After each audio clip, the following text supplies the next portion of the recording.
2023. I'm going to call the Economic Development, Tourism, and Technology Committee to order. Please call the roll. Thank you.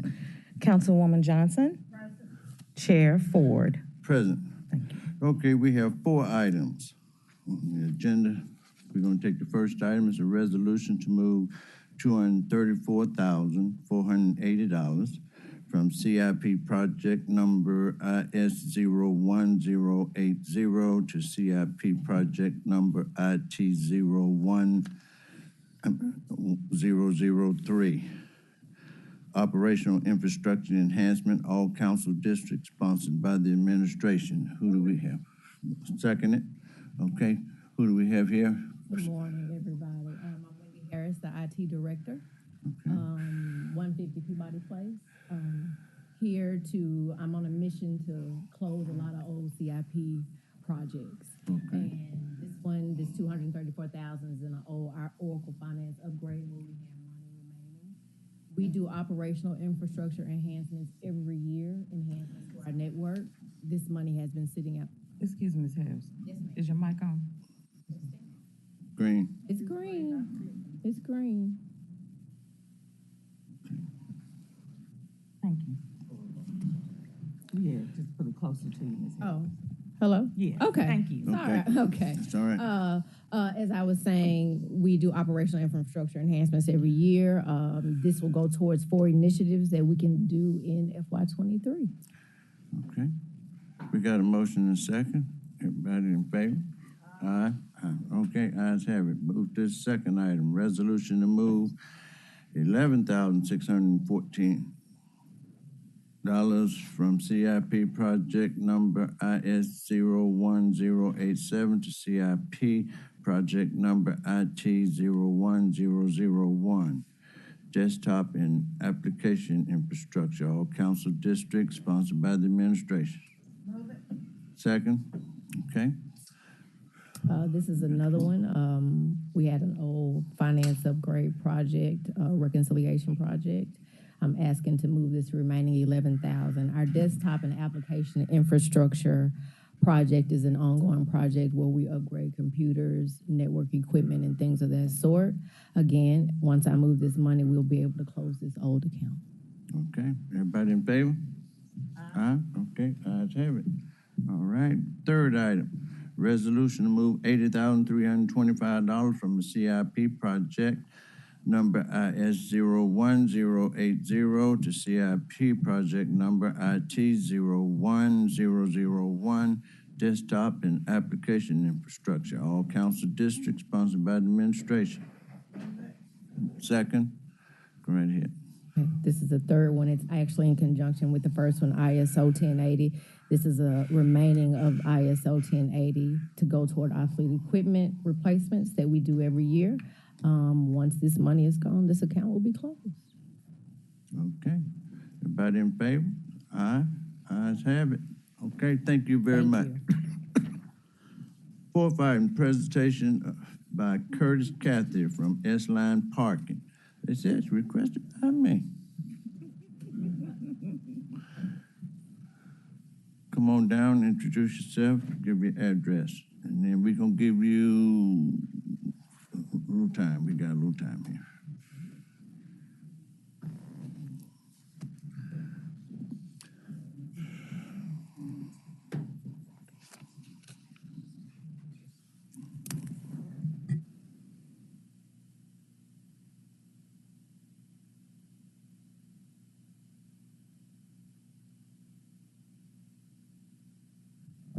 LLC. I'm a technology director with S-Line Parking LLC. We're a parking company using fast and smart parking solutions.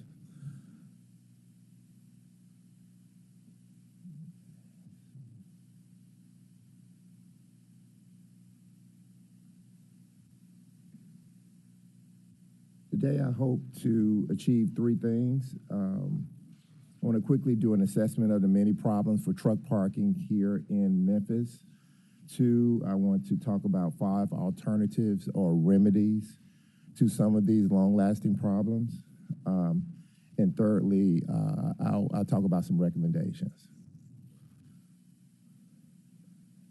we'll just follow along with the presentation, and I'll just jump in and add a few things here and there. The biggest problem with Memphis streets is Memphis streets and businesses and impound lots are involuntary truck parking lots because of the thousands of trucks parking and passing through Memphis daily. The number that's commonly used for trucks passing through Memphis is about 26,000 trucks daily. That's on the streets and on the interstate.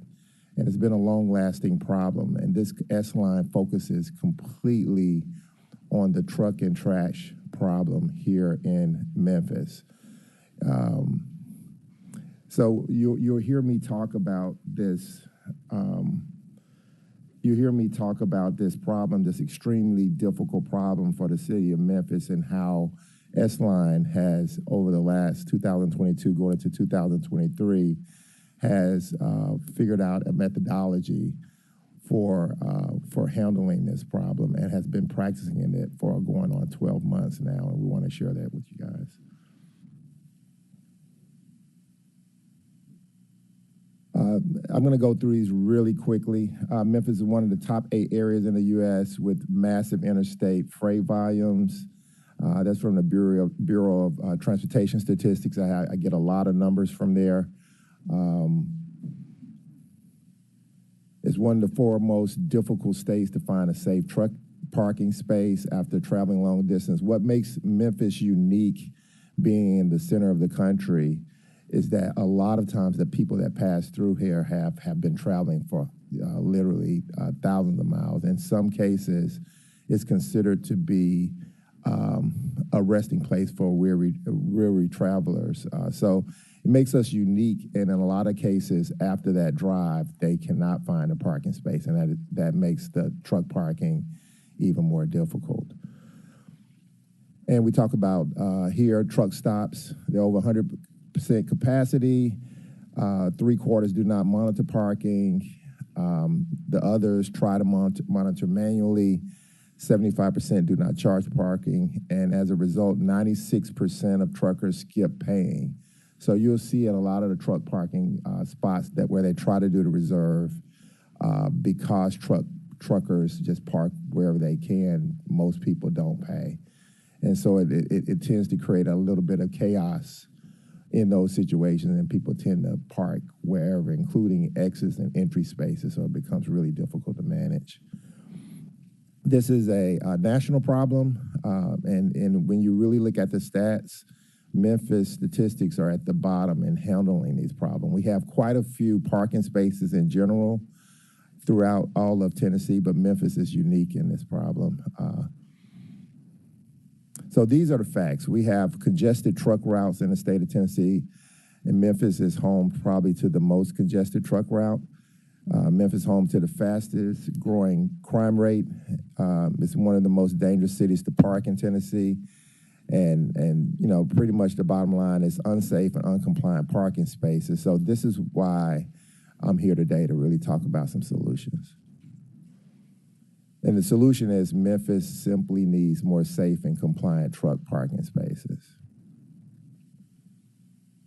The way we got here is we did over 3,000 hours of field research at 12 major truck stops, and over 21 days we're able to triple the efficiency, 96%. Every day for the paid parking spaces, they were sold out. So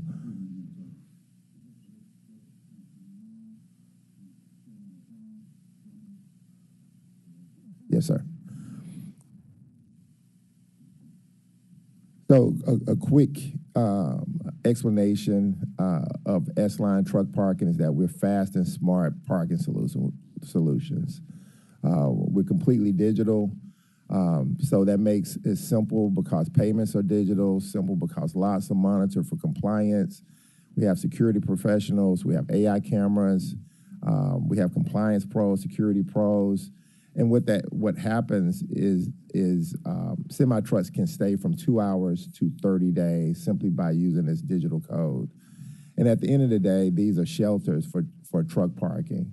And it makes it safe for them. And at the end of that 30 days, you get a genuine appreciation from the truck drivers for being able to park safely. So, and one thing that makes us unique is our vision. Let's see, pop it around here.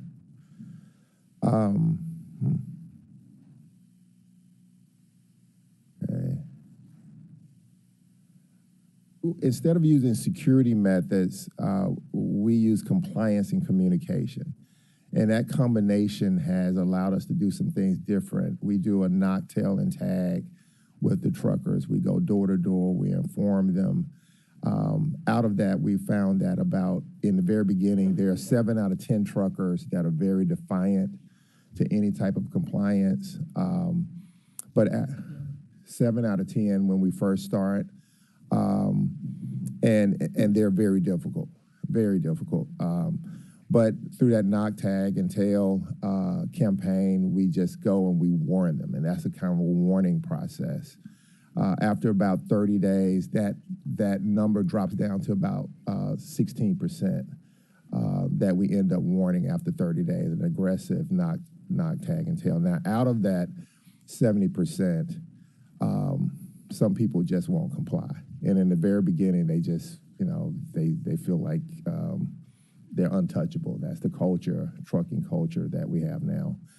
So in the very beginning, about 16% of the total parking spaces were either removed or there was some type of violation that we applied to them to try to get them to comply. After about 30 days, that drops down to about 4% after an aggressive warning campaign. So we'll talk about some of these proposals. I'll go through them really quick. There are 5 proposals here. There are more alternatives. The first 3, really simple. At the end of the day, in order to handle this problem, we need more spaces, more places to park. And one of the interesting things that S-Line does is the way we have 4 spaces as of today, and we lease those parking rights from those parking lots. So if you have a space where there's a gas station and have a big parking lot, the truckers, we lease the parking rights from the parking lot. We pay the property owners a fee, and that allows us to manage the parking. They get that for free. They get that for free, but we pay them for that. And then we charge the truckers a parking fee of $15 in general for parking for 1 day and $5 to park for 2 hours. So it's quite reasonable, but what you find is that the truckers tend to believe that they don't have to pay anything. So we'll go through these really quickly. The first proposal is for the city to support purchasing land parcels. The second is for this, and those land parcels, at least in South Memphis, is generally sways when you look up the data. It's between $300,000 and $100 million if you're talking about 100 to 450 tractor trailers. I'm sure in negotiation we can talk about minimizing some of those numbers. The second one is leasing some of these land parcels. And the third one is which we do, third proposal, which is pay 16, which we currently do, is to just pay for parking rights and use those parking rights. Now, our focus here is we think once we crunch the numbers that in order to really approach this problem, we need to find a way to increase truck parking by at least 1,000 parking spaces. That's our initial numbers to really address this problem in the city. And one of the things S-Line is able to do is we're able to be up and running mobile compliant with all of the pieces in less than 2 weeks. And that's the cameras, that's the personnel, everything. Yes, sir. That's South Memphis. The only thing I see is Mallory Avenue. Well, when we looked at Riverview, and I'm having the issue right there now. Okay. Yeah, one of the things we found is that when the Highway 40 going across the north side, a lot of those people don't park. They go across and they go straight across the bridge. When they go through 240, they tend to park over there. So we already have a parking problem. It's about organizing the existing people that park off of Brooks and Lamar and organizing that in a fashion where we can make it beneficial for the city and also make it safe to park for the truckers.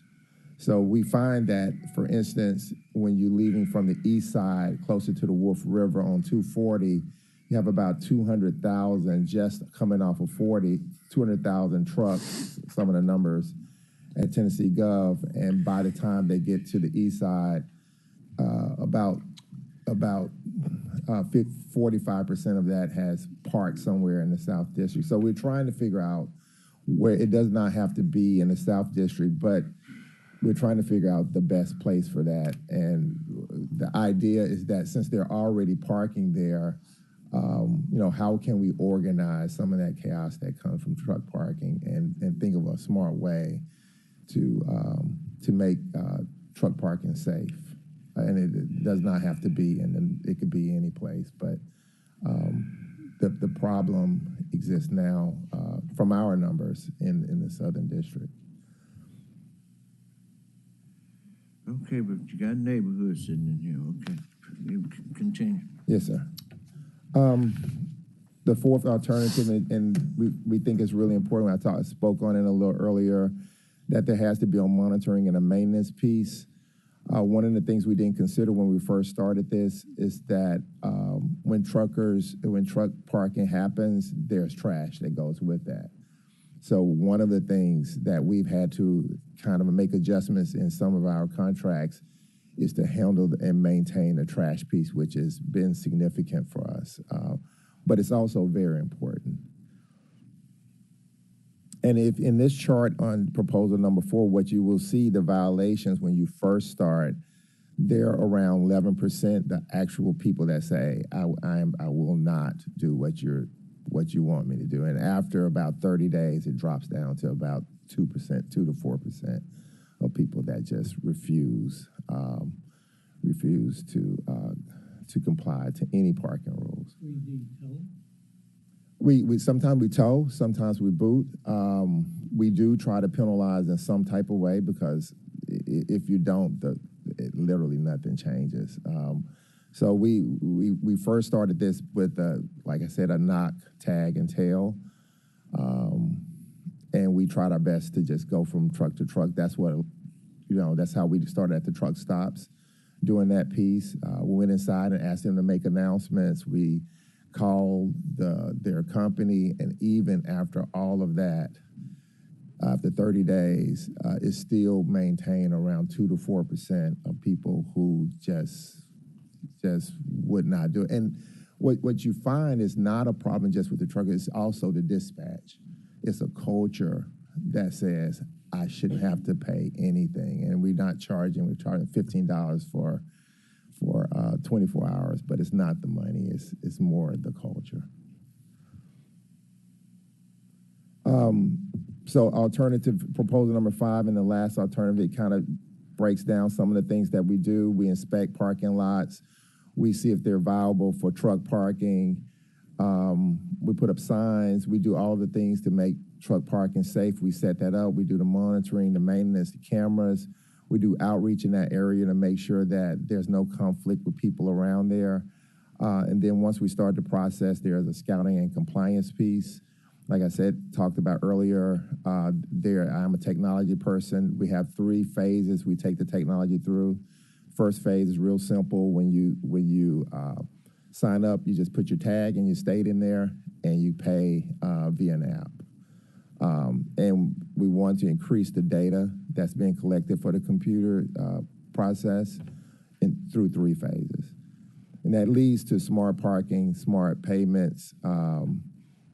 When you think about the AI cameras and the combination of different things, you really get smart parking and smart payments.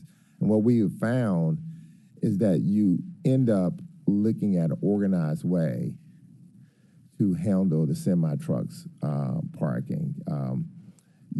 After some days, the truckers tend to appreciate it, because a lot of times if they're about just doing their job, they want a safe place to park. They don't want the crime. They don't want the other stuff that goes with it. It generates income, but not only for S-Line, but we think that it can generate a significant income for the city. And the thing that makes this really special is that because we combine all of the pieces from the booting, the towing, the locksmith, the mechanic work, all of that, the compliance, the scouting, the security, all of them, we have really fast response times. So that allows us to really address this problem in a unique way. And at the end of the day, we've seen that there's reduced prostitution, theft, it's reduced congestion. We've added the trash piece, which actually keeps the lots and the social blight in certain areas, urban decay, it minimizes that because we're always there and we're always providing these services that's been needed for quite a bit. And at the end of the day, if you have that 2 to 4% after knock, tag, and tail, you do have to find a way to penalize those violators. And generally, that's either a boot. We try to boot because if you tow, that's a much more aggressive thing. And a lot of times we find ourselves begging them to do what we ask, and we've just found that it turns out to be much more difficult than we thought. But at the end of the day, we found a way to create a safe place to park. So our recommendation is to figure out a way to have parking spaces for truckers, and it certainly is 4 things talked about here, but at the end of the day, we recommend that, 4 acres of land to store trucks for violators, and this is when you have peak time. So we're thinking that if we increase over the next year or 2 or 5, that this would handle that influx of truckers that if they feel that they're safe to park here, we think that there would be actually an increase in transportation through Memphis, which is already high. So we're saying a good place to start is 4 acres of land. That's 160 trucks as storage. The reason that we got that number because we talked about the 16% earlier of violators, and that's the peak of that we've ever seen in violations for 1,000 to 6 for truckers parking in a paid parking solution. Now, one of the things we thought about is that anytime there's a storage of any trucks on a lot that's not a city lot, that we should have some type of payment to the city per day. And we thought about this number came up with S-Line saying it could be around $35 per day. That's a significant increase for the city. We think it would be between $1 and $2 million easily going toward the city simply because of the high influx of truckers. So it definitely would lead to additional income for the city. And this last one is just a letter written from the CEO of S-Line, and certainly you guys you can read that and sort of consider our proposal. So that's what we're asking is for you to consider different ways for us to increase the number of parking spaces. No.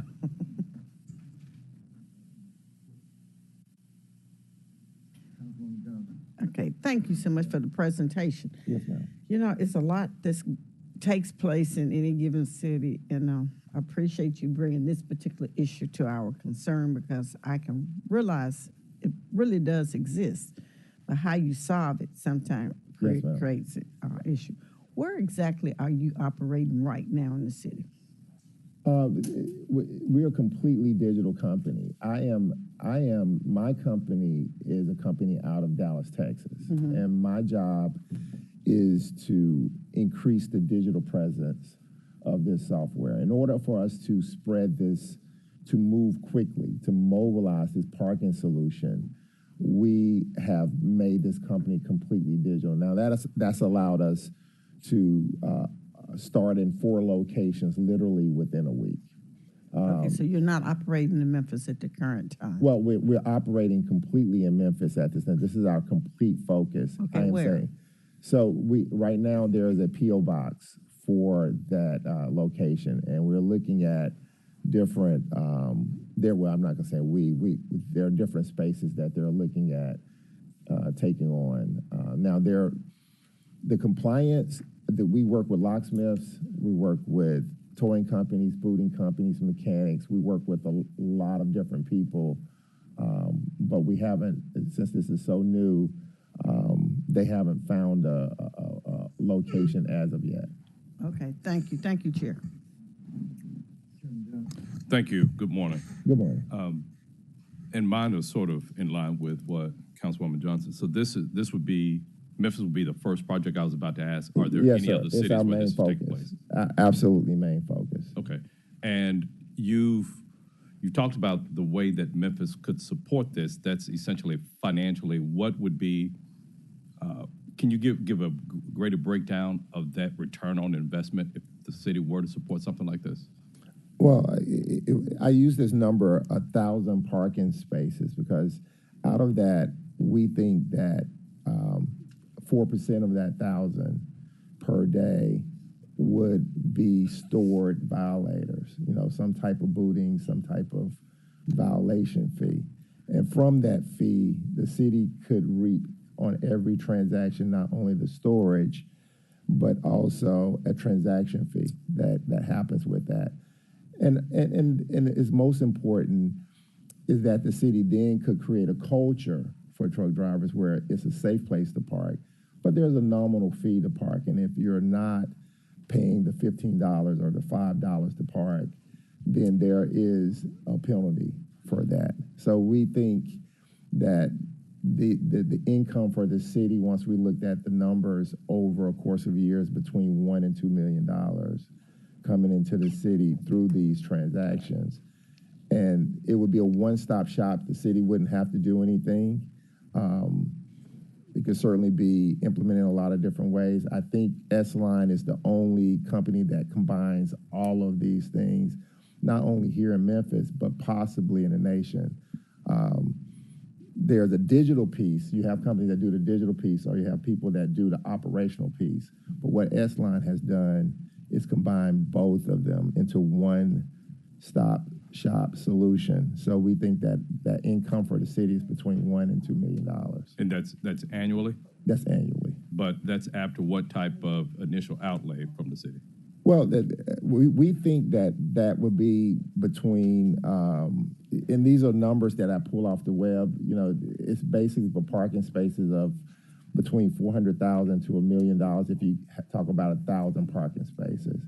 But we think that it could be a lot less because you have a lot of vacant locations, and we're not sure. That's why I'm here today, to talk about the best place for those 1,000 locations to exist.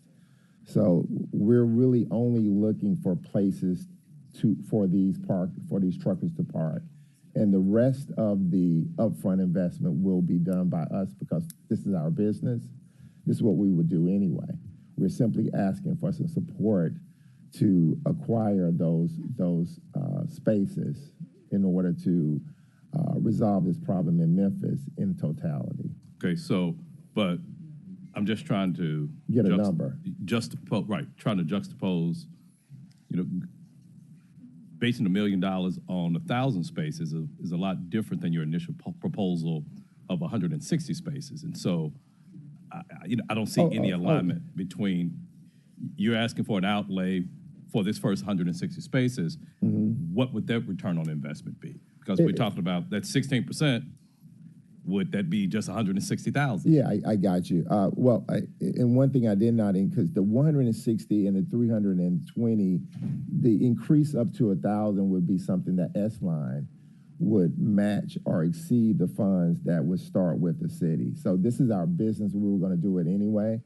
But we looked at our numbers and said, how could we increase the rate of acquiring these parking spaces? And after we looked at our numbers, this initial investment would allow us to get up to 1,000 spaces within the course of a year.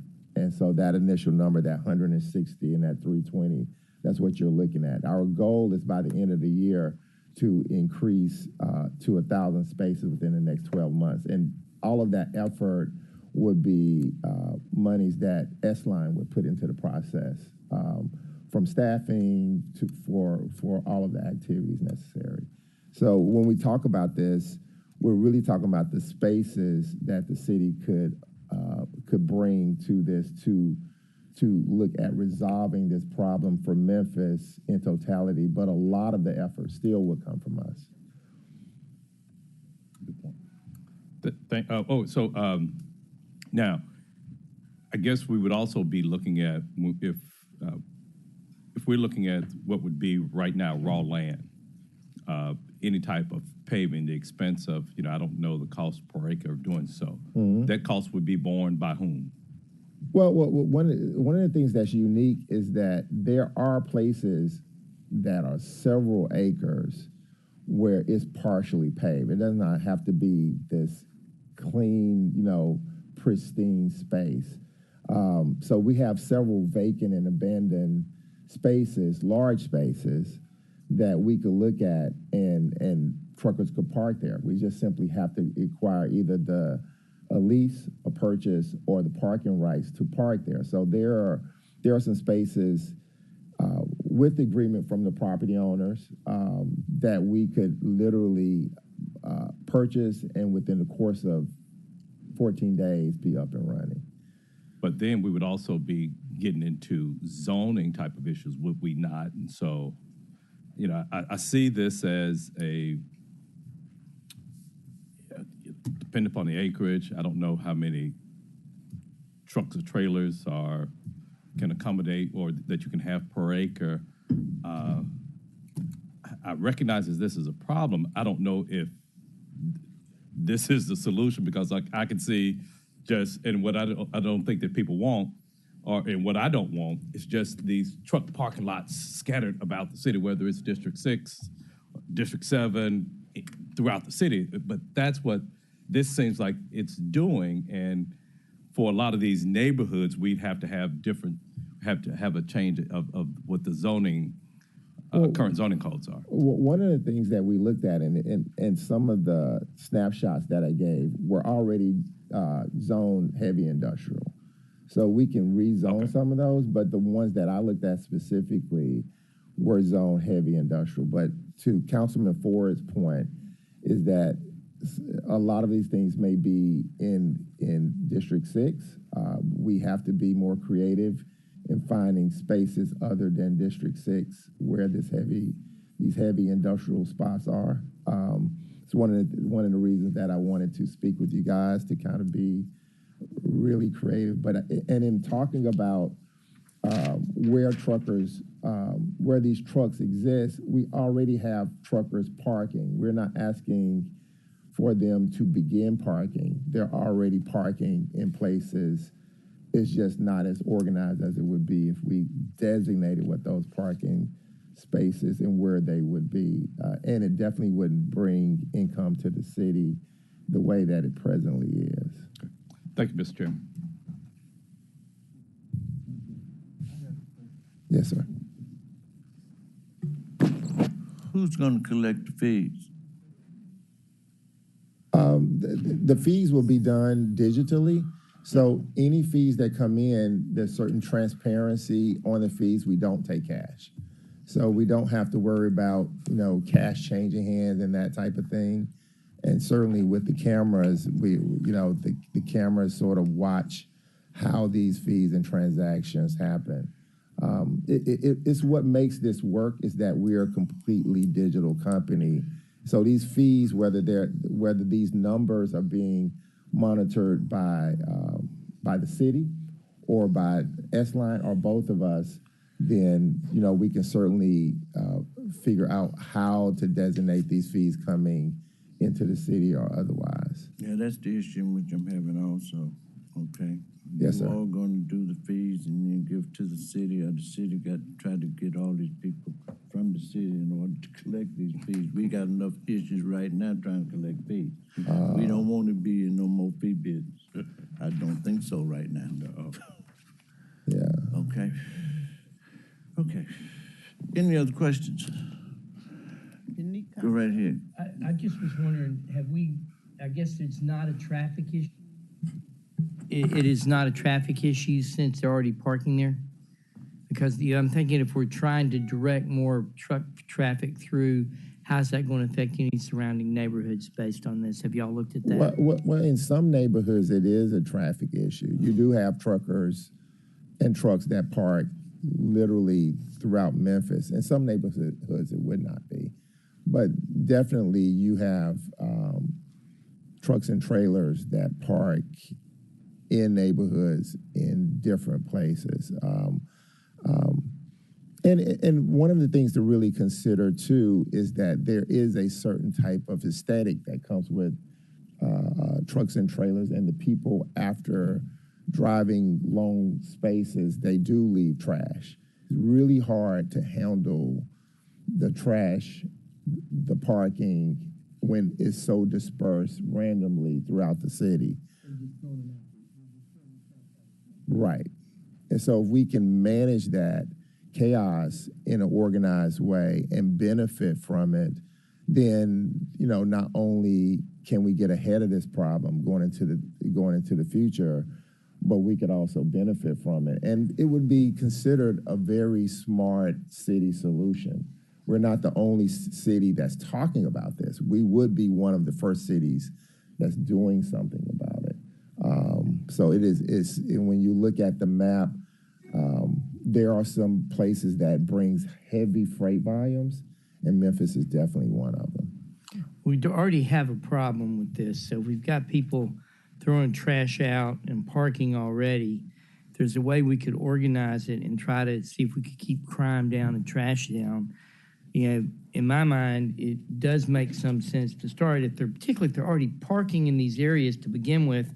Let's take some sort of investment in trying to make sure we've got a handle on control, and then we may be able to take that 2 to 4% that aren't compliant and, you know, aren't doing things.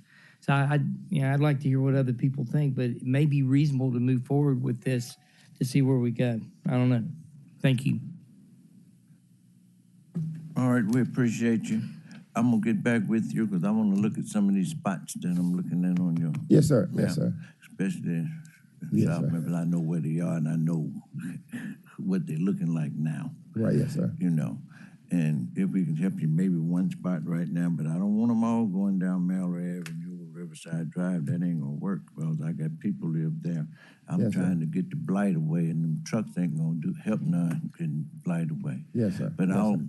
get back with you, and maybe we can have another presentation coming back after I check a few things out. Yes, sir. Okay, but look, appreciate you for coming, and we about 10 minutes over, and we got to start the budget committee. Yes, sir. I'll get with you, and then my staff also. Thank you.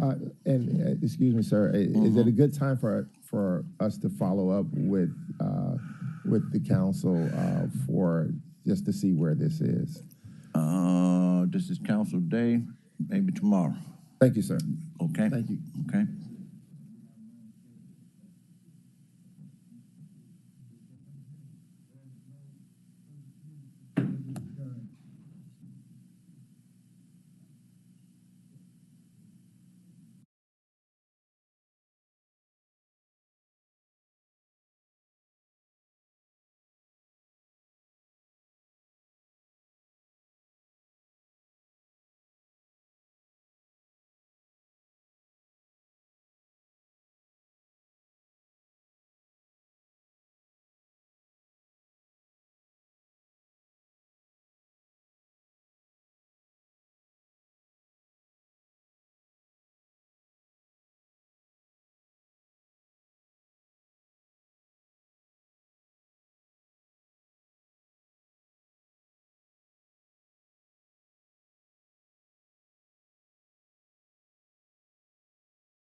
Good morning. I would like to call to order the meeting of the Memphis City Council's Budget Committee. The hour is 8:13. Ms. Owens, would you call the roll, please? Councilman Ford. Present. Councilwoman Swearengin Washington. Present. Councilman Warren. Present. Councilwoman Johnson. Chair Jones. Here. Colleagues, we have two items that will be held that you currently have on the agenda. Those are items 8 and 9, standing in for Chairman Carlisle. But we're going to alter the the order just a bit. We're going to hear from First Aid, their quarterly update, and then following that, we're going to hear from the Parks Director, items number 6 and 7, and then we'll take everything else in the order that's presented here.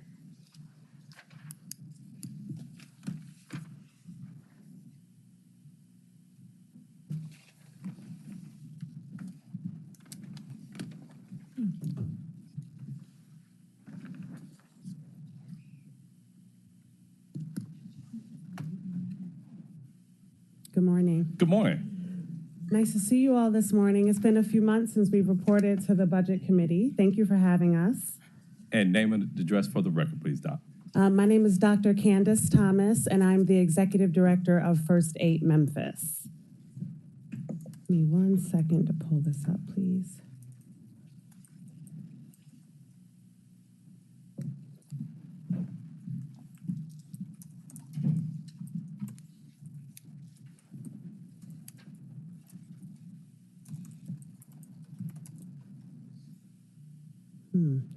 Apologies, the computer is saying that it cannot read the PowerPoint. Oh, no. So, try again.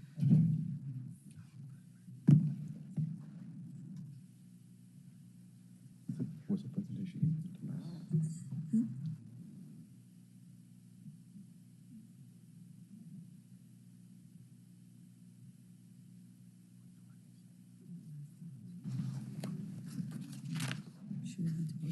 Here we go.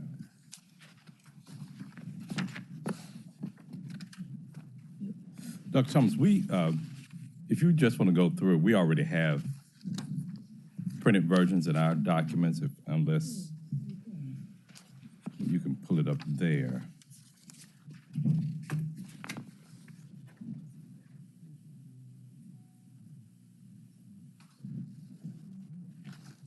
All right, sorry about that. Sometimes technology is not always our friend. Right. I appreciate that you have it in front of you already. As some of you remember, First Aid Memphis there's a joint ordinance with the city and the county, and there is a 3-year contract with the city and county to administer funds for 80 pre-K classrooms in Memphis and in Shelby County. We are ordered to report to you quarterly and also to provide an annual report to you as well as the rest of the community. The slides you have in front of you is a high-level overview of of the previous school year, so 21-22, as well as an update on our Q1 measures. So just to remind you that First Aid Memphis is Memphis's and Shelby County's early childhood systems building organization. That's your first slide with our mission and vision. And our role is to really coordinate and oversee and advocate for early childhood services in the community, including pre-K. I'm just walking through the slides really quickly. On page 7, you may remember that this was an effort to lead us to universal needs-based pre-K, though there have been on and on conversations about universal pre-K in Memphis and in Shelby County.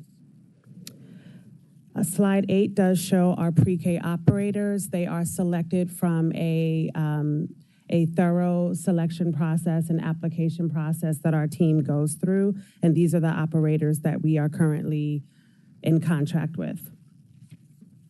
So I'm going to ask you to forward on to page 11, and I would just want to give you a really high-level overview of what we saw from the last school year. You have an annual report from the last year in your packet, but what you see in the annual report is that we assess pre-K students on 7 skill levels based on development. So not just reading, but how are children developing in our program? And so what you see on page 12 is actually from the beginning of the year to the end of the year, the young students in this pre-K program experienced 67% growth, which is incredible across all of these domains of development.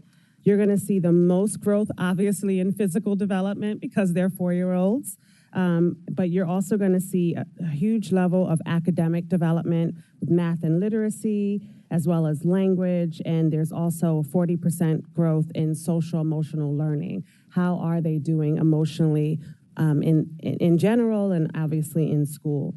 So what this assessment tells us is that our students are showing a 67% growth, and so approximately 33% of other pre-K students in the U.S. are doing better than us. So we are doing well, but what this also shows is that there are a good percentage of kids across the country that are doing better than our students.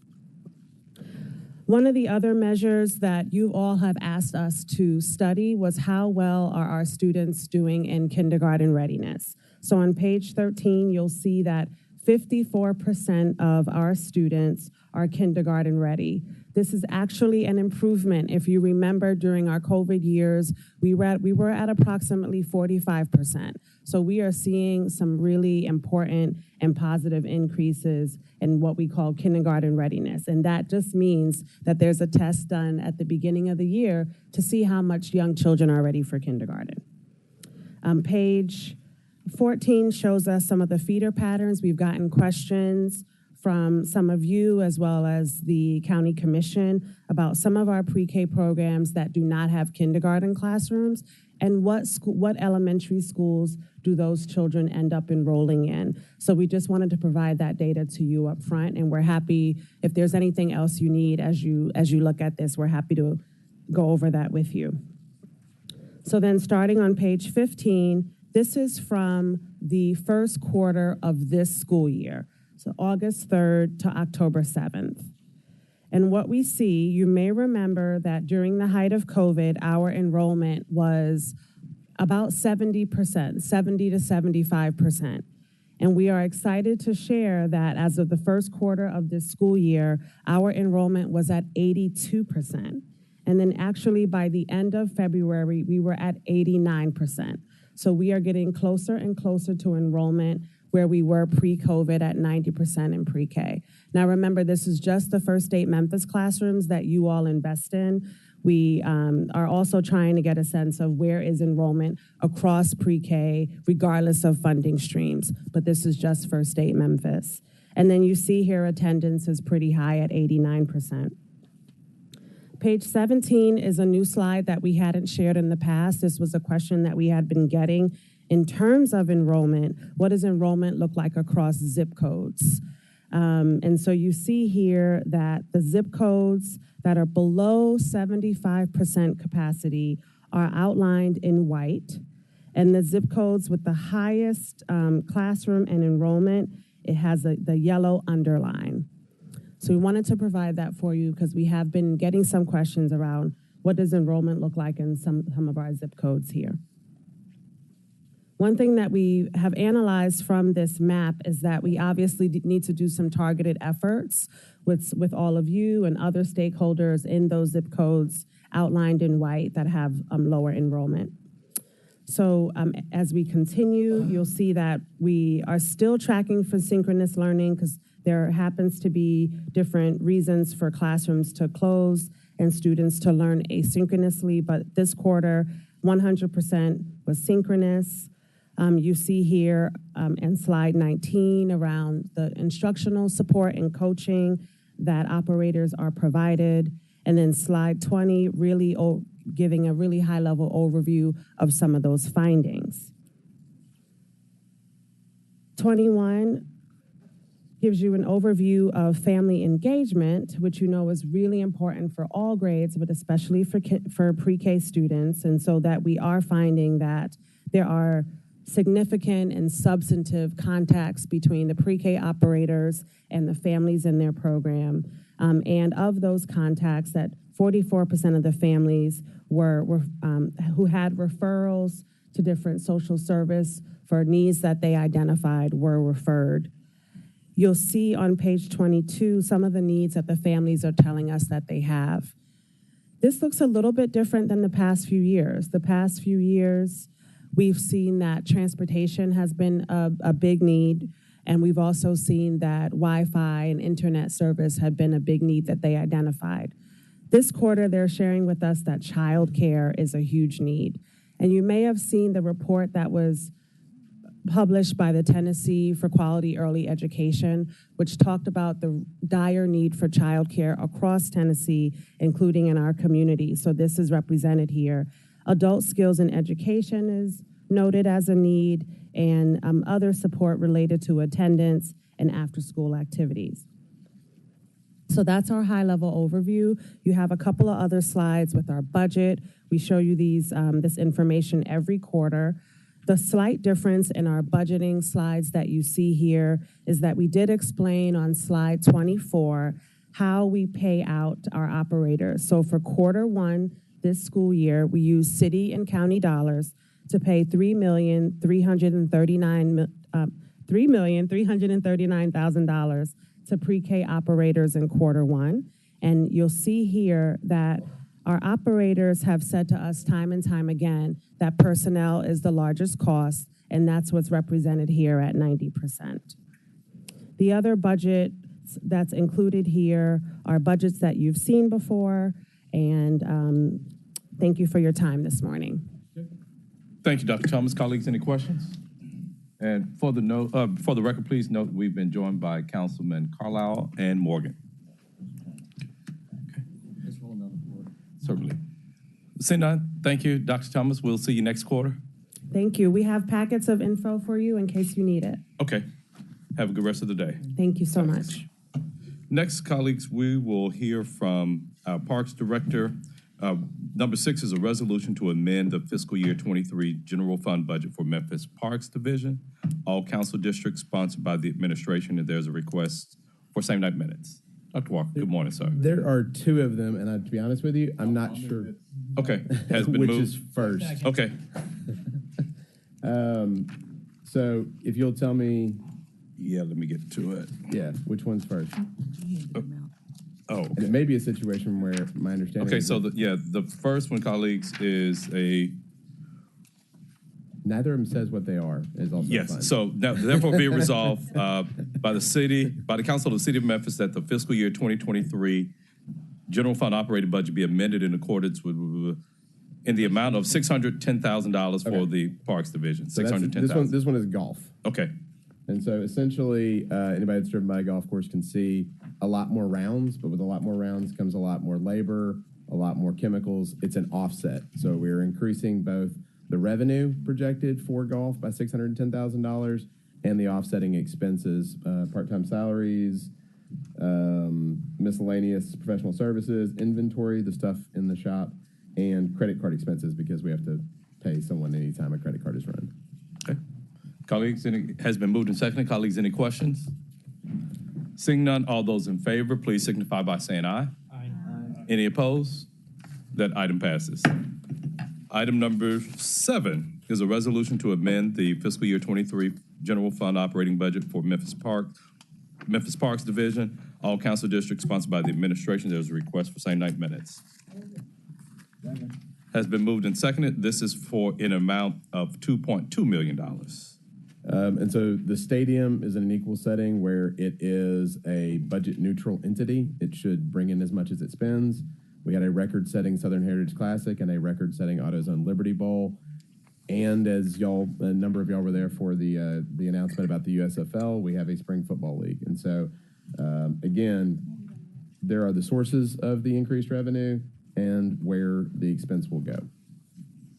Which is, again, concessions, rental fees, parking, corporate sponsorships, and then the offset because OVG actually pays everything. Nothing comes through the city. It is listed as miscellaneous professional services. But if you do at some point need a more detailed breakdown of what that $2.2 million incurs, I'll be honest with you, a lot of it is concessionaires, security, parking attendants, utilities. But I would be happy to give that to you. But essentially, similar to golf, revenues and expenses will offset each other in the amount of $2.2 million. Okay. Colleagues, any questions? Councilwoman Johnson. I want, for clarity, are you Sure. saying that those funds will be returned to the city? So no, the stadium operates differently than most of the city entities in that we don't give them money and they don't give us money back. This is truly for the purposes of reconciling in our books what is happening over at the stadium. But the stadium pays for itself, and because it is doing so well, Chief Ford needs to be able to adjust the numbers in our budget to reflect what is happening over there. We're not giving them $2.2 million, and they're not giving us $2.2 million back. Okay, thanks. Thank you, Chair. Okay. Colleagues, any other questions? Seeing none, all those in favor of this item, please signify by saying aye. Aye. Any opposed? That item passes. Thank you. Thanks. Next, we'll have the fiscal year 23 council grant presentations. We have limited time, so what I'm going Mr. Chair, yes. These are things that I think I've given money to, and they're here in case anyone has questions. If they don't, I think we can proceed and move on with and save some time, unless people have questions. I think we have everyone here today. Okay, so yes, they've been, yeah. So do you have your allocations for these organizations now, or you've given in the past? We've already done that the previous meeting, so these have been already voted on. Oh, they're okay. just here in case people had questions. Okay, so colleagues, any questions for the Memphis Family Connection Center, Volunteer Odyssey, the Collective Blueprint, Hope House? Okay. I'd just like to thank them all, and please keep up the good work. Okay. Well, seeing none, we'll move to item number 2, which is Chair. yes, I'm sorry. I'd like to add a organization that I need to use additional funds that we're not being able. So can I move to add Community Legal Service Center for $5,000? They have presented before, Right. but I've had funds that were not able to be used because failure to submit documentation. Okay, so we'll have that. So you're moving it now? Yeah. Okay, is there a second? I second. Okay, so this is a resolution to amend fiscal year 23 council grant allocations, all council districts, sponsored by Councilwoman Johnson, and that's in the amount of $5,000, and this is for Community Legal Service Center. Correct. Okay? Thank you, Chair. All those in favor, please signify by saying aye. Aye. Any opposed? That item passes. Now we'll move back to, okay. Council, number 3 is a resolution to amend fiscal year 23 council grant allocations, all council districts, sponsored by Councilwoman Logan. She is not here, but, oh, I'm sorry. We have been joined by Councilwoman Logan for the record. Good morning, ma'am. Good morning, everyone. Thank you, Chair. I had some funds left, I've already given to them before, previously Camp Chambers, and wanted to allocate the rest of the funds to Camp Chambers. They're doing a great work with the young people in the district, and I still move. Okay, it's been moved. Is there seconded by Councilwoman Johnson? Seeing no council members wishing to speak on this item, all those in favor, please signify by saying aye. Aye. Any opposed? That item passes. Colleagues. Item number 4 is a resolution to amend the fiscal year 23 council grant allocations, all council district. This is sponsored by yours truly. And for the other 2 items, there's a request to add this to the fiscal consent agenda with same night minutes, and that's going to apply for item number 4 as well, which is my last allocation. So colleagues, you have in front of you a request to amend in the amount of $11,953.98. And the 3 organizations where I'm splitting equally are Lee Jazz Omega, Heal the Hood, and Harmonic South String Orchestra. May I have a motion on this item? Second. And there's a second. Okay, seeing no council members wishing to speak on this item, all those in favor, please signify by saying aye. Aye. Any opposed? That item passes. Item number 2, coming back to you, Councilman Carlisle, is a request to amend the fiscal year 23 council grant allocations, all council districts, sponsored by Councilman Carlisle. Request to add this to the fiscal consent agenda with same night minutes. Councilman Carlisle. Thank you, Mr. Chairman. Colleagues, I'll be amending and allocating my final, I think, $3,500. Is that right, Brown? Thank you. To Family Matters, Inc. So move. Okay. That item has been moved and seconded. All those in favor, please signify by saying aye. Aye. Any opposed? That item passes. Item number 5 is a resolution to reallocate and reappropriate American Rescue Plan Act funds for the Overton Park Shell on Wheels Community Outreach Program. All council districts, sponsored by Councilman Warren. Thank you, Mr. Chair. We had the representative from the Shell on their way, and they're stuck in traffic.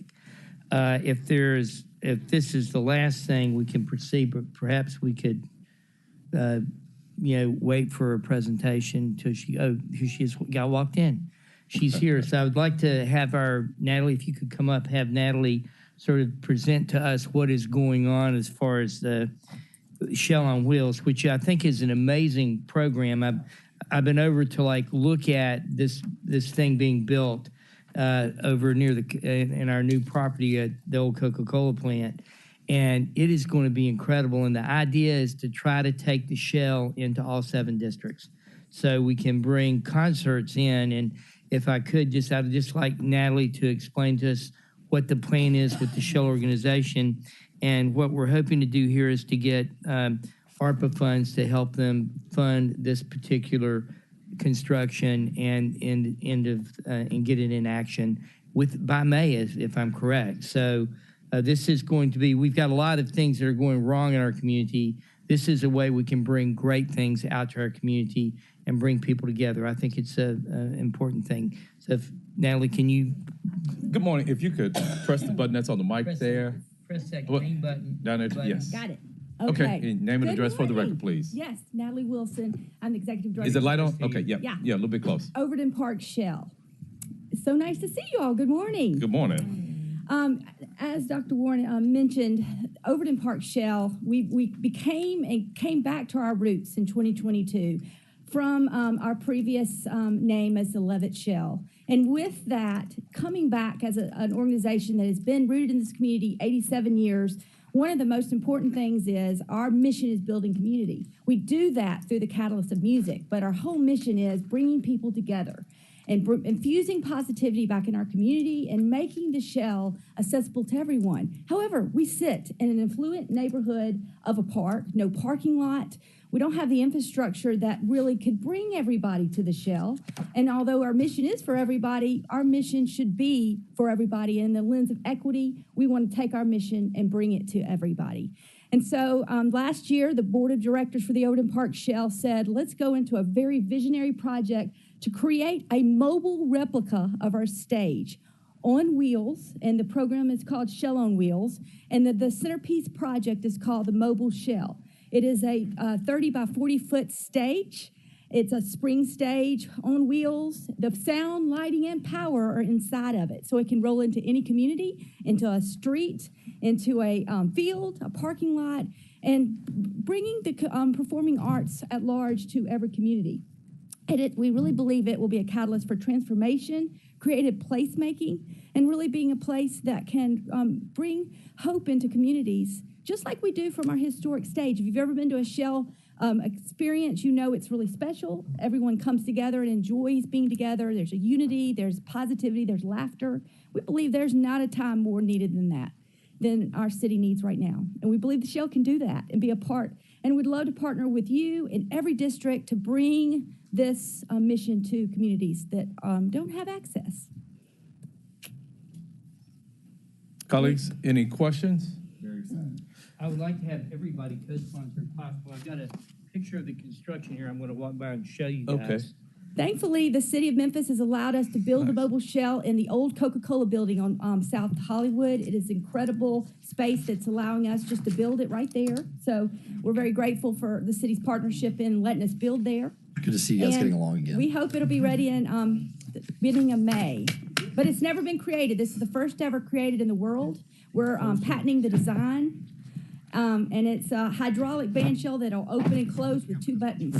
So even I could pop this up if I had to. We don't want that, but it is something that really is accessible, that we want to go everywhere. So I have one quick comment, if I may, Chair. So I know that you guys have your own program and your own schedule. Here's what I need from you, though, after you get through this year, because I know you're probably already starting to plan out. We have a lot of different nonprofit entities that have the ability, like the Justice Van, and Rashawn Austin has her mobile grocery. Yeah. So if you guys could get together and start looking at your calendars and try to coordinate these events so that you can bring a multitude of these services and utilizing the live music as a reason to come, and then being able to provide services, other services by coordinating with those nonprofits, that would be tremendous.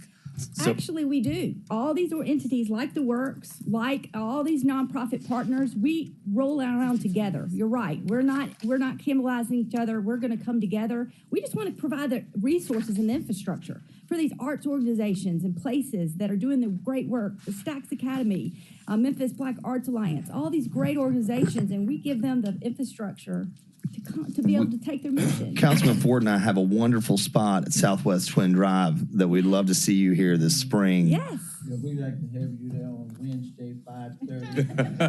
and anybody else want to come, because hey, we want everybody's input going on, because this is a very good incident. Yes. Councilman Carlisle and myself, my son on the county side. Yes. Yeah. We'd love it. Hey, it's going to be very interesting. Yeah. We want to kind of really develop that particular area. Absolutely.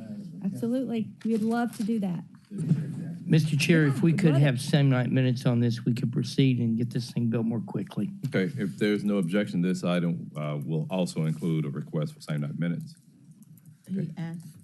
Councilwoman Johnson. He also asked that everyone co-sign. Yeah, if there's anybody that does not want to be a co-sponsor, please signify, please note that now. And, okay, so that's everybody that's present. And we can amend it downstairs if there are any council members that want to be a part of this. And also, please note for the record that we've been joined by Councilwoman Easter Thomas. Did you want to, yeah, Councilwoman Easter Thomas, you're recognized. Thank you, Chair. I didn't know when we met in the elevator you'd be coming with such great news. I just saw yesterday on Facebook that the Juneteenth Festival in Douglas will have the mobile shell come, and that's going to be fantastic. We've all never been to Juneteenth Festival in Douglas, where it originated in District 7 in North Memphis, all the way down Chelsea. They always have a live music performance component, and every year it's always seeming, well, where's the stage going to come from? How are we going to make sure that folks are, oh, that's great. Oh, yeah, this is going to be wonderful. So I invite everybody out to Juneteenth Festival, but I'm glad that you all will be there, and I'm glad that we're all added as co-sponsors. It's actually the first event it will be shown. See? It will be that even more special. Yeah. So we'll get the twin drive in after that. But Juneteenth District 7 going to be first. So thank you, Councilman Warren, for bringing this. Great. Any other questions? Well, I have a question for you.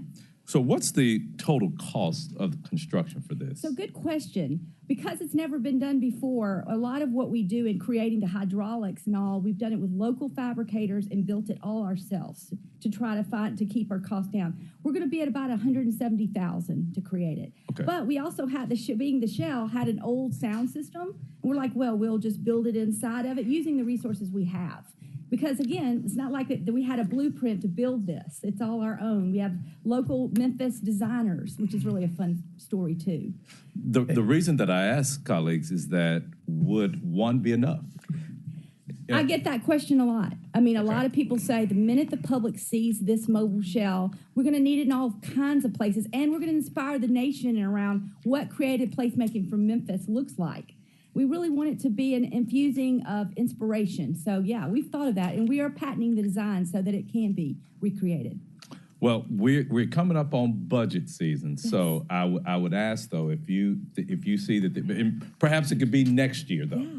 Perhaps it could be next year, because if we see the popularity of this, and just based upon the number of events that's already scheduled, just the natural wear and tear on things, it may be a little bit.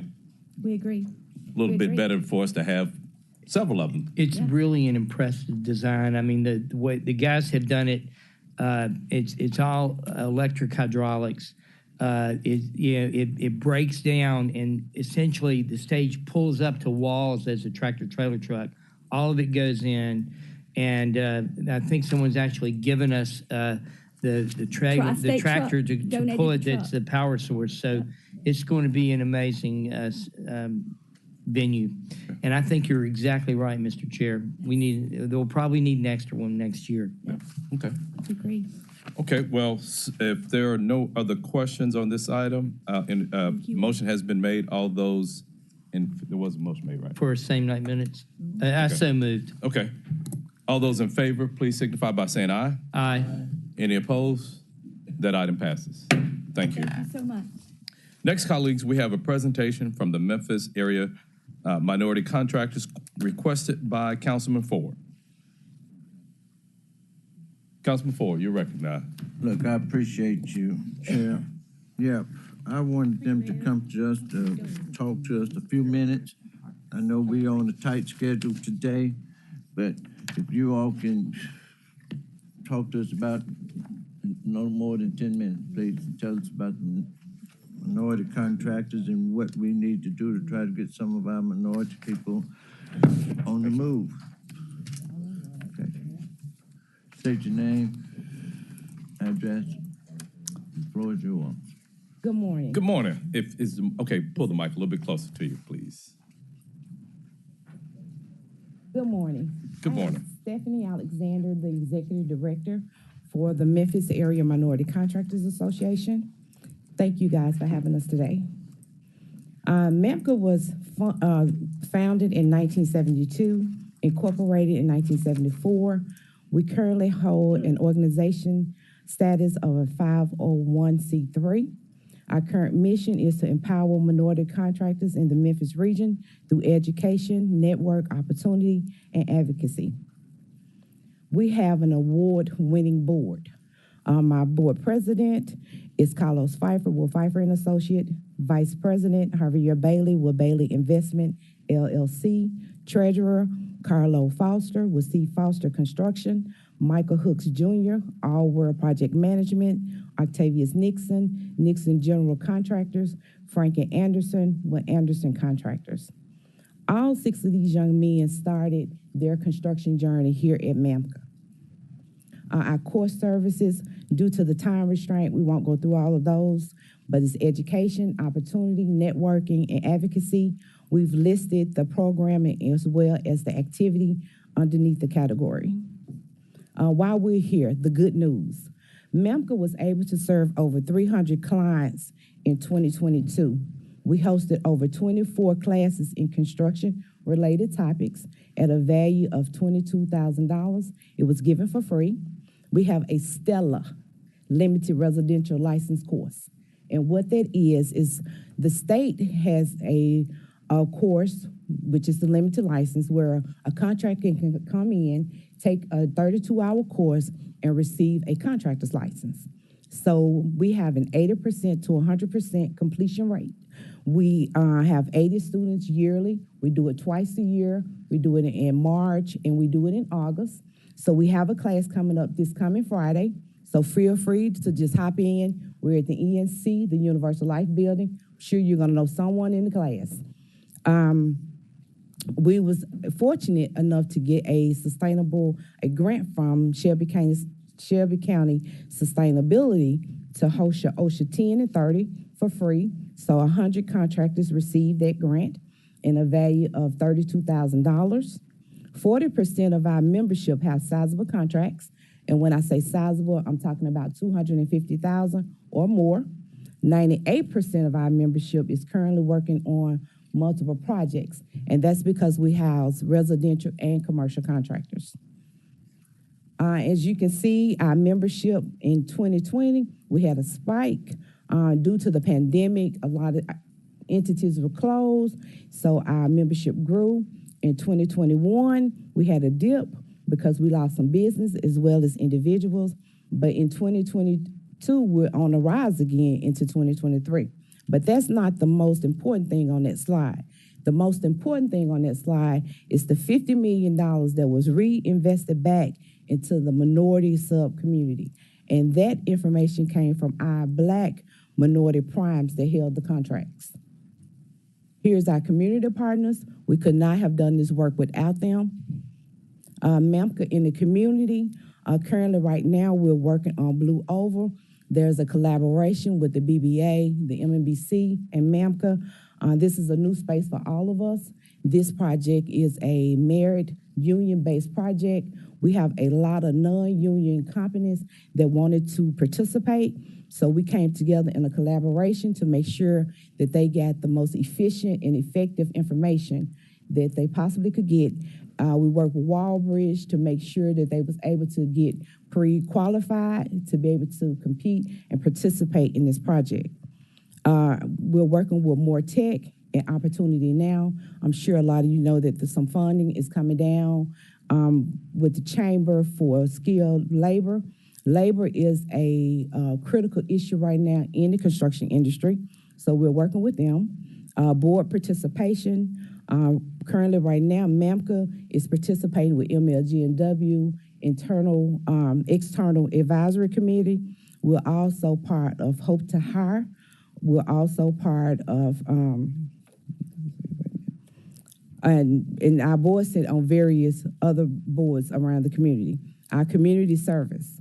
We have partnered with Leadership Memphis to do their MLK diaper drive. We've also do Crossroad Hospice. We go in and help them with their arts and crafts. And also we're now with LeSue. LeSue is a drop-in center for homeless women in the Bear Clare area. They provide them with a hot meal, clothes, and a safe place to be. And what MEMCA is doing is going and making sure that their facility is up to par so that they can continue their great service. MEMCA goes in 2023. We're asking the council for funding of $250,000 to help continue our efforts. We want to help grow the capacity of our contractors in the public and private sector. We want to grow our contractors' labor force. As I just stated, you know that right now labor is critical. Everybody is over the country is complaining about the construction labor. We also are going to train our youth in construction. We are part of the NCCR, the National Center for Construction, Education, and Resource. So it's an alternative. So if you don't want to go to a trade school, you can come and shadow under a contractor and still get your certificate that you can use across the country. We want to offer administrative support. A lot of the smaller companies don't have the administrative support needed to complete forms, understand forms, and we want to be able to offer that to help them grow because we're trying to bridge a gap in minority contracting. And then we want to be a resource for all contractors in Shelby County. We've been doing that for the last 14 years that I've been there, and we're going to continue that effort. And the acts. This is the most important part. I want the council to be an advocate for MEMCA. When you're out talking to your constituents, when you're in career days, you're at church, in the grocery store, and people are saying, you know, look, I can't find work anywhere, know that construction is a friendly background environment. So if you have a felon, come on, we can use you. If you're good in math, we can use you. If you're good with your hands, we can use you. There's a place for there is a place for you in construction. And also, secondly, keep in mind when you're making policy changes and you're setting participation goals, remember that this affects the minority contractors. The more contracts we can hold, the better we can service our people in our communities. Because remember, we're trying to bridge a generational gap.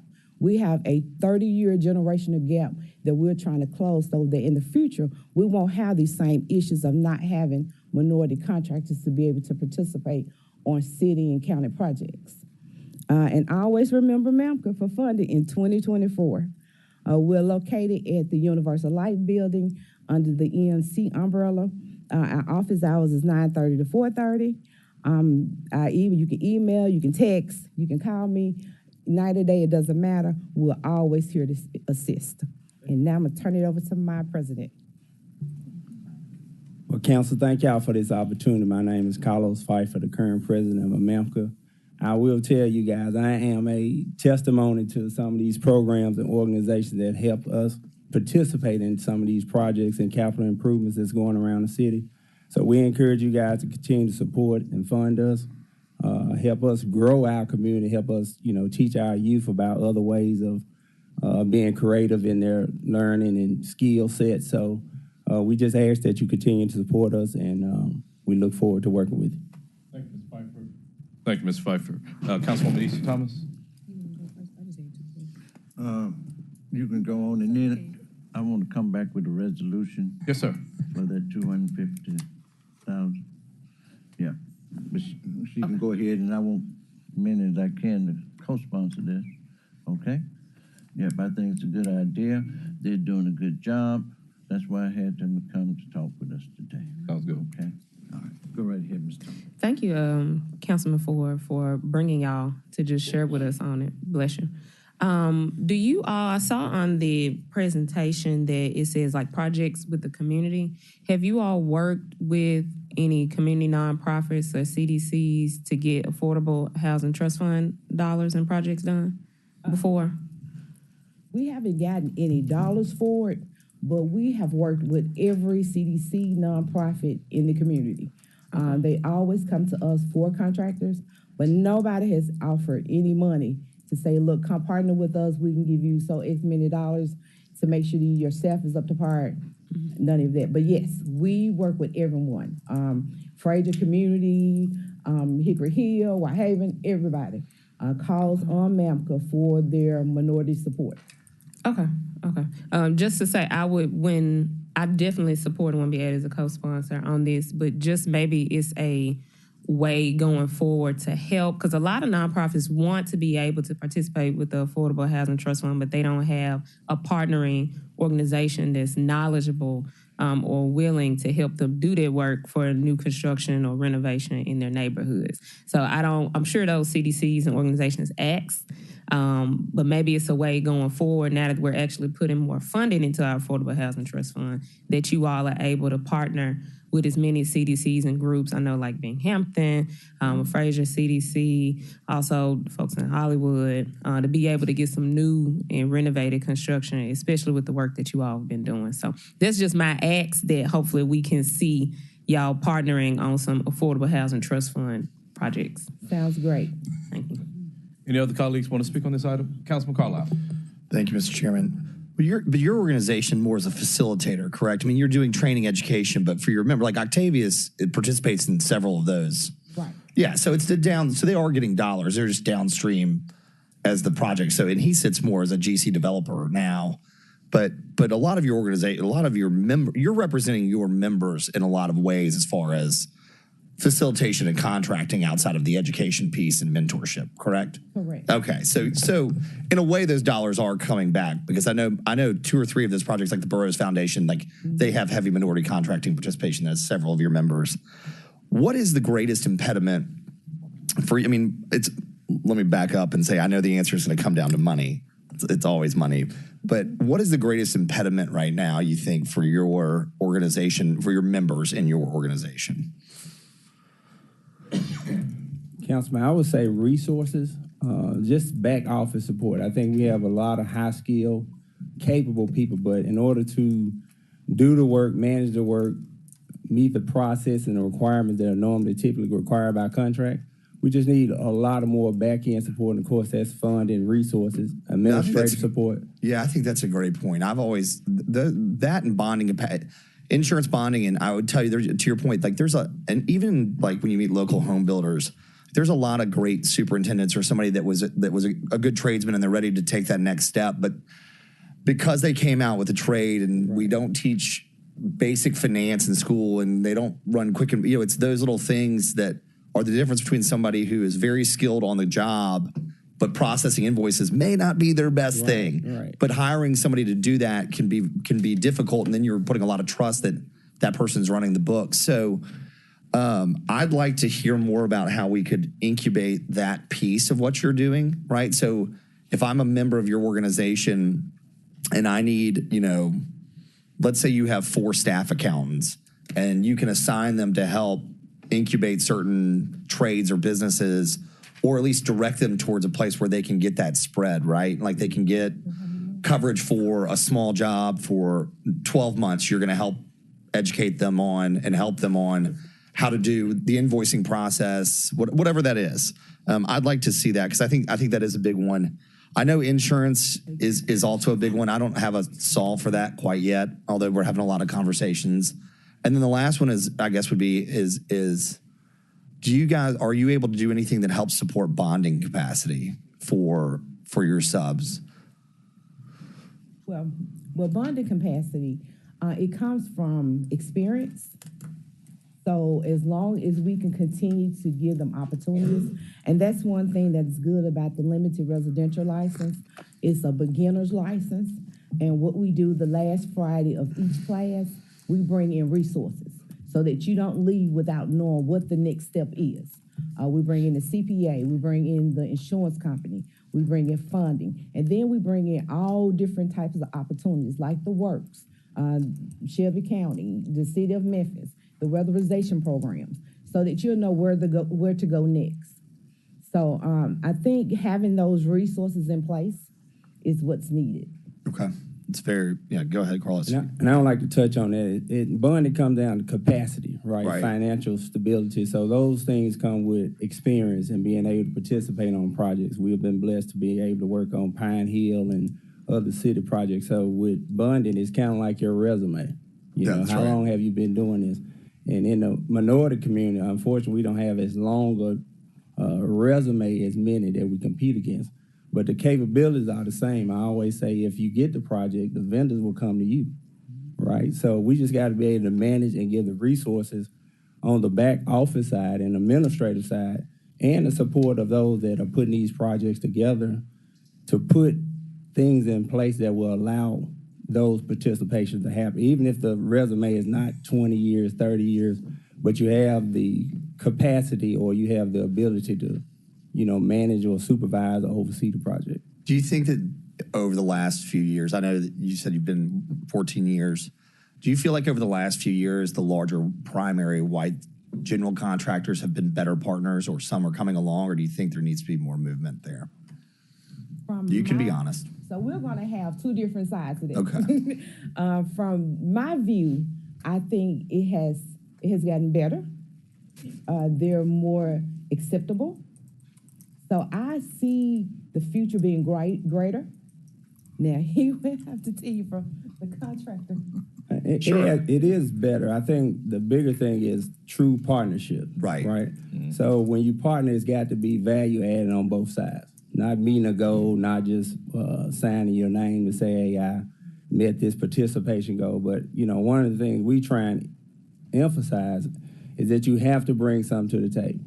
You have to add value. A developer don't want to bring you to a project, unfortunately, just because of participation, right? We need to figure out how to take our community and add value to projects and these developments where it's beneficial to all parties. Now, that takes resources because we're trying to catch up. We're a little bit behind. But I think we have a great group of guys that have did the work, that's doing the back office stuff, getting their bonding capacity together, getting their offices together, so you can participate on a larger scale. But with those things being in place, or with those support, from MAMCA and other organizations, it's giving us opportunity to have realistic conversation about partnerships and real partnerships. That's what you really, that's what you want. You want to lift it up.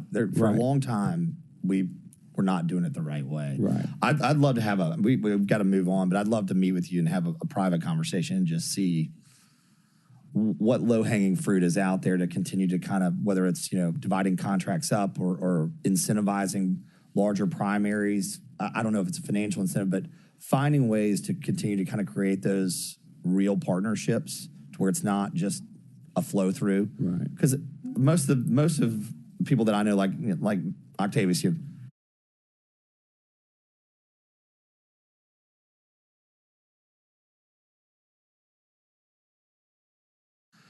I appreciate you being here. Thank you to Councilman Ford for having you guys come, and I'll yield the floor. Thank you. Councilman Covette. Please note that we've been joined by Councilman Covette and don't think I recognize Councilman Canale. Thank you, Mr. Chairman. Mr. Pfeiffer, it's good to have you. And as I was in construction for 27 years and know you guys really well, I strongly support you, but I guess the question is, and maybe this is an offline conversation, in terms of multiple trades, because I see the list of partners and a lot of them are very familiar names. So I guess I wonder, and I guess what I need help on, and maybe offline, is how deep is the bench, for lack of better words? We talk about building the bench and building the partnerships, but one thing I found is there are only so many contractors, subcontractors that can do roofing, plumbing, HVAC. Yeah, I mean, there are only so many of them. So what are we doing building that bench to where these contractors can ascend into competing for the really big bucks? So we talk about bonding, we talk about resume, but it's, I guess maybe this is an offline conversation of how we build it up. And the only reason I offer my services is I see a lot of the same names that I've been seeing for a long time. So I guess the question is how do we add to it if we're going to create genuine wealth? Fair enough? All right, and I'll give you my cell number after this. Thank you, Mr. Chairman. Thank you. My question is for you guys. My mind is beginning to open a bit when it comes to the possibilities for Memphians for the Blue Oval project. I was first thinking that with it being an hours away from here, there may not necessarily be as many opportunities for us. Can you speak to that, whether you're finding that Memphians will be benefiting, whether it's construction companies, the people that you all are hiring, opportunities for Memphis companies and Memphians to benefit from it, with the distance between here and where Blue Oval City will be located? Well, I don't have any solid numbers right now. Okay. But I can tell you that, yes, we do have Memphis companies that are currently working on the Blue Oval project. That was the reason for the collaboration of the three organizations, is to make sure that we did get a footprint there. Okay. So yes, now how we're gonna fare out, remember it is a union-based project. A lot of the companies here are not union-based, so that's new. So we're having to work in between, making sure that, you know, they're following the union guidelines, they're using union workers. So that can be kind of tedious. But overall, I think we're going to end up successful. But like I said, I don't have any statistical data as of right now because we're still in phase one. And I do see the process. I do see our contractors being part of that process. Okay. And then, Councilman Carlo, you make a good point. As I was thinking about some of the comments, some of the back office stuff, if Mr. Pfeiffer, another business, has $40,000, do you want to staff somebody who's doing the back office stuff versus somebody who can out there do the real work? And I know it's the back office part can be a challenge, whether it's the bookkeeping, the accounting, paying the invoice. Same thing with the 800 initiative. Yeah. Which is like my biggest gripe is Microphone. Sorry. This was my biggest gripe is the 800 initiative was something I was really excited about, and we're going to hear about it, get an update.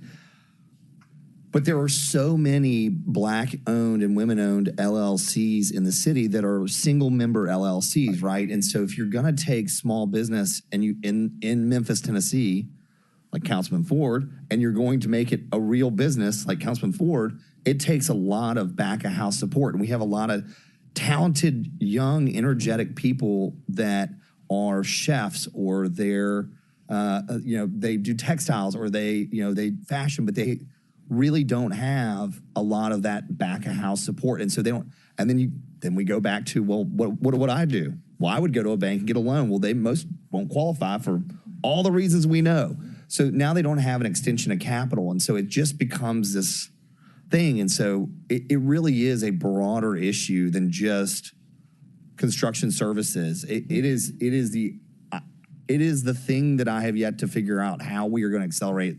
Like, I tried to get some of the larger accounting firms to come out and partner with, and give their time and help mentor, or send a junior associate to give them a staff accountant for 6 months. But I'm telling you, if we don't find a way collectively in a public-private partnership with the Memphis Chamber, the Black Business Association, groups like MAMCA, to find a way to teach the business side of things and give them working capital, we will never get there. Yep. And so, Mr. Ford, I think you might be premature with that request for allocation, because what I would like to see is perhaps some type of model that could have that technical back office, and you have an individual or group of individuals who are supporting these businesses in that aspect. So I'd like for us to have further discussions. I'm totally supportive of 250, but if it takes 450 in order for us to have something like that, that can be, I think that would be a great investment, and then looking at the commensurate return on the investment for that. So before we do that, let's sort of have, everybody's in support of that 250, but if we can have that model to address some of those lacks or deficiencies as it relates to helping them get to the next level. And please note, we've been joined by Councilwoman Robinson, and we have Councilwoman Logan. Well, and I'll come back to you after Councilwoman Logan. Thank you, Chair.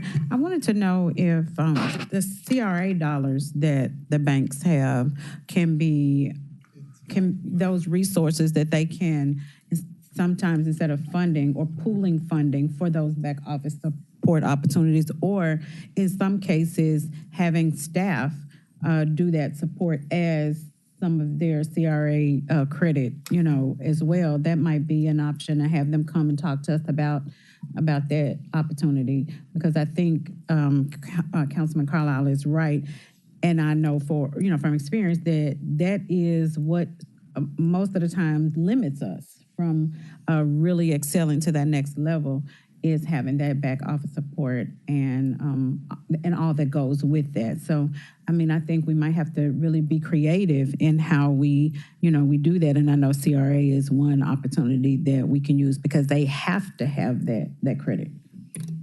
Let me, Councilman Ford. I don't have a problem with that. I'd like for you to meet with all the rest of the council members. Now, Councilman Carlisle, you're exactly right. I'm a small black business owner. It's hard for me to go to the bank and borrow some money. Yes, sir. I'm in the funeral business, and I'm not going to mention no names, but y'all know the names anyway.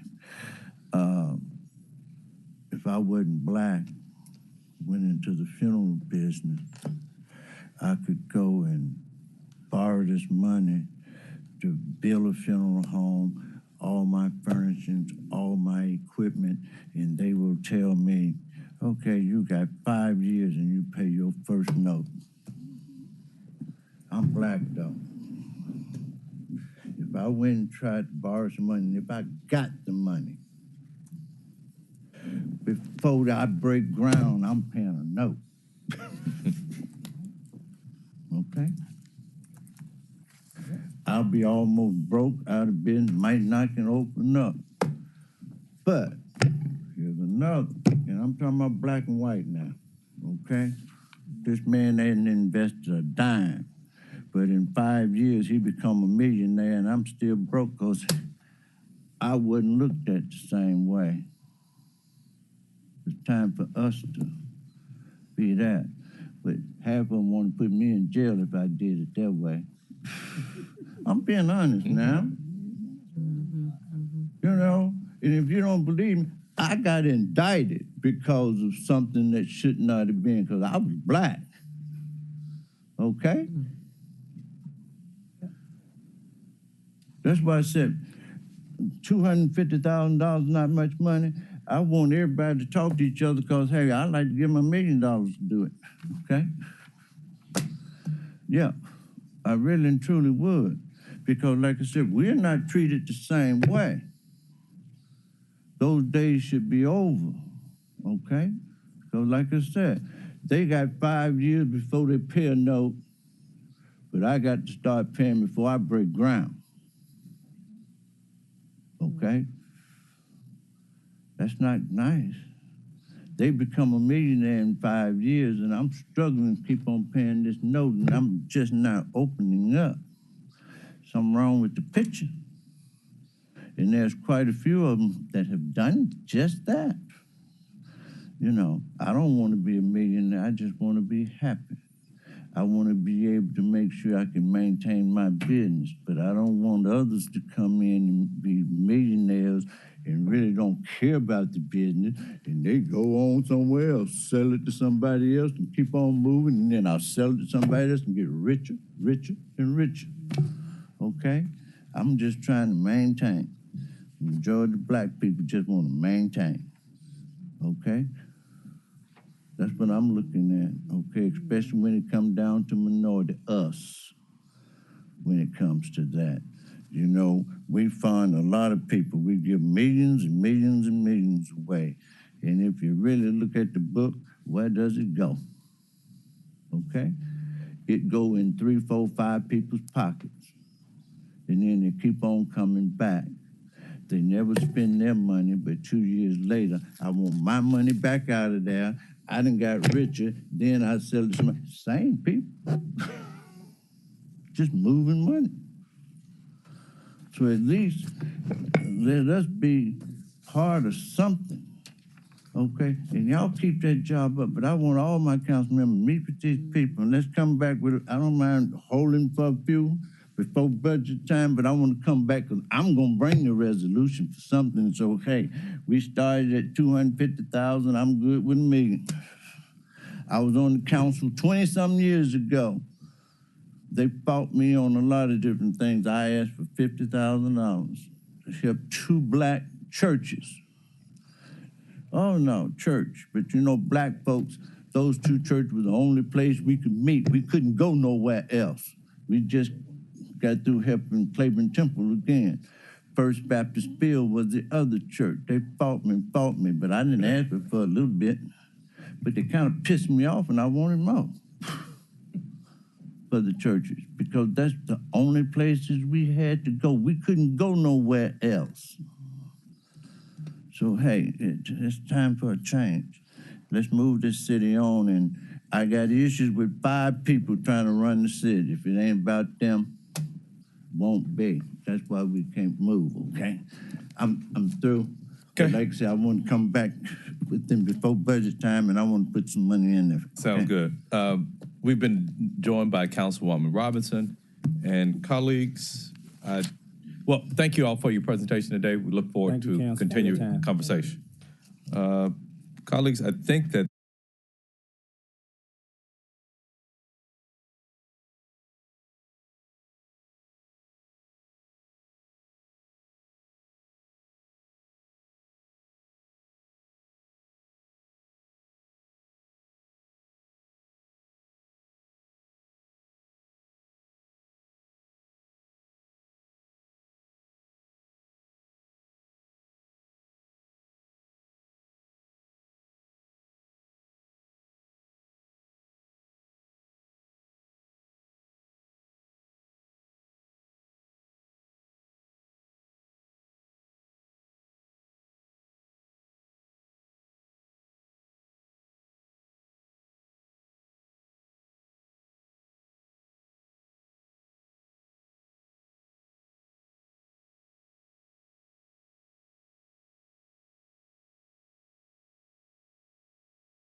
Good morning, colleagues. Today is March 21st, my anniversary.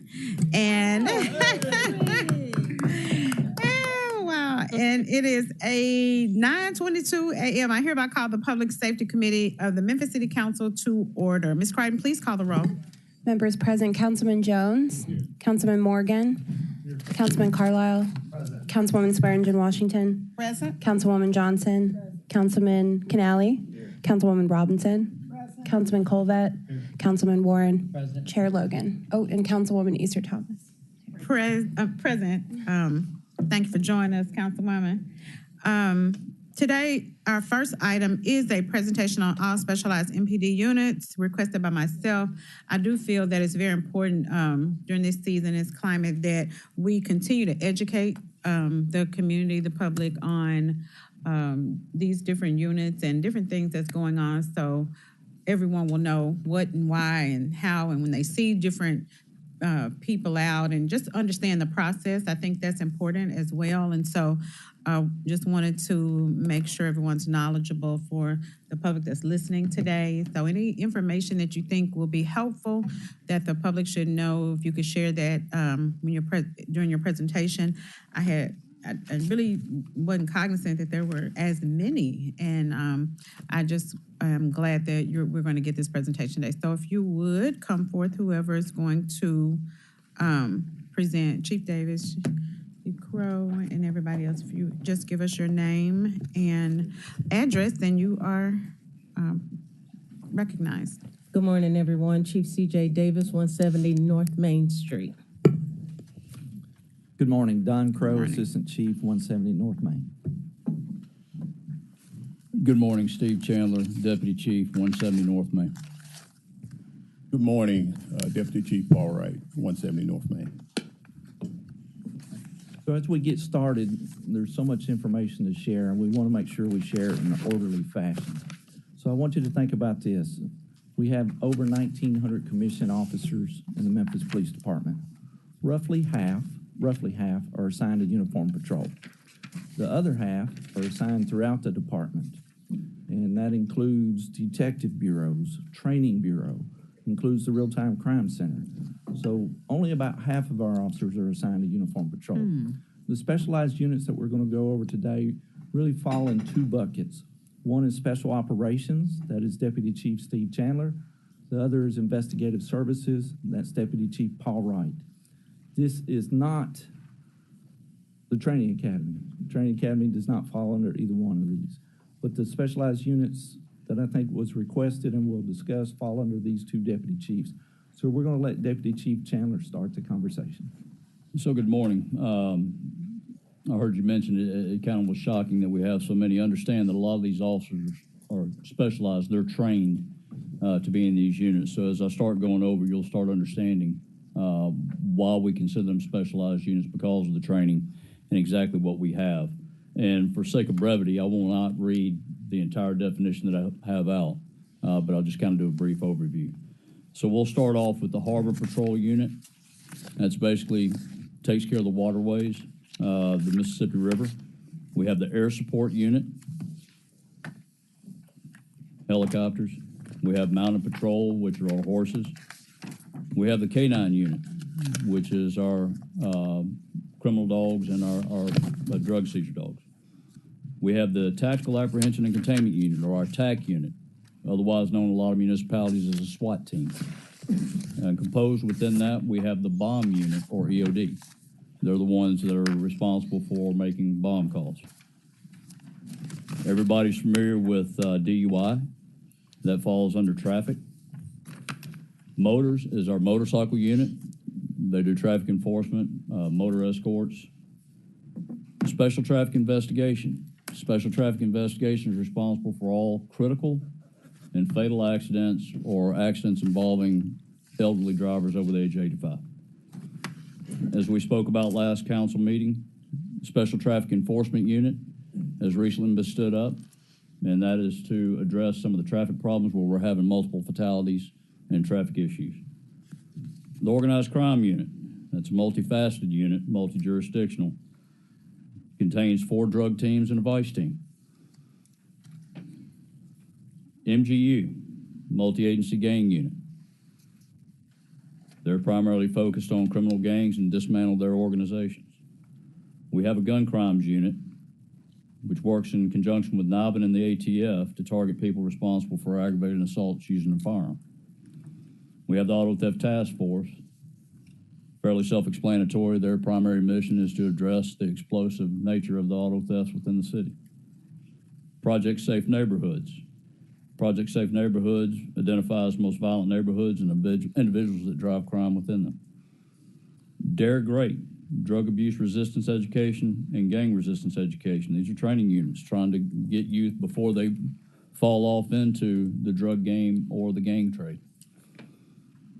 We have a fugitive unit that is responsible for the apprehension of wanted parties and violent felons. We have the West Tennessee Drug Task Force as an interdiction unit that works under the direction of the Shelby County District Attorney, and I'll turn it over to Chief Wright. Morning. There are 5 units that fall under the investigative service branch.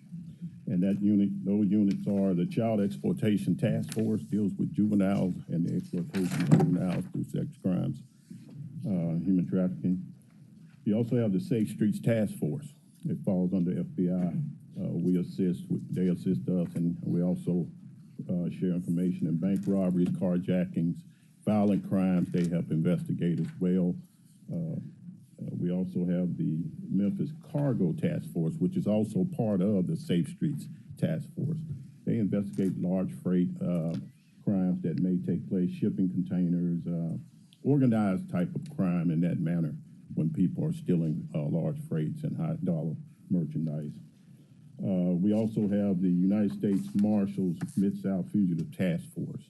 We're part of that unit along with several other units throughout the surrounding county. They help out with apprehending some of the worst of the worst in individuals. We have to go to them quite a bit when these individuals cross lines state to state. We most definitely need their participation in that. We also have the United States Secret Service Economic Crimes Task Force, which deals with the federal counterfeiting, state fraud with finances and things of that sort. So I'll finish off with the last. Understand we started off with support services, things that are to aid uniform patrol. Precinct Task Force works under the direction of the precinct colonel to address crime issues in that particular precinct. The chaplaincy unit works with area clergy to help inform them about the crime and problems and address some of the related issues in their community. Community impact officers is something new. That is the retirees that we've hired back that liaise with the precinct commanders to build relationships in the community. And we also have the community engagement unit, otherwise known as COPS, and they strengthen and empower, cultivate partnerships within the community. And I yield. That is all that I have on my PowerPoint for questions. Thank you for that presentation. I had a couple of questions, and then we have some members in the queue as well. I noticed in part of it you answered, Chief Wright, you said that 27 through 31 are pretty much just investigative. Yes, ma'am. These are investigative units. They're all investigative. And the reason why I'm asking, because 1,900 officers, half of them on the street and half of them in the office. And just wanted to make sure I understood, because I know we have a shortage of those in the street patrolling. Was that correct? That's probably how I explained it, ma'am. But yes, roughly half of our officers are assigned to uniform patrol. Now, these units that are mentioned are in the streets. They're just not part of uniform patrol. Assigned to a station. Okay. So, for example, the TAC unit, certainly they have specialty things when they're called upon to do. Mm-hmm. But if not, we assign them to hotspots. Just yesterday, the TAC unit was patrolling the area of Poplar and Highland when they weren't tied up on something else. Okay. Okay. All of them have been patrolmen at one point? Yes, ma'am. Okay. All right. I noticed in all of these that you had targeting, investigating, dismantling, addressing, and identifying. So some of them are just investigative. And when you say targeting or addressing, what does that mean? In the description, it was noted that some of them, their responsibility is to target or to address? And if you could just kind of elaborate on what is meant by that. Absolutely. So just trying to use more verbs than just one verb. So you look at the Auto Theft Task Force. Just last night, the Auto Theft Task Force spotted a stolen car. They conducted surveillance on it till the suspects returned to the car. Then they followed that car till it stopped at a house. Then they had Uniform Patrol come with them and assist in making the apprehension. So that's their goal. You know, Uniform Patrol is going from call to call, but they certainly make quite a few auto theft arrests. So far for the year 2023, we've averaged 5.5 auto theft arrests per day. But the Auto Theft Task Force goal is to find stolen cars, not just tow an unoccupied car, but conduct an investigation and see if we can identify who's using that car. And at that point, they notify patrol officers to come and apprehend? Yes, ma'am. Okay. The other question, if you could kind of share, I have 4 areas that I wanted to see what the difference is, or how are they different. Number 25 and number 30, how are they different? The fugitive unit and the United States Marshals Mid-South Fugitive Task Force. Okay, I know I'll come in one on is, okay. No, go right ahead. I'll come in on the, number 25 is our local fugitive unit, which is Memphis. They're all Memphis officers that's working within that. And we're going after these offenders that are probably a little bit lower level than a murderer, but we go after some murderers, but we pass that on to the fugitive, our federal task force, which is the federal side, because some of those suspects in homicide, they like to cross lines, so we'll let them work on those. And of course, the low level, the aggravated assault suspects that we have every day, your robbers that you may have every day. We don't normally use our fugitive unit, our Memphis fugitive unit, to go after those individuals. Sometimes we cross ties with our federal side and work with them as partners to build that team and go after these same individuals that we're looking at. So they all work in conjunction together. Okay. And also, Chairwoman, I think it's important to note also that the Marshals is a collaboration of not just Memphis, but also other jurisdictions that are part of that federal task force. And they have arrest powers outside of the city of Memphis. Even when serious crimes are committed here, we can also cross jurisdictional lines as we work under that federal umbrella. okay, all right. Number 9 and number 10. So one is local, and number 20. To hear you, make sure I understand, one's local and one kind of deals more federal, okay? Number 9 and number 10. So number 9 and number 10, one is strictly for traffic enforcement. The STU unit, that's what was created to address the speeders, the reckless drivers. The STIS is specially trained in accident reconstruction, and they investigate critical or fatal accidents. The one investigates and the other one enforces? Correct. Okay, all right. Number 11 and 28. Because they kind of, these, and I'm asking because there were similar descriptions, so just wanted to know. Right, so organized crime, number 11, is a Memphis Police Department, even though we do work with multi-jurisdictional. It is a Memphis Police Department unit. The other works under the direction of the Federal Bureau of Investigation, so we have an officer assigned to that unit to work with the FBI under their direction. Just one? I believe so. Safe Streets. Just one officer? Have, quite a few officers. Yeah, they have quite a few. Oh, okay. Okay, and last one is 28 and 31. Safe Streets and economic. Which one was that again? 28, which is 28. Safe Streets, and 31. So yeah, Safe Streets, like I said, they fall under the direction of FBI, but their direction is bank robberies, carjackings, and violent offenders that they identify on their side. But us as partners need to be liaisons with them, so we'll know what's going on in our city, and we can actually assist with taking down some of these larger organizations that we may not have an idea or a clue about, but they have gotten information on their side. Now, as of the 31, Secret Service deals with counterfeiting, money fraud, finances. You may have some internet stuff involved in that on finance and fraud type stuff, so scams of that sort. So we're part of that because we have an economics crime unit within our city, investigative bureau. And so that bureau must be able to cross ties and communicate because everything on the internet, of course, is not just local. It goes throughout the country or Okay, all right, thank you, and I'll come back. I'm going to yield the floor to my colleagues, Councilman Covett. Thank you, Madam Chairman. Officer Crow, Chief Crow, that 5.5 arrests per day on auto theft, did I hear you correctly? Yes, sir. As of the end of February, we've averaged 5.5 arrests per day for auto thefts in the year 2023.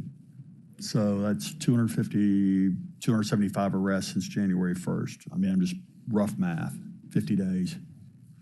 All right. Is there a plan to increase the auto theft task force in terms of number of personnel, given all these spikes? Because I know you guys are watching the data closely. Are we looking to kind of beef that up? I'm blood from a turnip. I know we're at 1,900, but what are we thinking on that? We discuss that weekly. We discuss manpower reallocation weekly. But to increase the staffing at Auto Theft Task Force, it means decreasing the staffing at a precinct. It's got to come somewhere. So there is no warehouse or closet. That's why we've got to recruit more officers. I say it every time I get a chance. Every person in this community needs to be recruiting officers for us. Then we can have the staffing that we all dream of. There's a hiring expo set for April. And so we want the whole public to come out. Now's the best time to join the Memphis Police Department. Thank you. Well, ma'am. I was just going to add to that, too, to your point on the auto thefts, because we don't have as many individuals on that auto theft task force as we like. We also have our officers that are on precinct task forces that also are targeting and looking at areas where they see repeats of auto thefts and so on. So we're sort of augmenting that with our precinct officers as well that are on the precinct task forces. And Chief, thank you for that, because that's kind of the next question. Is there a way, and again, you guys are the professionals, is there a way to, again, increase the auto theft task force, almost kind of multitasking? Again, not being a police officer, not you're really, I mean, it's your organization, but I guess the question is, can we beef it up in the short term to address these issues that just it feels like it's still just exploding, and I'm getting text after text, Facebook after Facebook. Somebody else got hit last night kind of thing. So I just signed a special order this morning transferring one patrol officer from Tillman Station to the Auto Theft Task Force. So it's adding when we can find the resources to do it. Okay. If there's nothing else, thank you, Madam Chairman. But Mr. Budget Chairman, I look forward to specifically looking into, because we touched on it, police recruitment, but also beefing up certain task force, especially the auto theft, and however we can help from a budgeting standpoint to get more cops and beef up where we need to beef it up. Thank you very much. Have you all looked at how you can, if there are opportunities to combine some of them, or have you done any studies on, like you just mentioned, the precinct unit helping or tying in with the other unit? Could you speak to that? Well, and this list, even though this is a very comprehensive list of all of our task forces, on a weekly basis, we discuss what the big problems are in the city. And many times we take officers that are assigned to different specialized units and reallocate them so that we can have more officers focusing on our priorities. And right now our priorities are auto thefts. So those weekly meetings that we have, we are very intentional about adding resources and asking some of our other, even sometimes our fugitive units and the other gang units, they're looking for auto thieves as well, as opposed to just, focusing on the work that they're specialized in. And all of them, when you have to pull them, all of them have been trained to be pulled on that, Absolutely. with the de-escalation and all of that type of training. They all have that. Oh, yes. Okay, all right. We have some others. Chairman Jones. Thank you. There have been calls for us, this presentation has been very helpful. There have been calls for us to do away with all specialized units, but when I look at this list and just to see the different focus, it would be absolutely irresponsible for us to entertain that based upon the various roles in which they play. However, what are the measurables? How are we measuring our success in each one of these areas? So if we see that we have a specialized unit and we have people deployed, we have resources directed towards them. But if we don't see the numbers going in the right direction, what do? Do we continue to throw money at it? So what would be helpful for this community for the sake of the transparency is for us to say, here's what the goal of this is, to drive, auto theft down, if you would. And so, I know that the nature of this, some things just are not going to go away. But I still think that the community should know that there's some measurables that we're saying, here's what we are directing these resources to, these are the expected outcomes. And if we don't get those expected outcomes, we're going to go in a different direction. This is helpful, but I would appreciate, and it would be helpful to see some of that type of information as well. So we can absolutely share the statistical data and what our goals are as it relates to the percentages that we're trying to achieve as far as reductions are concerned. And as I said, we meet weekly, but we'd be glad to share that data as well, or even invite some of the members on council to come to our ComStat meeting. It's a very comprehensive look at the data, and not just at where the crimes are committing, where our officers are being deployed. We can actually see on maps exactly what time of day, day of week, where our officers have been dispatched and the work that they're actually producing in those areas. Not just dispatching them, but what are we getting as a result? So we'd be glad to share that with you, council member. Yeah, no, that would be very. I know we get these weekly. Well, we get these monthly crime reports. Yes, yes. But still, from that standpoint, as we're seeing these things and congealing all of this together to say these specialized units are helping effectuate change, and we're getting results in these units, that would be helpful. Just some of the background. Absolutely. For that. Thank you, Madam Chair. Thank you, Councilman Morgan. Thank you, Madam Chair. We often do talk about the shortage of officers we have, especially, and it's more maybe tangible or obvious on patrol shift, or maybe we talk about it more often. If I go to Bravo roll call tomorrow and there's supposed to be 18 officers there, I can count how many are in the chairs, and it's 12. Okay, so we see that we're 6 short. Are we able to, or have we put a number on how many officers we're short in terms of these specialized units? So for the specialized units that we're discussing, there is no minimum staffing level. So there is no minimum complement that we have to meet like there is in uniform patrol. It's always just a balancing act of sharing resources. But every specialized unit, every week, says that they would like more people. We need more people on mounted patrol on the horses. We need more people on motorcycles. We need more helicopter pilots. Every unit makes that request on a routine basis. And they could do more if they had more, but so specifically when we say more, if we had better staffed investigative units, specialized units, how would that impact our ability to bring justice to people that have been victims of crime, stop crimes that are happening, and prevent future crimes? So I always go back to 2010 and 11 when we did have 2,500 police officers and we had the lowest crime rate, the lowest murder rate. If you look at 2010, we had the lowest murder rate we had since the early 70s. And so when we had 2,500, not only was uniform patrol fully staffed, but the specialized units were everything working together in conjunction and working well. When we talk about reducing crime, I just always want to go back to auto thefts, and it's just prominent in our mind. So far, as of the end of February, 304 arrests for auto theft. Of that, 10% were 16 years old. 31 of the 304 people arrested for auto theft by the end of February were 16 years old.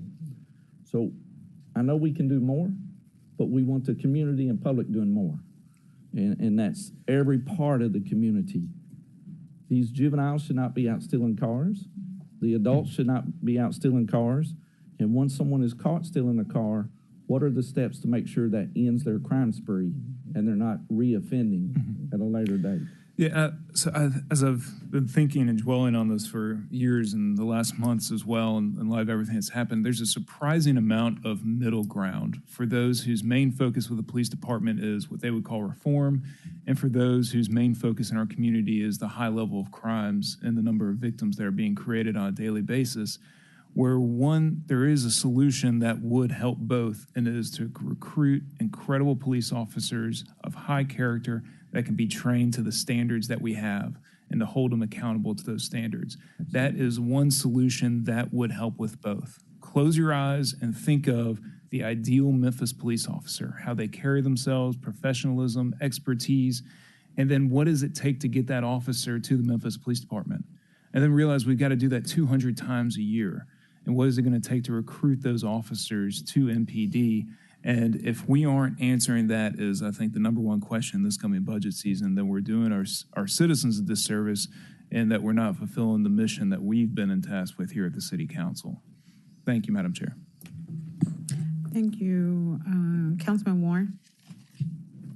Yeah, just a couple of questions. So we've arrested 300 people so far for car theft. Is that correct? Yes, sir. Right. Okay, and we've had 3,500 car thefts at this point.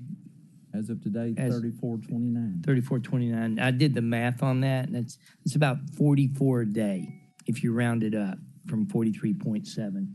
As I recall, we were doing about 30 car thefts, the last time I asked this question, a day. So what changes in the laws do we need in Nashville to be able to allow us, once we've arrested these people, to keep them in jail? Because I'm imagining that part of this issue is if we're arresting 30 a day, they got to be recruiting a whole lot of people, was it 30 a day or 30 a month we're arresting? So we're arresting 5.5 per day. Per day. 304 auto theft arrests as of the end of February. So that's 150.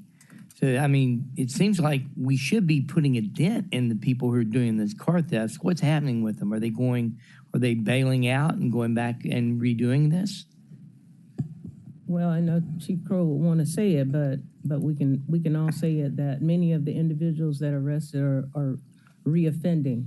So, they're not one and done, these 5 a day. These are individuals that have committed auto thefts and committing them again.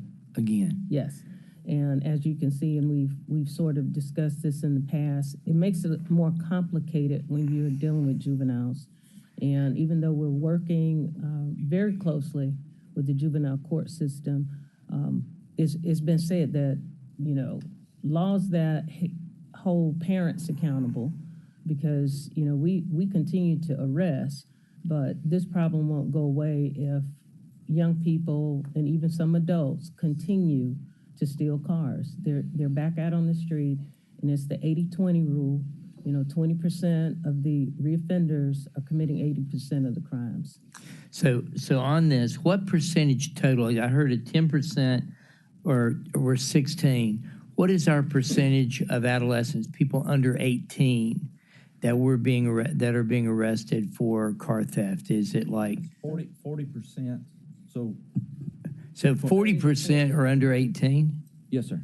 10% are 16? Yes, sir.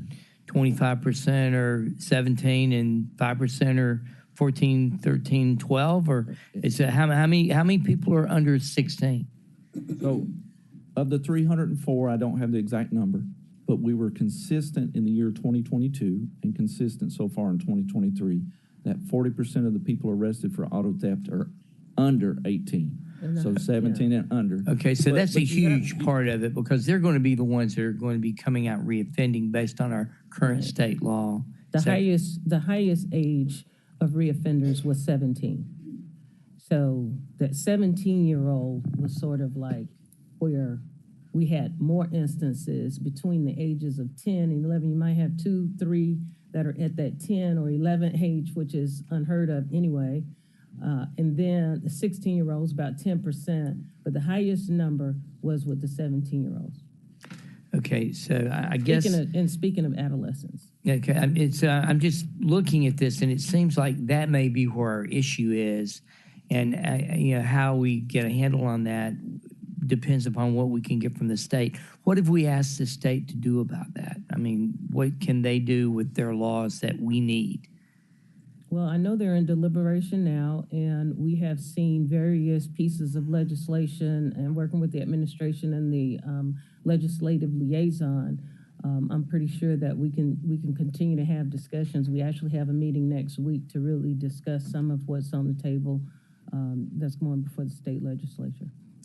Could I ask our attorney, Ms. Sink, what is the administration looking at asking for in Nashville to help with this particular issue?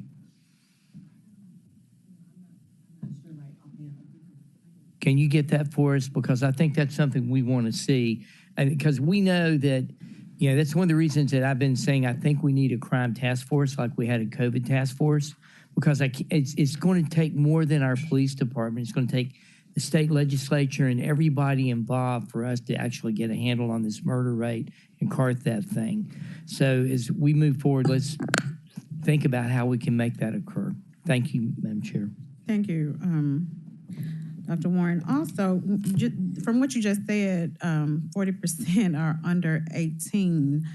I'm glad to see that you have DARE and chaplaincy and community impact officers and community engagement on here, because you said the 80-20 rule. So most of these are young people, and it's the same ones.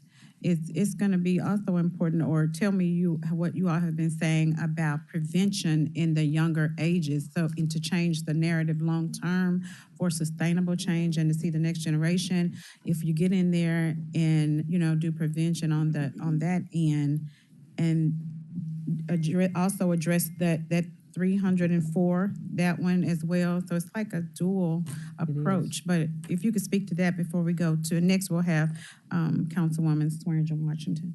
So the community engagement piece is really critically important for us too. And our COPS office, our Police Athletic League, our DARE unit, all of them work with young people in the schools. And from a preventive standpoint, the DARE unit, they graduate about 500 students a year from our DARE program. That's an extensive program to teach young people to stay out of gangs and stay away from drugs as well. That's at that third grade level up to about fifth grade, which is a really critical area. Our Police Athletic League, we just did a banquet about 2 weeks ago where we awarded 150 young people who were involved in sports with the Police Athletic League and their participation. That program, along with, we have a lot of officers that have their own programs with, 100 or more students and children who are playing all kinds of sports. We just started our Girl Scouts at every precinct. We have a number of community engagement kinds of programs in an effort to build those relationships and help our young people to see that this is not, the place that they want to go. Are you all seeing any results? Feedback or good results from those? We are, but we're just one entity, of course, and, Absolutely. And we're going to do our part and do what we can. Optimistic about the schools and programs that might be starting in our schools in the near future as it relates to a criminal justice program for students. Some of our folks in the police department with the MPA and Mr. Bill Gibbons are looking at how do we integrate criminal justice kinds of courses in our school systems to sort of educate young people at an early age on the criminal justice system. Careers in criminal justice doesn't have to be policing. It could be dispatching and other areas as well. Okay. All right. Thank you for that. And it's going to take all of us, wraparound services and meeting the needs of the community as well at that age. So I appreciate that. Councilwoman Swearingen Washington. Thank you, Chair. I'm glad you mentioned it about the schools. Do we have someone that's intentionally going to the different schools? I remember we used to have Officer Friendly. We do, and that's what they do every day. That Dear Great program, they are in the schools on a regular basis, and then we have other officers that go to the schools and have programs. They're involved in reading programs as well. But our Dear Great program touches a lot of students in the public school system. I've noticed a strong presence of the state troopers on streets such as Lamar, Poplar, Elvis Presley. Are they partnering with us to help us with our crime? Yes, and we're excited about that. We're very excited about finally seeing some sustainable presence of the state troopers. I know we've had this conversation over the last several months about getting support on our interstates, but we are finally seeing that some of our state troopers are literally assigned to this area, and are not just on our interstates, but are also on our city streets. We welcome them. We plan to continue to reinforce that relationship, invite them to our crime fighting meetings so that they can be aware of some of the areas that are concerned to us, and they can help augment that presence in certain areas in the city. Last, I'm glad that you mentioned about the helicopters. I wanted to ask you, what type of technology are we utilizing? Can we have drones, I'm gonna let cameras, the helicopter something specialist to help speak us? on that. So currently, we do have utilized drones, but our primary means of aerial surveillance, aerial assistance is the aviation unit. We have currently 3 helicopters. We have a 4th one that's in the stages of being rebuilt. And those helicopters, 2 are outfitted with forward-looking infrared, meaning the FLIR camera, what you see oftentimes when you see video of a police helicopter, that black and white image that you see. They also have a 16 million kilowatt power night sun that is affixed to the belly of them as well, and it can be removed. The drone program we're still working on. We hope to increase it with some new contracts that we're working on to create a more robust drone program. That way we'll have them at the precincts ready for deployment, specifically when we have lost children, missing adults, things of that nature, so that we can rapidly deploy those drones. But that's some of the technology. We've got a downlink that allows a station commander to be able to see what the helicopter's seeing via iPad, phone, kind of give them a better understanding of the total view, vice just a narrow view that they have from the street. I just wonder, going into budget season, if we could utilize some of this technology to help us with this car theft problem. So we are. That's one of the problems that we've got currently 7 pilots. Obviously, we want to recruit more pilots. We do require them to have a commercial rotorcraft or fixed wing license prior to, but we do intend to start working with the precincts, targeting these areas, especially with spotlights, the FLIR, and just mere presence at varying times during the peak hours in order to try to arrest some of this. Thank you. Thank you, Councilwoman. Councilwoman Robinson. Thank you, Ms. Chair. I'd like to ask 2 or 3 questions, but I had a comment. We have a problem in our city, and it's going to require all of us to work towards solving that problem. And as we talk today about recruiting more police officers, as I talk to my friends in HR across this whole city, trying to recruit people is difficult, especially when we have a group of people in our city saying that the police officers are the bad guys, and then you're trying to get people to be a part of the bad guys. We've got to change how we speak and how we talk about our police officers.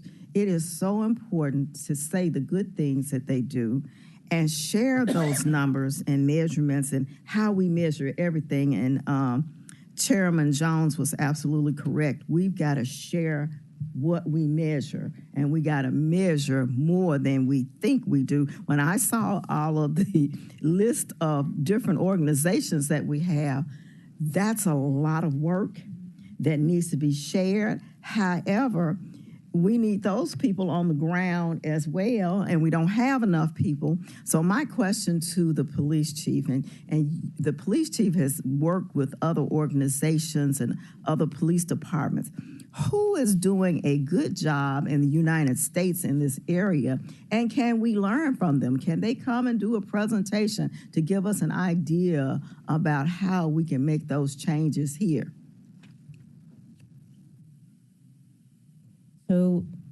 So thank you, Councilmember Robinson. We we are constantly looking at other agencies too, and not just other agencies' studies on best practices. The Police Executive Research Forum puts out daily reports about best practices, how to measure success, and so on. And a number of us get those reports, and we actually replicate some of that in our work.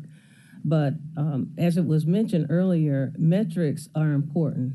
You know, that which we don't measure, we can't operationalize. And it's important for us not just to have good metrics for the units, but also to have good metrics and measures for our employees, each one of our employees, some expectation of what am I supposed to do today individually, and what is my contribution? How do we measure that? We've been talking to HR about improving our performance evaluation process instead of it just being satisfactory, not satisfactory, whatever. Actually have some measures for the various performance indicators that are important to officers, important to investigators, important to supervisors as well. I think if we look and take a deep dive at everybody's contribution, that's going to help us as it relates to not just holding units accountable and patrol accountable, but holding individuals accountable too. Okay. You said that you see those reports and we're trying to utilize them, but you didn't say that I know a city that's doing a really great job and I'd like for them to come in and talk to us. So are you saying that they don't exist? It's not that they don't exist. In this particular time around the country, all agencies right now are struggling with the answer, especially for not just violent crime, but for auto thefts. That has been a pickle, and no one has, that just right answer or the secret sauce to how to deal with this new age of auto thefts with this new technology. Now even manufacturers are starting to get more engaged and more involved, and insurance companies are starting to not even insure certain types of vehicles because of the high instances of thefts that can't be avoided. So we're communicating, but we're working together sort of because right now what drives our crime, our part one crime in the city, is auto thefts and thefts from autos. And it's not that there isn't an answer out there. We're just continuing to look, massage, reposition ourselves, try something new every day. Okay. So you do know the citizens want a magic pill and a magic wand, and they want this to just stop overnight. I think that it would be helpful if we just share information at least once a council meeting about what changes we've made in the police department and what difference that it has made. And it doesn't have to be all the metrics, but something every time so that we can give our citizens hope. And I want to also share, I did see some of our state patrol out, and I'm sure they were wondering, what is wrong with this crazy woman? Because I was blowing my horn going, yay! I saw 2 cars yesterday, and I appreciate that. And I wanted to make sure that I said it verbally and in this meeting so they know we appreciate them. And I appreciate each and every one of you. My last concern is our crime prevention programs. When you talked about your officers taking on Boy Scout and Girl Scout troops, why can't our churches help us with those efforts so that you can do the work that you need to do? Why can't I don't understand why we as a community cannot come together and allow the police to be policemen and allow the social agencies, all this money we spend in grant programs, why we're not saying to those people, how many children are you going to be serving? We need more service in this area, and this is what we like to see you do. Or we can just say we're only funding grants for programs that will sustain young people and give them activities to do that are meaningful. We've got to change what we're doing on this council so that we can say, we got to get our police officers doing what they're supposed to do every day, and that's policing.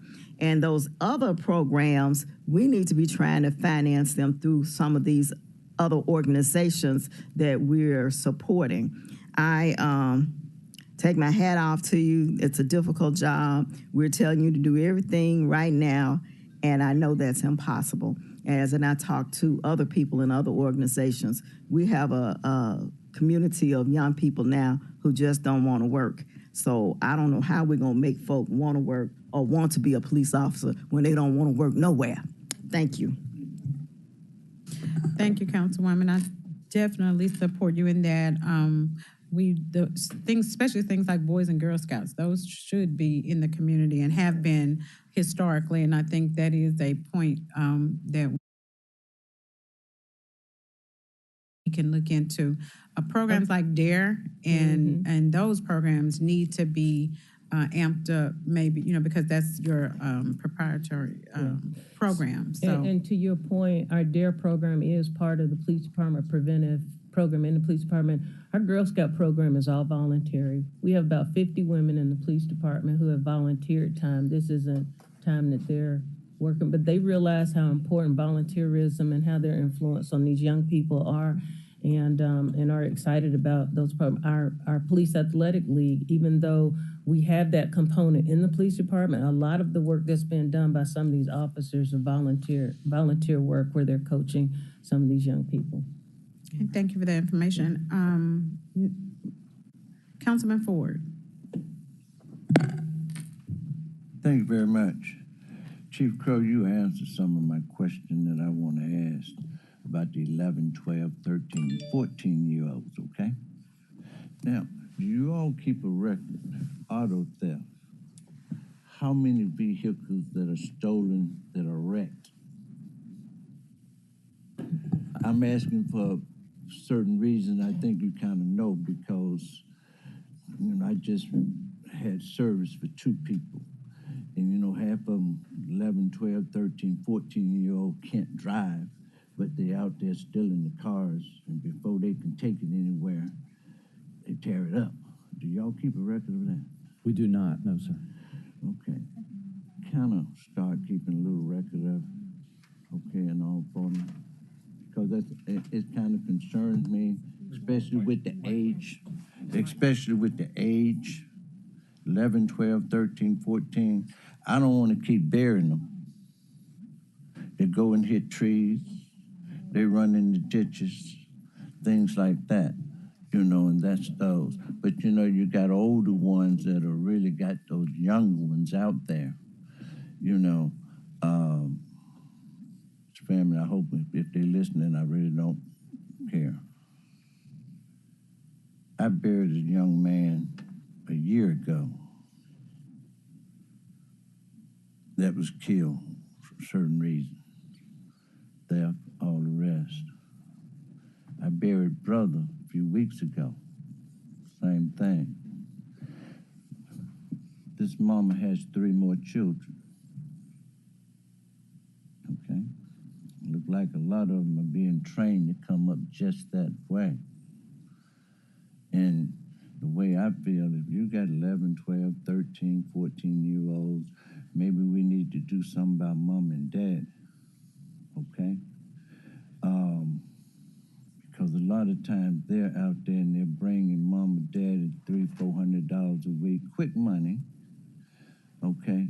So they put them out there and they know if they get caught, they're going to juvenile court. They'll be right back out. Then they go and do it over again.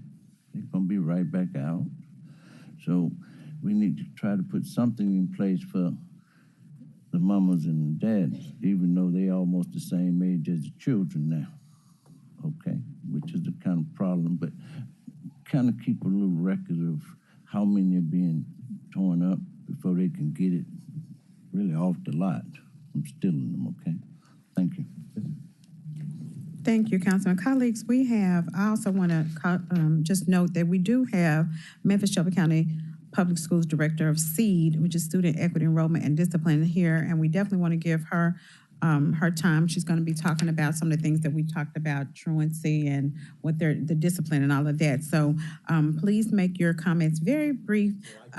We have Councilman Carlisle, then Councilwoman Easter Thomas.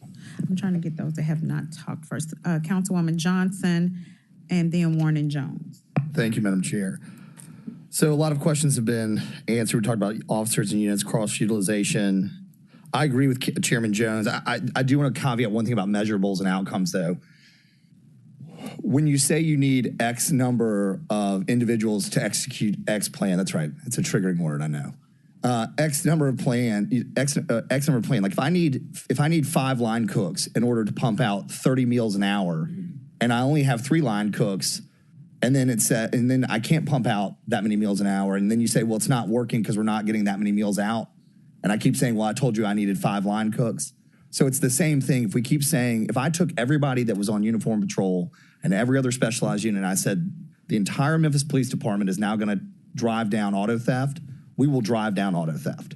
But then domestic violence will go up, and then other crimes will obviously start to go up, right? Speeding will go up because we're just doing auto theft.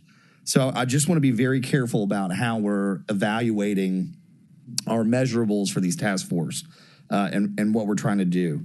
In addition to uniform patrol, like the other thing that we're not touching on, I'm glad Chief Crow made the distinction, is that we do have investigative services. So like we talk about clearance rate, like our uniform patrol makes an arrest or they begin to take a police report, but the clearance rate is a different kind of area of what we're doing. And so if we don't have enough officers out there or investigative services individuals, then our clearance rate is not going to be where we want it to be. So it's a very complex system. I know we always try and break it down with like 2,500 officers as like one magic number, but it's 2,500 officers properly trained and deployed and cross-utilized when necessary and where necessary. And I'm glad Councilman Morgan brought up victims. Like in this entire conversation, I know that we're in the middle of still talking about and working on and reforming based on other egregious acts and predominantly Tyree Nichols, but the vast majority of people that our police department serves are victims of crimes, and they're often forgotten about. Like they are straight up victims. And so victim services and things like that are very important. And the other thing that's really started to irk me, especially in a place like Memphis, is it's a national conversation about the militarization of police. Some of that's fair. But the reality is it's not like they came home, or many of our officers who came home from military service wanted to be in a militarized unit in the United States. But when you've got people on the streets carrying Kalashnikovs and ARs, and our police officers have 6 hours, that's not going to work. Like, they don't want to be walking around the streets carrying those weapons. They don't want to pull over a car and some guy's got a 100-round drum with an AR. But the reality is they do. Like, we're living in a world that did not exist 30 years ago. And like, we have to face and be real about that. That when these officers leave their house, like Jeffrey Redd did, they may not come home. He walked into a library thinking that he was just going to help somebody out, figure out what's going on and why somebody was being disturbed. Was shot in the head. Like, that's the truth. And I'm glad that Councilwoman Robinson brought up the point that we talk about police in a totally different way. We deface and dehumanize the work of men and women who, most of which grew up in Memphis. 60% are Black. And we take away something that gave them a huge amount of pride to leave Whitehaven or the Central or Wooddale and go back, or Westwood, and go serve their community. And we've got to take that narrative back. We certainly still want to hold accountable officers that are not doing the job right. And Councilman Morgan has brought it up. And I hate to say it, I don't care what industry you're in, whether it's CDL drivers, bus drivers, servers, IT, if you want to be competitive in a marketplace, and we talked about contractors just a second ago, at the end of the day, it all comes down to money. Full stop. Our officers answer how many 911 calls a year? 780,000. And we have the lowest top out pay in the area. The reality is that the article that came out in the Washington Post talking about our recruiting practices and what is going on in the academy, and I know Chief Davis is going to have an opportunity to respond to that, but the reality is these are all the other fixes without wanting to actually do what's necessary, which is you have to be able to have the best possible compensation package if you want the best possible officers. It's just a fact. it's not, again, I'll just say it over and over again till I'm blue in the face. It's not just police officers. If you want the best CDL drivers, or you want the best engineers, or if Chief Ford wants the best budget people under the sun, if she wants, if Chief Sink wants the best staff attorneys, then you have to go out and want to compensate them for that. So a lot of people kept looking down at me for the budget chair, and I wasn't really prepared to do this, but I hear it now. I received a lot of feedback from members, and so here's what you're going to see from me and others this coming budget season, because I don't want to take credit myself, but I'm bringing forth a budget resolution that's going to fund an additional almost $30 million in next year's budget. And Chief Ford, I owe you an apology. I had to cancel yesterday. I've got a daughter and a wife home with strep, or else we were going to talk about this. And it's going to be a public safety funding resolution, and here's what's going to be in it. It's going to be an additional $15 million for police salaries, which will take us up to the top out rate pay in the area. It's also going to have an annual funding of $5 million for the Affordable Housing Trust Fund. It's going to have $5 million for MATA annually, and it's going to have $5 million for youth services specific to libraries, community centers, and parks. To Chairman Jones's point, and it's something I went back and looked at, we don't have the programming that we once did in parks. And I think Councilman Warren brought it up tangential to that, which is a lot of those jobs went to, not only was the softball team out there, but the coach was a local teenager. So you have the programming, and then you're also compensating somebody that's local in the community. And so the reason I call it public safety is it's all meaningful, right? Like, we know that if we're going to have safe neighborhoods, we have to stabilize them, so we need money for affordable housing. We've talked about MATA till we're blue in the face. We created together the first transit funding, dedicated funding stream in the history of the city, but we know it's not enough. And then lastly, the other two things that I think we can do that'll be outside of that would be, I think we need more money for violence interruption.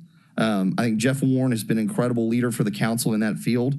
And whether that's expanding or, accelerating and growing GVIP through 911 Block Squad or finding youth villages. And then the other thing that I've heard from officers and that Chief Adams has confirmed is that our fleet is in trouble for our officers. So we're going to be looking at the capital pay-go line for street maintenance and looking at purchasing another 87 cars utilizing capital pay-go for $5 million.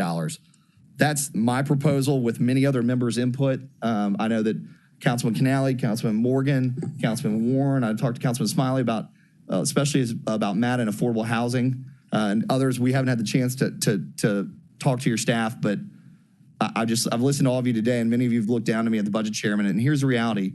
I know that Chief Ford is going to come and tell us that we've got other obligations this year to absorb in our budget, and if it takes a revenue increase, then that's what it's going to take. But we don't really have the time to wait anymore. I don't think so. And I think this body, and I'll say this, and I'll shut up. I've been more proud to serve on this body, especially in like times of crisis. We've endured COVID together. We've endured the George Floyd protests together. We have gotten to know each other once we got back together. And we've had to go through Tyree Nichols and Jeffrey Redd together. And honestly, a Scotty Triplett. And I'm sure I'm forgetting others. Fletcher. Say it one more time. Fletcher, thank you.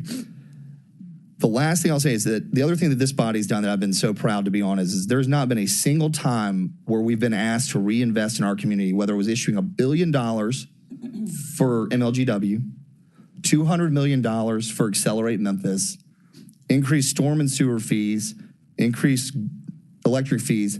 This body has stepped up to the plate, whether it's been politically tenable or not, because we knew it was the right thing to do. And I think we're at that crossroads now. So I look forward to getting into budget season, which Councilwoman Easter Thomas asked me when it begins, and I said I think it's already started. But I don't want to take credit for a lot of the things that I just said. I want to make sure that the world knows that the 13 of us have done that, almost all of it together. And I think we'll continue to do that, and I look forward to budget season. Thank you, Madam Chair. Okay, Councilwoman Easter Thomas. Thank you, Chair. I feel like the more everybody talks, the more everybody's questions keep getting checked off. So that's a good thing that we're on a sort of consensus. Good morning, Chief Davis and Deputy Chief Crow. Just quick questions, and I know we do have to get to the other presentation, which I'm excited to hear. For clarity, do these unit officers also get counted as uniform patrol officers? Is that the same count, or is it a different number when we talk about officer total enrollment? So they do not count as officers assigned to uniform patrol, but they are part of the count of total commissioned officers. Okay, so when we say 2,500, we're including the unit Yes, ma'am. officers. That's officers that are commissioned Memphis police officers, regardless of where they're assigned. Okay. When you do bring us, I know Councilman Jones asked for specific data. Can you also tell us the unit enrollment numbers? And if it's readily available, like the average amount of years the average unit officer has in those? I particularly want to see how many more or less officers are in programs such as, assigned to programs such as DARE, GREAT, and CIP versus the other units. But I think that would just be helpful in us knowing out of the total complement we have where our officers are. And then also it was talked about, we talked a lot about juveniles and young folks.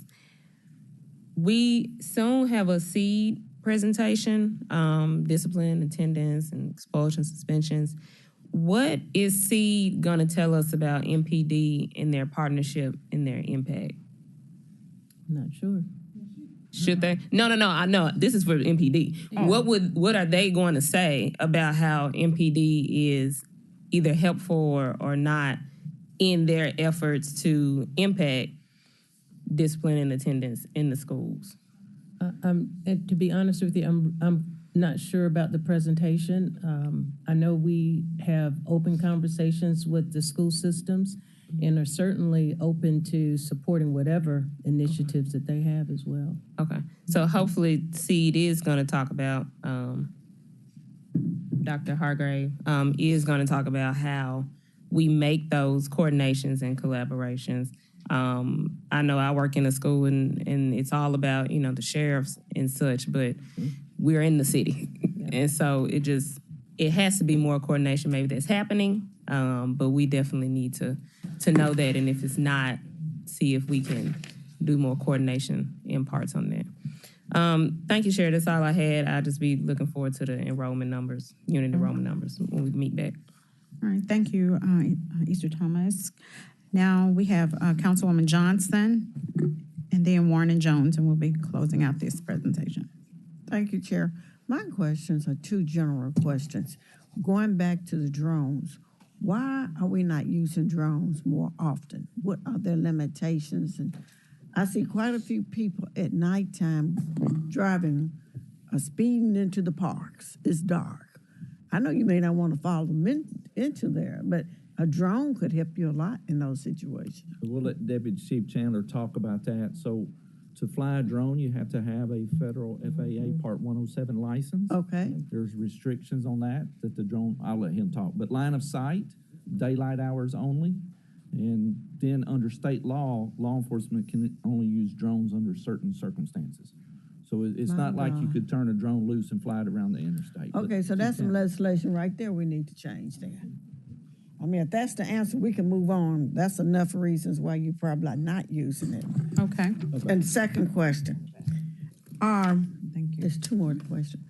The cameras that we have out there, are they live? Can somebody actually monitor those cameras on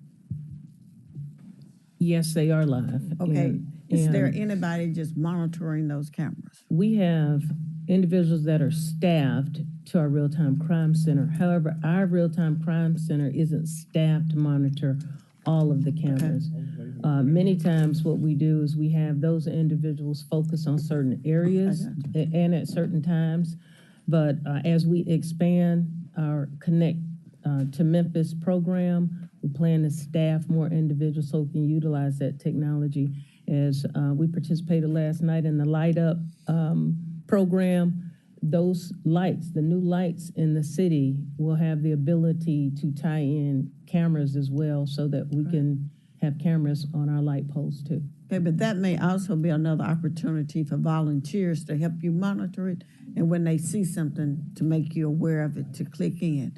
So neighborhood associations can monitor their own neighborhoods. They would love to do that after they go through some basic training that you would provide. My next question is, what's the hotline for someone to call to report a crime or to inform you of some activity that they think may be about to take place? So certainly if it's a life-threatening emergency, we want them to call 911. But the other number for the dispatcher, the non-emergency number, is 545-COPS, C-O-P-S. That equates to 545-2677. Okay, my question stems from the fact that we may have family members who know their children are doing things, but they're afraid to turn them in. What can we do to give them a comfort level that the kids won't know that they turned them in, but they know it's wrong, and they want to do something because they don't want to see them in that car wreck or in that funeral home situation. So we need some type of hotline that they can call, or an address they can send a letter to without them being personally identified. You know, we need to come up with a way to help these parents who are willing to help, but these parents are being threatened by their own kids and by the gangs themselves. So we're going to have to come up with some way for parents to say, I need help. So Crime Stoppers program, 528-CASH is the phone number for Crime Stoppers. They also take Crime Stopper tips. Will they be able to identify the telephone number? No, ma'am. Okay, you need to, I guess, advertise that because people don't know. They thinking their telephone number is going to come up, and they don't want to be identified in that way. Okay, those are my questions and concerns. Thank you for you. Thank you, Council. Thank you, Chair, Councilwoman. Councilman Jones and Warren, we are way over. Can you all hold your I just have questions? a We're statement. Just a a statement? 30-second statement. Okay. I just want people to realize that the extra highway patrols that we've seen on the streets are courtesy of our governor. I wanted to thank Governor Lee for putting the highway patrol out there. I think it's been helpful. Thank you very much. Madam Chair, mine are not questions, they're more so comments. So one of them is, folks, we all are affected by the auto thefts. Because if we look at the value of the insured automobiles, these insurance companies are going to pass on these costs to all of us. Whether my 2012 car is still in my possession, when that renewal comes up, we're all having to pay for this. So, we need to disperse this information out there. We still are paying for it. I would love to see, you talk about the officers who are doing volunteer work, stipends for that. We have coaches who get an extra stipend for I think it'll incentivize other officers to do a little bit more, whether it's, $250, $500, I don't know. If we can have that type of program for additional officers. And then my last comment, Councilman Carlisle, we need to stop it's none of us, but the double speak about militarization is because everybody has guns. I know I'm preaching to the choir in this particular audience here, but for the 30 people who happen to be watching outside of here, we have the police state is a result of having everybody with these assault weapons out here, and for the legislators at the federal level and the state level to be in the pockets of the NRA, that's what got us here. And so they're saying, well, you be tough on crime, but open the floodgates to guns too. We can't do both of them. We have to burn it at both ends. Thank you, Madam Chair. All right, Councilman Covett and then Michael Easter Thomas. Colleagues, just want to remind you that you all are having these opportunities. So when we go to the other committees, don't get upset that we have so much in the other committees as well. We may want to make public safety a little bit longer in this space and time which we're in our city. But we're going to now go to Councilman Covett and then Councilwoman Easter Thomas. And then we're going to ask our next guest to come go with the next item. Thank you, Madam Chairman. Chief Davis, do we have an RFQ or RFP out for new pistols for our officers? And yes, we do. Super. Do we plan on making a decision or signing any contracts within the next 2 weeks or prior to the next council meeting? I don't think we're that far along. Okay, so we RFP, can have a more robust conversation in 2 weeks if you're not going to make a decision on that in the next 2 weeks. Absolutely. We're in a process right now. Yes. Very good. We'll have you back. Thank you. Thank you. Councilwoman Easter Thomas. Thank you so much, Chair. I forgot to ask this question because I didn't write it down. That's why you write things down. You all going through these special units, and you talk about the community helping recruit, if individuals are wanting to be hired for specific units, are they able to go through the recruitment process and immediately go there?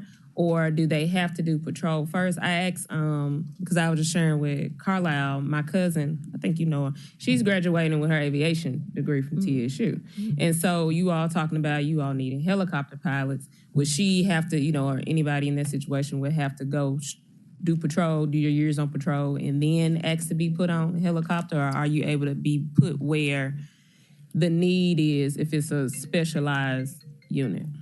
So they would have to go through the appropriate training, field training with their officer and everything, learn how to be a police officer. Right. And I believe right now is 2 years, 3 years or so that they have to do on the street, learn how to really be a police officer, and then they can put in for a specialized unit. We are always looking for that talent and that skill set because everybody doesn't walk onto the police department with an aviation license or EOD bomb tech qualifications. So we're absolutely looking for that. Okay. I think that'll be good as we go out and try to help communities with that too. Maybe thinking about Carlisle's about to accelerate or bilateral option with that, just because it may be more direct recruitment help for our areas in which we really need it. Absolutely. But that's good to know. Thank you. Or at least know that you're going to get there. You'd hate for somebody to get in, maybe not like it, would have liked aviation. I don't know. Yeah, you'd hate to lose it. Definitely wouldn't. All right, then we really appreciate the presentation, appreciate you being here and your patience. We appreciate it. Thank you for your presentation. Thank you. Colleagues, our last presentation is a presentation from Memphis Shelby County Public Schools Director of SEED, Dr. Angela Hargrave, and that was requested by myself. Thank you, Dr. Hargrave, for being here with us and for your patience today. Please give your name and address for the record, and you will be recognized. We did ask her to come in and talk about truancy, student mental health, wraparound services, parental involvement, resources needed to help, and how we as a council can help. So we will be talking about all of the things that and anything else that you feel is needed hearing the conversation that we've had today as well. So make sure your green button is on, give us your name and address, and go right ahead. And I'm gonna ask my colleagues to please give you their undivided attention. Go for it. Presentation. Okay, have you already, she has a presentation? Yeah, the IT. I think they should have it. Yeah, she will.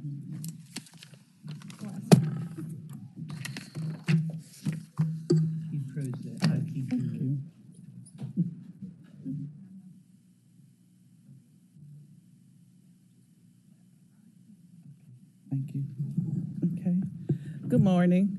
My name is Angela Hargrave, Memphis Shelby County Schools, 160 South Hollywood. That's okay.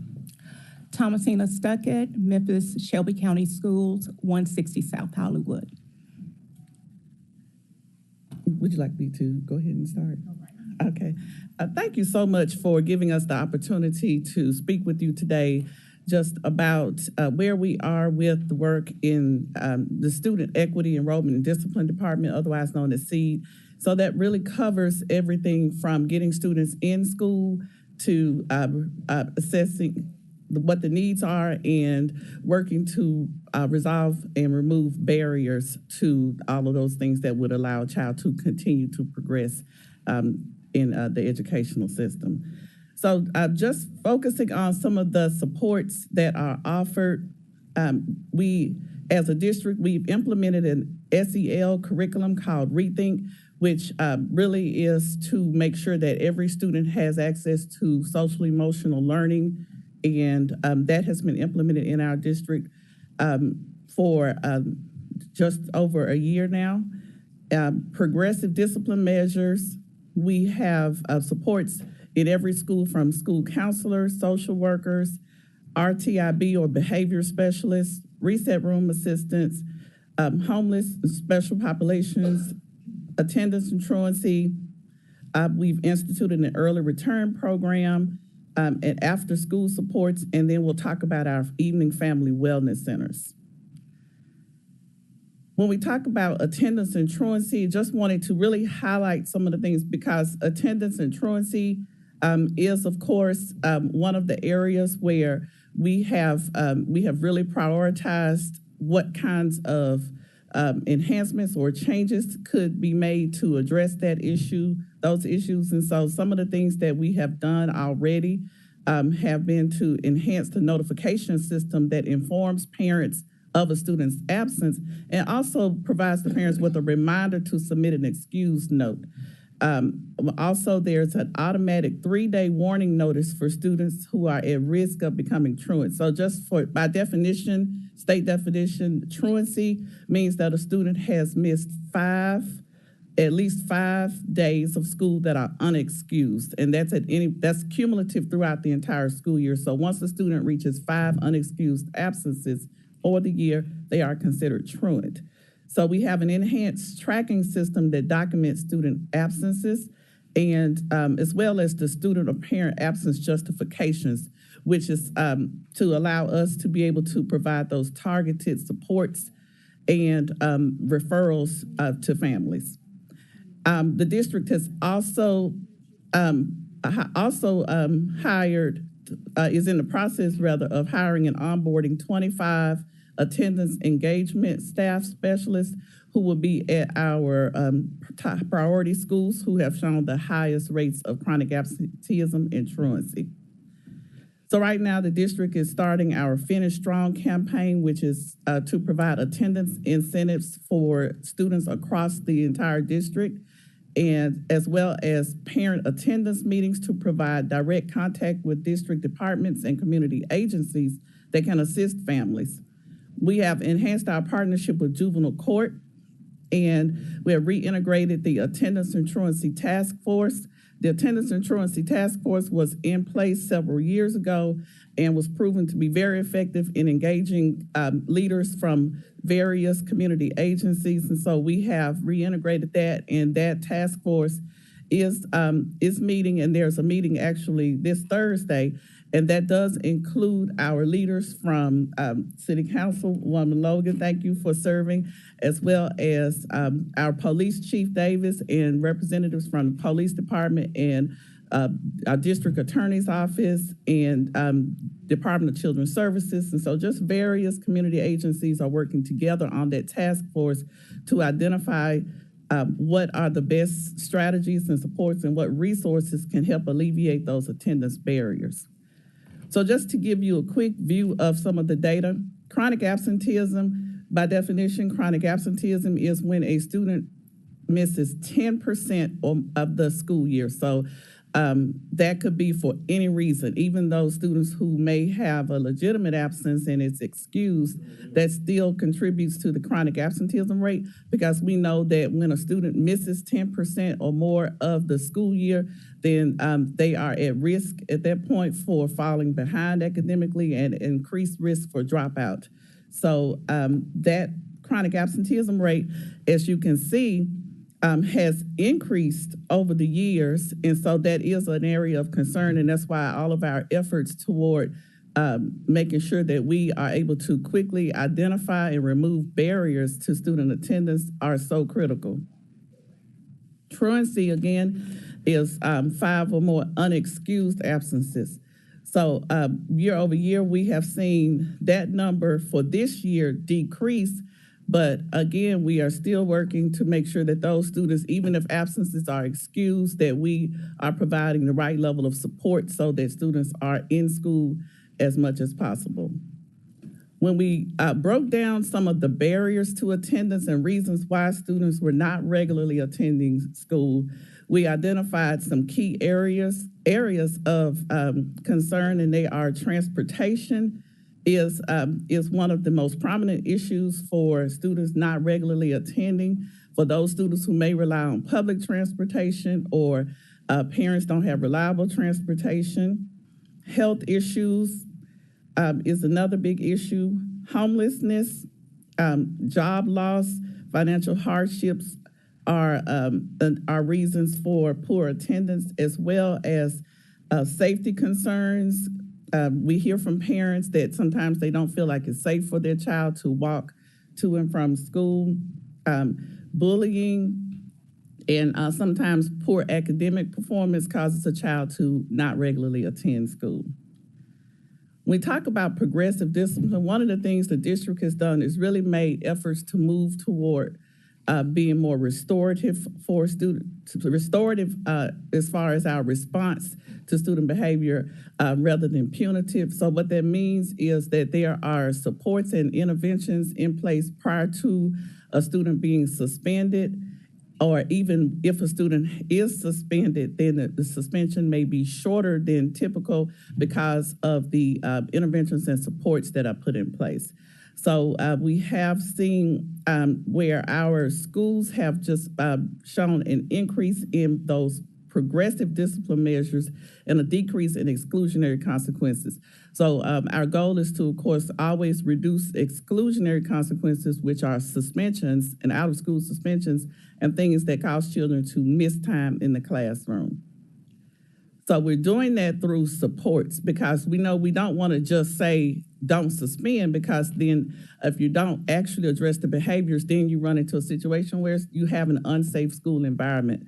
So what we want to do is provide the right level of supports to actually decrease the behavior so that students are on task and able to attend to the learning. So the counseling support, so we have documented the numbers of supports that are provided by our counselors. And so for just through January, we had 10,951 supports documented by counselors. Our behavior specialists, so we were able to, through the use of ESSER dollars, make sure that every high school has a behavior specialist. Full-time middle schools have a full-time behavior specialist, and the elementary schools with smaller enrollments may share a behavior specialist, but they do have someone assigned to the school. And so we've seen the numbers of supports there that are provided by behavior specialists, which is another level to address behaviors and make sure that students are able to remain in school. So, and the counselors and behavior specialists work together in schools to provide tiered supports. Also, when we talk about the reset rooms, so we implemented reset rooms to really be a non-punitive environment to give students an opportunity to basically reset or get back on track quickly and return to the classroom. So students should not be in the reset room for more than 60 to 90 minutes. It's just an opportunity if they've had a negative interaction or they need to talk to someone, that there's an opportunity to do that without being punitive.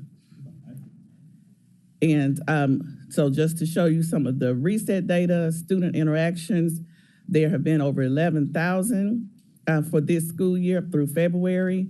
And some of the things that happen in the reset room are breathing practices, movement redirection, and just it's a safe space for students to get back on track. We also have increased supports from our social workers through our mental health center, which is also a part of the C department. And so these are the staff who respond to emergency or crisis calls, conduct threat assessments at schools, and as well as provide individual, group, family counseling, alcohol and drug treatments, or any student who may have been exposed to or may have been in possession of drugs or alcohol at school has an opportunity to complete the alcohol and drug treatment program that's provided, as well as youth mental health first aid, which is provided to parents as well as staff members. And full threat assessments are completed. So just to show you the direct service contacts for our social workers, we have over 11,000 direct service contacts that have been provided by our social workers during school. Another expansion of those services that we've been able to do through the use of ESSER funds has been the family wellness centers. So we opened 3 family wellness centers at Cordova Middle School, Manassas High School, and BTW. What's significant about these is that the centers are open through the evening hours so they're open at Manassas and BTW until 6 p.m. and at Cordova Middle until 8 p.m. And this gives parents an opportunity to also participate along with their students, as well as siblings who may attend different schools, to participate in the programs at the wellness centers and actually receive services through our licensed social workers who are at the wellness centers. In collaboration with our student affairs and all of our supports, we have implemented programs like 6 Steps to Peace, peer mediation, restorative practices, and we have social emotional learning supports available after school at the wellness centers for students. So what are some of the opportunities and supports that are needed? We definitely see an opportunity to support the community around housing insecurities. Our office on a daily basis receives calls from parents who have been evicted and who are just really looking for somewhere to stay. So we are working to make those connections. Of course, we don't provide housing, but we try to make sure that we connect families with the resources quickly and also make sure children can still attend school.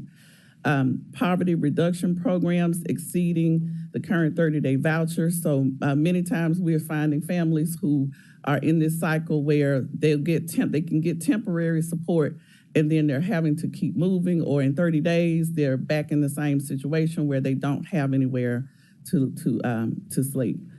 And also just looking at support for just expansion, and I was excited to hear just some of the talk earlier with the police department just about expanding programs, because what we're finding is in our schools where we have active boys and girls programs that we do see a high level of engagement, and we've seen that impact our student attendance. So just that we know that that's, mentorship is one of the things that research shows is really a low-cost way to impact student attendance and engagement. Just having a mentor for a child can significantly impact the trajectory of their life. So additional daycare services for parents. Many of our students, particularly our teenage students, are missing school to help take care of siblings or even their children. We've had students who are not, some of our advanced level students who are not able to participate in certain programs that they're eligible for because they have to try to get home to take care of siblings or they're missing school. So the daycare or childcare options for parents is another area of support.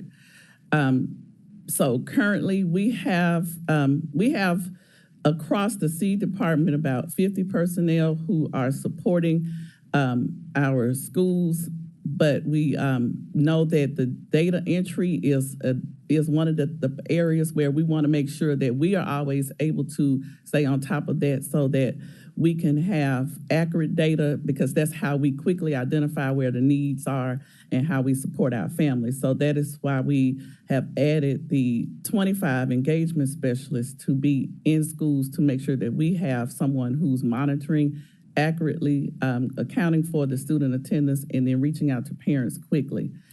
Support that's needed would be around funding to support the reoccurring funds for the students, and then also just with the attendance specialists. Again, the district is investing in 25 specialists to have that person in the school to provide that direct support and focus on attendance. But of course, also expanding that across the district would be a definite support area need. Okay. And I was trying to go through quickly, so just let me know what you have questions.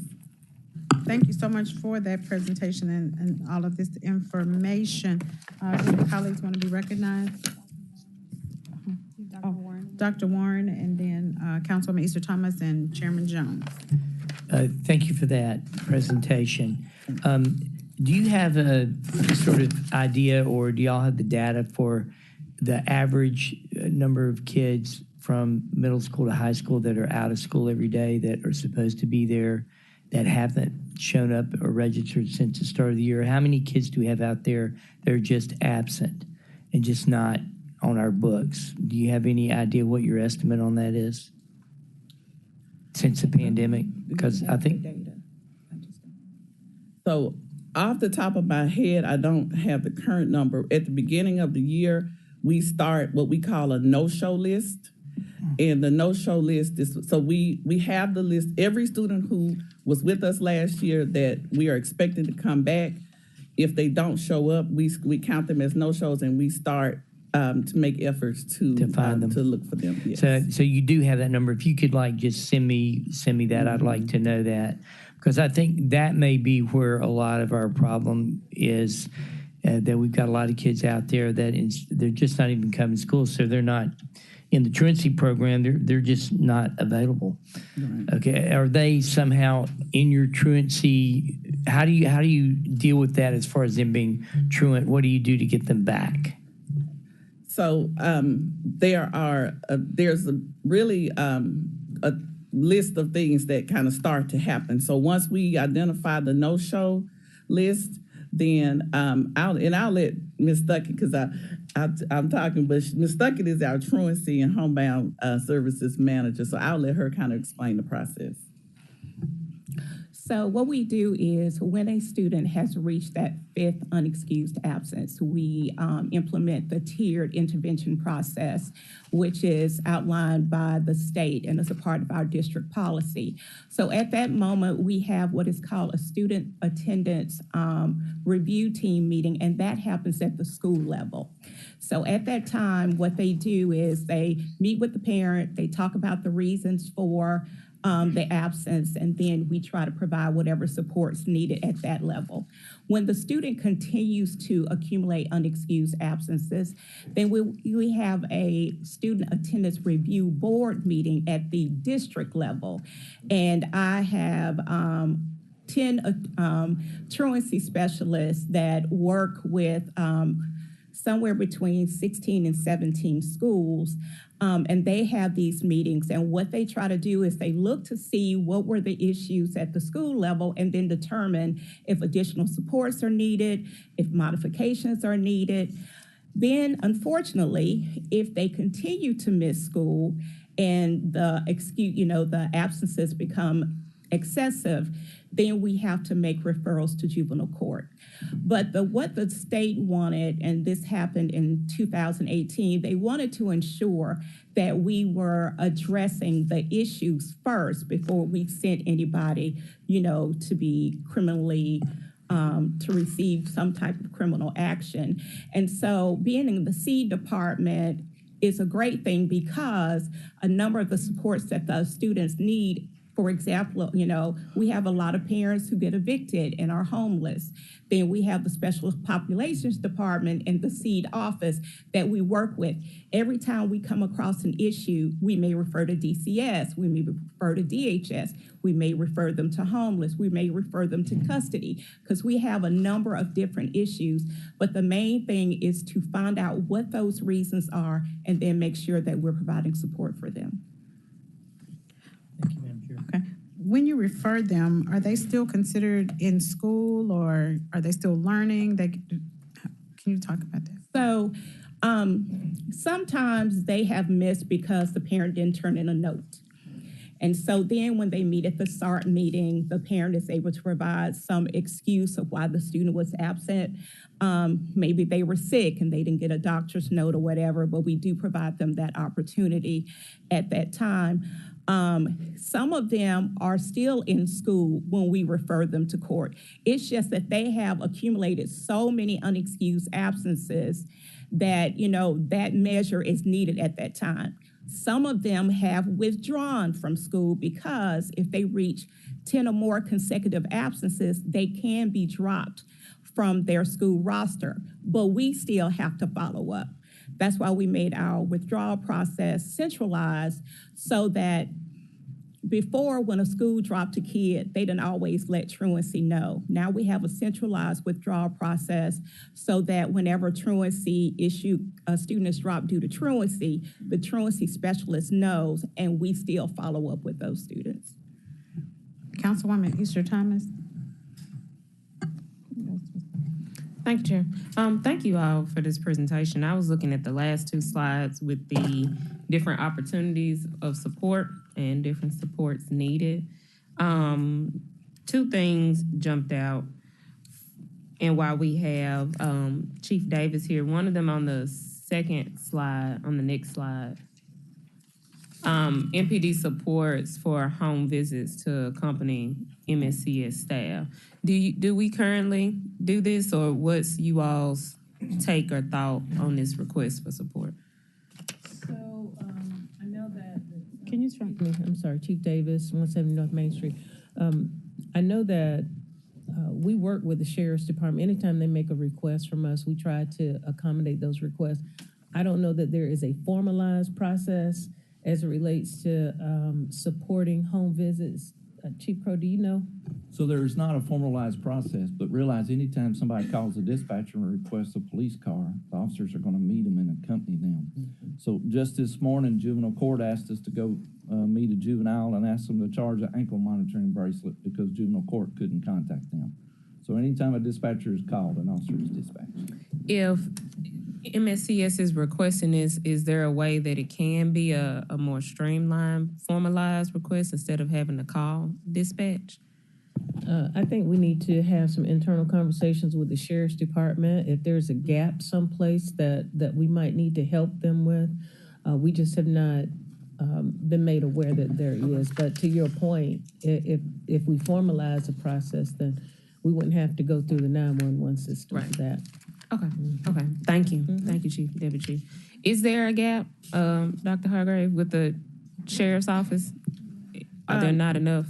I wouldn't say there's resource officers? Well, yeah, so it may just, so the issues for us come because, again, when we're looking for students, our staff, so once we exhaust all of our resources, if we're not able to connect with them by phone, by email, then the only thing left is to visit the last known address.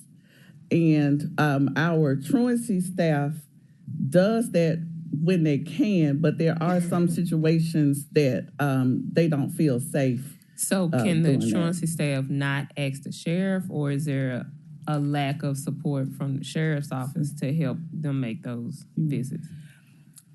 We do not have a formalized process.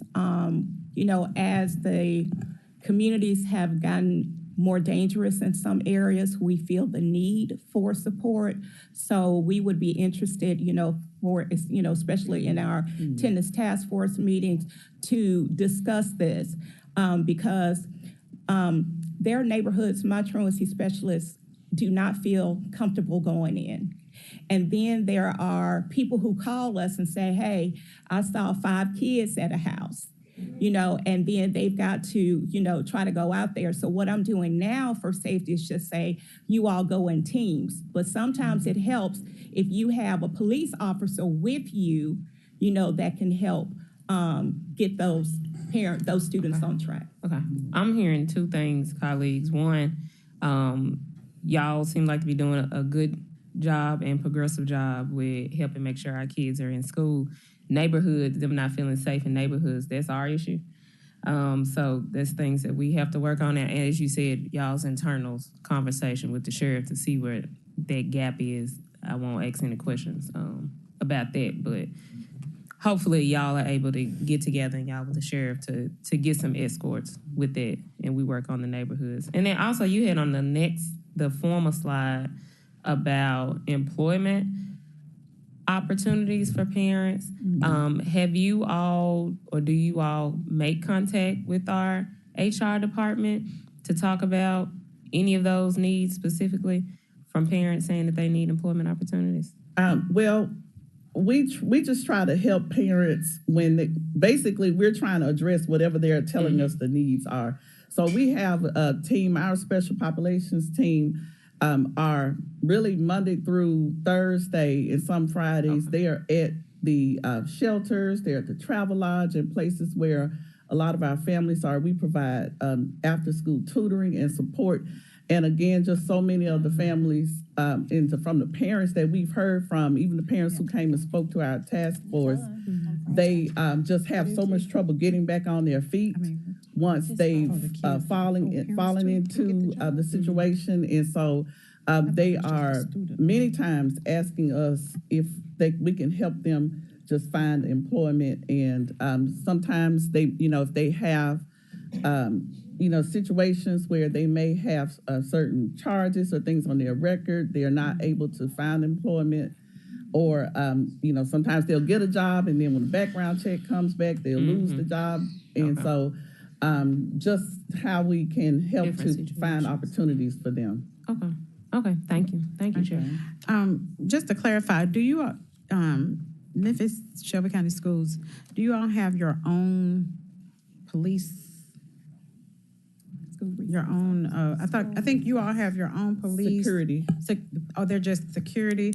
Are they just security for the school or could they accompany you all? Just at the school. They're just at the school. Right. Okay. Is that the resource officer? Yes, a school resource officer. Okay, so they're just assigned to the schools. What about, and then you're going to look at reaching out to the sheriff, and then whatever gaps there are, then that would be a conversation there. Have you all looked at increasing your school resource officer complement? I'm just asking because, we're here now in this space to have conversation on how we can support our youth because they're in Memphis, they're everywhere. It's a part of all of our concern and interest. So that definitely may be a conversation with our security department as far as increasing, but I don't think that they have the jurisdiction to go out into the neighborhoods. So of course, they are at the schools. Okay. But so what I think is what we're talking about when we get to the truancy and looking for students, in the past, most of the neighborhoods, our truancy staff they just went to. If they had needed to go knock on a door or somebody called and said, there are some children over here during the day that are not in school or, we get those calls. We've always gotten those calls, but it has been increasingly more dangerous for them to go out there. And most recently, we've had some staff who did try to make an attempt to go out somewhere and then somebody followed them or, they just are not feeling safe anymore doing that. Times are different now. Yes. Okay, we have Chairman Jones. Okay, and then Thank you, Swearingen Washington. Madam Chair. Good morning and welcome. What I see here is, I guess I'm just sort of unclear on some delineation of duties. I can understand. Now, one of the things that I may be wrong in this aspect, when I was on the school board, we tried to get the school system to have their own police force. I don't know, is it statutorily that prevents them from going out? And we had security. I don't know, we may not have used the term, and I don't know if there's some type of statutory school resource officers, but I can recall the truant officers that we used to have under the old Memphis City Schools, and so those being some of their responsibilities. But then I go back to what are the duties of the Shelby County Sheriff's Department in doing that? Are there any jurisdictional boundaries? So I think it would be helpful for all of us, and this may be a future conversation, to know what those delineations of duties are. What prevents one from going into SRO in a neighborhood to do so? So that's something that would be helpful for me. I don't know if it'd be helpful for anybody else, but I'm sort of unclear about those duties. And then so that's one. Colleagues, I look at the slide 6. Yes, this one here. opportunity one, that goes back to some of the things that we can be doing as a city.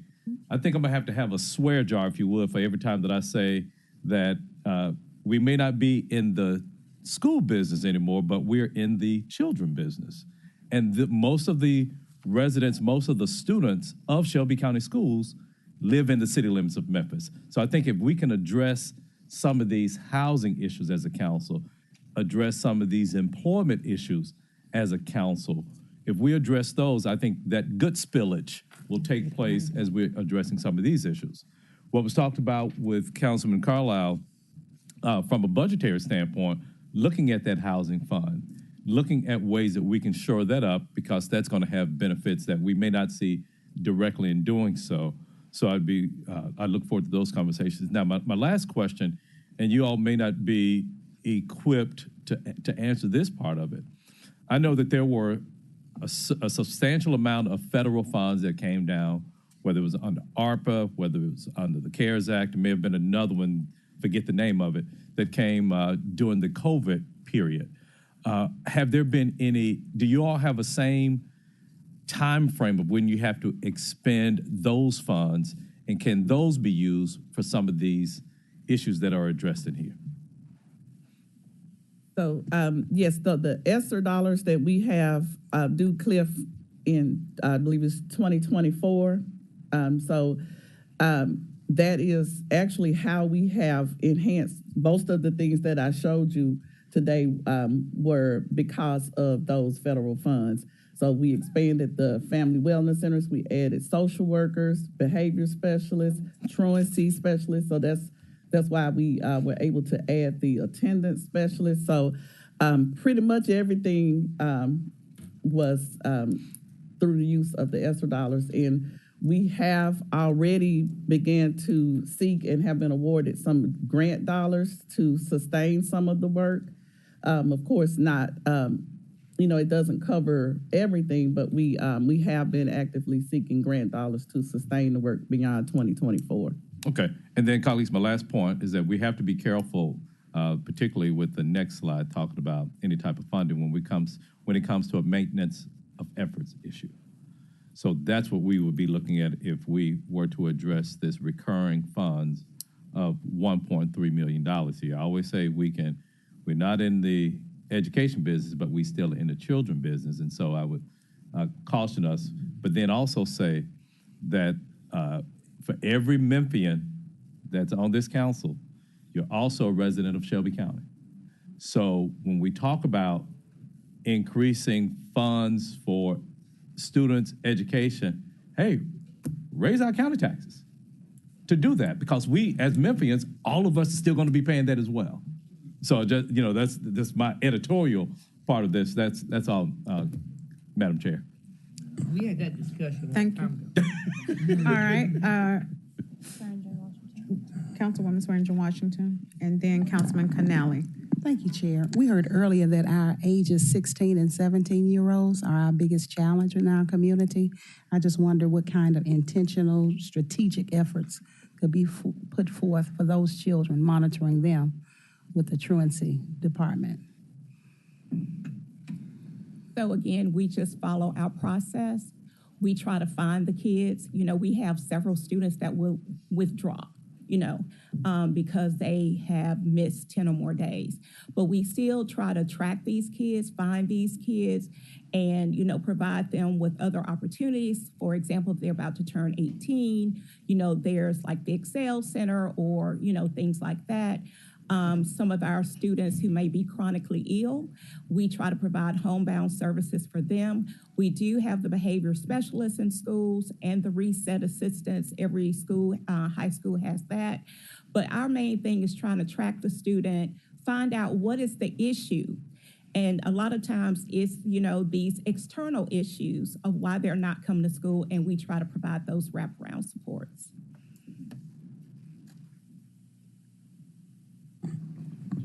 Okay. All right. Councilman Canale. Thank you, Madam Chair. Thank you very much for the presentation. So the numbers that you get for your truancy rates, those have to be enrolled students, right? But what about the number of students that did not re-enroll post-COVID shutdowns? Do you have a number of how many that was? And is there an attempt being made to reach out to them and their parents to try to get them back in the system? Yes, so again, any student who's a no-show, until we have verification that they are enrolled either back in one of our schools or at another school, then they continue to be on our list. We refer students to juvenile court. And one of the things that juvenile court has helped us with, we were backlogged by about 2 years. We had like a year and a half backlog of cases that we had referred to juvenile court that we've been able to clear out this year because we were given dedicated docket space for truancy, and that has really made a difference in finding those students. So students who are still within the compulsory attendance ages and who are not in school, we continue to make efforts to look forward to verify. If we were the last school of enrollment, we're always responsible for them until we know they're enrolled somewhere else. So if they don't re-enroll, they're on the no-show list? Yes. Okay. Yes. All right. Thank you so much for all you do. What you do is so vitally important to this city. Not only one aspect is driving down the juvenile crime rate, but also for the future of our city. So thank you so much for all of your hard work. Please continue to keep it up. Thank you, Madam Chair. Thank you, Councilwoman Robinson, as we close. Okay, thank you. I appreciate you being here today. And I had 3 concerns. One, our resource officers, are they still going to the police academy for training? Yes, they are. Okay. 2, if they're getting the police academy training, and we also have sheriffs out there, is there any way that those officers can go to those homes and find these young people who are truant? Because I'm almost sure that those truant students are causing havoc in our city. They're everywhere. I see them, if you just drive out downtown right now, you'll see young people walking down the street and you wonder why they're not in school. So I don't know as far as the school resource officers, that's a conversation we would have to have with our security office. Mm-hmm. But you're right, the students are everywhere. We get calls from all over and we follow up. Some of the community centers, we've gotten calls from community centers saying there are kids who come here every day and they're supposed to be in school. And so, and we are able, that's something that's easy because, we know we can send our staff to the community centers. Sometimes it just gets tricky. Most of the cases, like I said, we're going to follow up on them, but, it's just a matter of some of the situations where, we're going to try to follow up on a call. It's not a safe situation, but we can definitely talk more with our security office about how they can support. Okay, when you say that it's not a safe situation to go into our community centers. No, not the community centers. Okay. I was saying I said that was an easy one. Okay. Those are easy when we get those calls, but sometimes it involves going into an apartment complex, and when you go in there, people, we've had someone who was followed and just kind of, we've had, threats made where they didn't have to call the police or something. So, Ms. Duckett said, sometimes she'll send the staff out in teams to try to help with that so that they can just kind of, make sure that they are being careful. But more recently than before, it has become where they are increasing. And these are the same staff who've always gone out. So they have, it's just times are not quite like they used to be. People with guns there.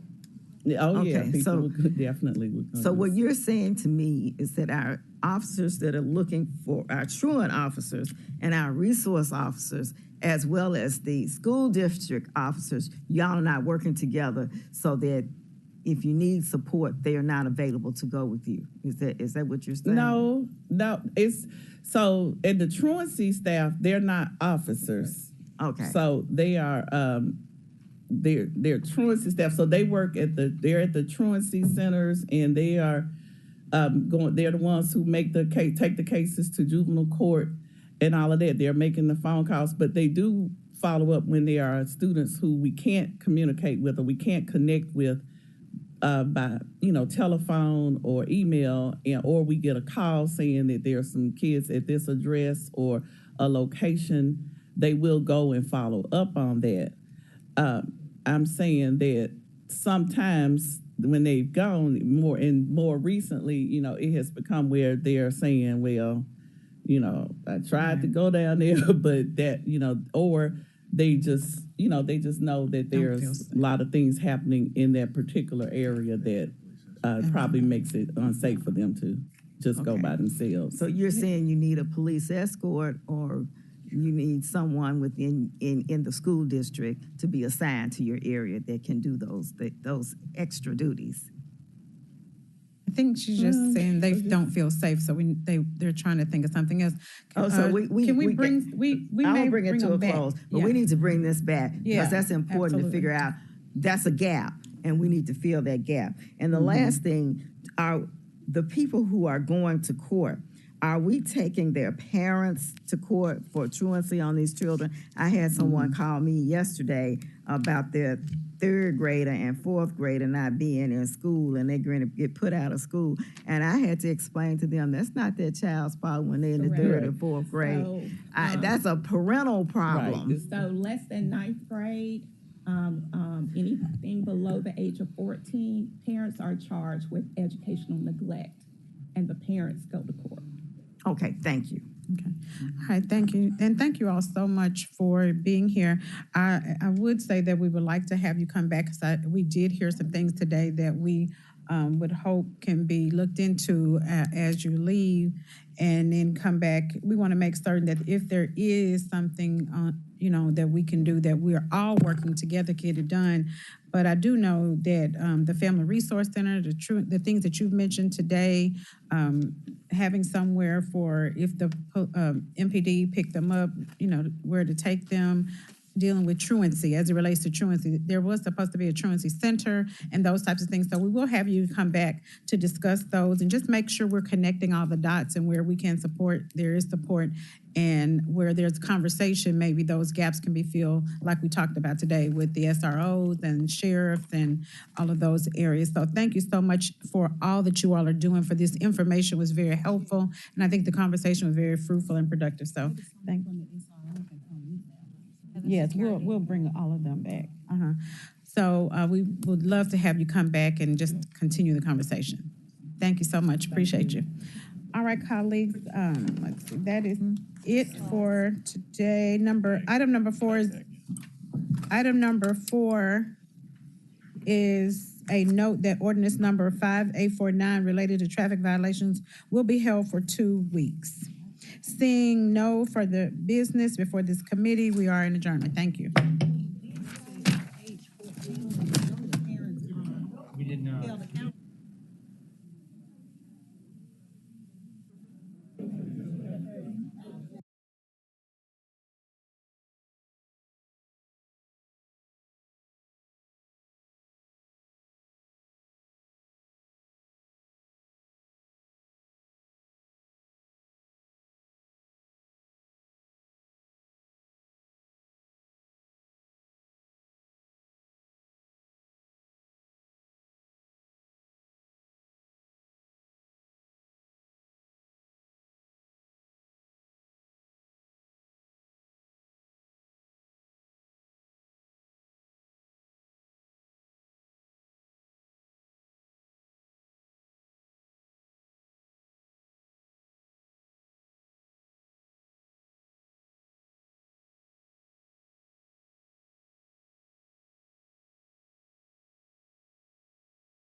and Chairman Canale. Here, Chair observes a quorum. Colleagues, we have one item on the agenda today. It's an ordinance to amend Code of Ordinances of the City of Memphis, Tennessee, Chapter 6 to define entertainment transportation vehicles and to provide the licensing and regulation of the same. All council districts, sponsored by myself. Can I get a motion and a second? Moved by Warren, seconded by Swearinger Washington. Colleagues, with your approval, what I would like to do is I would like to hear from two people who are downtown business owners and managers to speak on this issue and why we are bringing this ordinance before you. With your approval, I would like to send it downstairs today with same night minutes with no recommendation for first reading so that we have the opportunity to hopefully get it passed before the busy season picks up in May. So with 3 readings, if we had the first one today, we'd be able to pass it at the end of April. Without objection? No objection. Okay.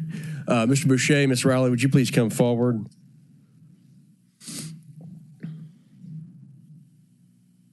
If you would have a seat, if you would introduce yourself, give your name, address for the record, and then explain the issues that you are having with your downtown businesses, why that we feel the need that to have this ordinance to limit the behaviors of some of our transportation vehicles in the downtown area. Sure, thank you so much. Denny Riley, 486 Montaigne Boulevard, 38103. My name is Scott Boucher. I'm also on the Transportation Commission for the City of Memphis. My address is 11900 Campbell Street in Arlington, Tennessee. I operate the Peabody Hotel. Ms. Riley, you want to go first and just tell the council what some of the issues that you've experienced at your restaurant, and then Mr. Boucher, some of the issues that you've experienced at the Peabody Hotel, please. Sure, absolutely. My husband and I own the Majestic Grill at 145 South Main Street. I'm sure many of you have seen they call it the transportainment vehicle increases over the past few years.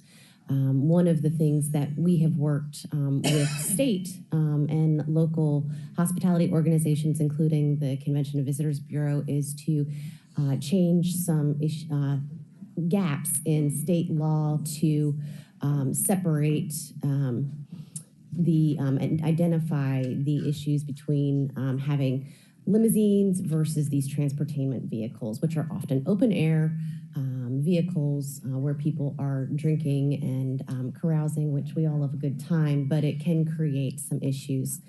Some of those issues for us have been, we have families dining on our patio. As business owners, we have invested a great deal of energy and money into creating and contributing to a cultural experience downtown between music and plants and everything. When these transportainment vehicles come by blaring music, dancing provocatively, we have had multiple families have to move inside or have to leave.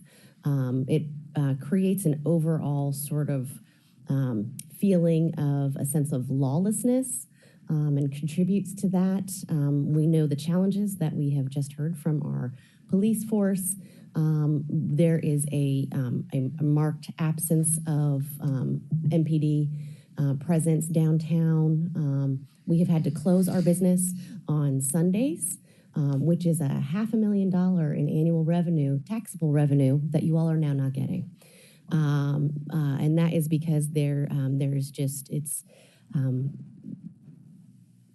our staff was just getting emotionally abused, and there's no police presence on Sundays downtown, and the increase of these transportainment vehicles has limited, it prevents paying customers from coming downtown and wanting to come downtown, and it just creates this overall sense of lawlessness. This change in the state legislation, which the state did pass, which is wonderful. Other cities have already moved forward with their legislation, which thank you to Councilman Canale for bringing this forward. Nashville has already jumped on this because they have a huge problem in their downtown. I'm sure you all saw the New York Times article focusing on that. People have died falling out of these buses.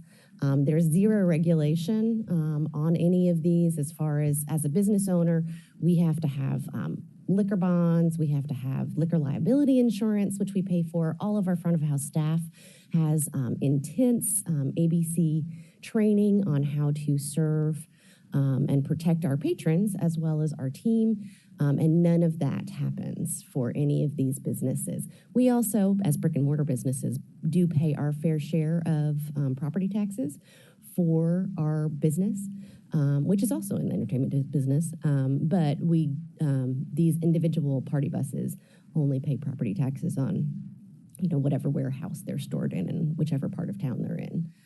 So we'd just like to see some changes happen to that to be fair to the tax-paying businesses that are doing that and make sure that our city, moves forward. And we're all still struggling from the pandemic. Our numbers are not back up to where they were prior to the pandemic. So anything that we could help with that would also be much appreciated.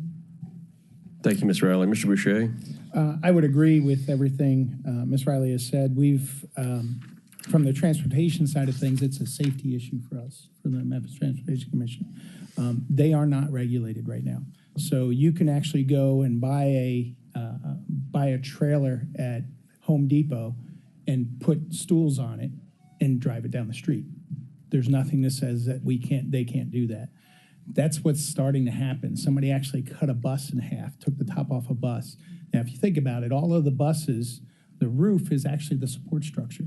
So when you take it off, there's no more support structure to a bus. They took the roof off the bus and they're driving it down a city street with no seatbelts.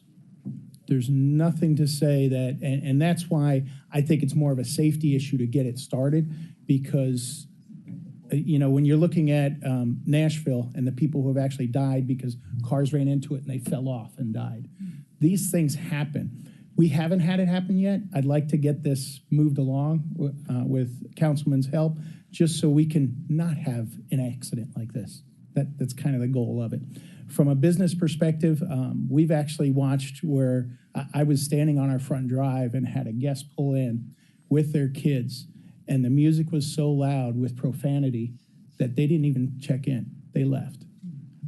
We have 2 groups that are in-house that are in for an entire year that have actually, it costs us money if they can't get a good night's sleep, so to speak, and they don't.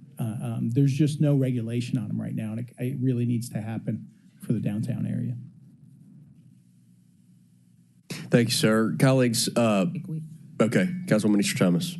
Just really quickly, because I know we're going to send it down and discuss it there. I didn't know that's why y'all closed on Sundays. I'm sorry y'all are dealing through that. I definitely was missing brunch.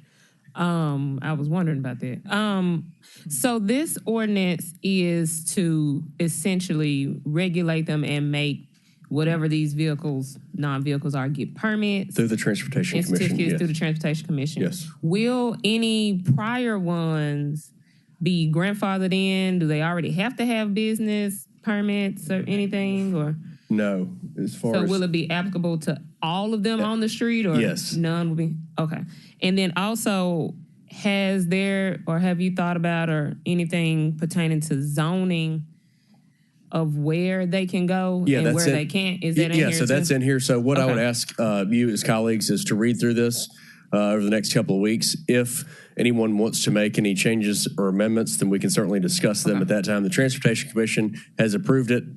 Clay and I think we've done a pretty good job of putting it together. It's similar to what Nashville did. It's not exact by any means, but anybody that seeks to make any changes, and hopefully we can come to a consensus and get this passed before the busy season starts in May.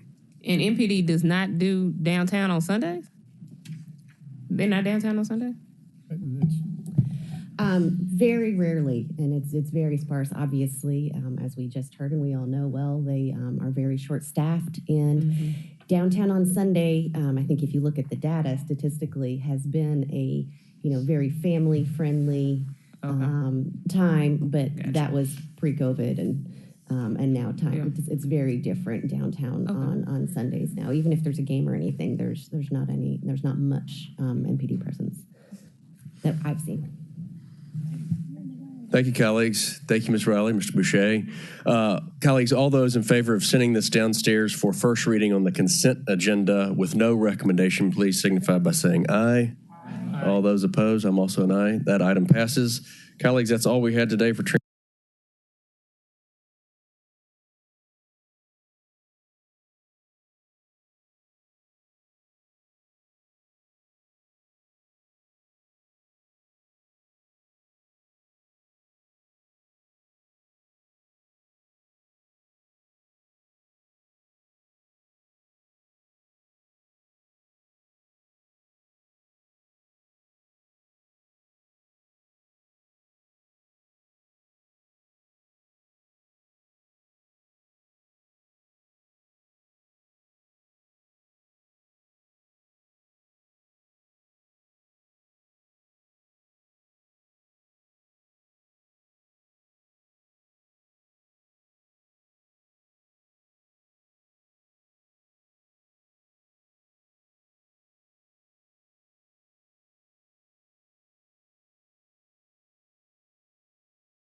Ms. Keaton, please call the roll.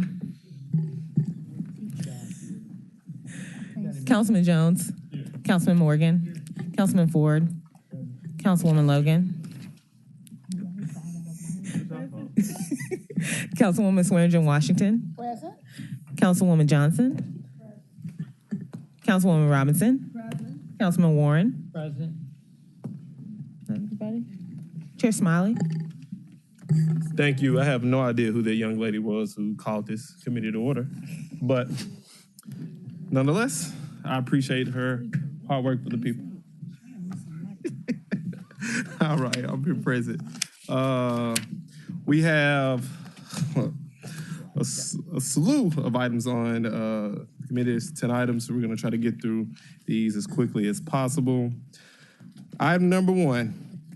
Resolution to amend FY23 CIP budget by accepting and appropriating additional railroad safety improvement funds for the Tennessee Department of Transportation, TDOT, for railroad safety improvements at various locations. Project number EN 01070. All council districts sponsored by the administration. Can I get a motion in a second? Moved by Warren. Second. Seconded by Canale. The floor is yours. Tatum, City Traffic Engineer, 125 North Main Street. This is a resolution to accept approximately $2.3 million in additional railroad safety improvement funding from the Tennessee Department of Transportation for safety improvements at 9 locations that have been identified through coordinated safety reviews between the City of Memphis and TDOT. The 9 locations are Trues Parkway near Poplar, Oak Court near Southern, Broad near Scott, Patterson near Southern, Kyle near Southern, South Greer near Southern, Knight Arnold near Lamar, Estate at Poplar, and Roselle in Southern. All right. Any questions by this esteemed body? Oh, boy. Councilwoman Easter Thomas, What you are about recognized. Douglas on Chelsea before you heading into Douglas? That railroad? Yes, ma'am.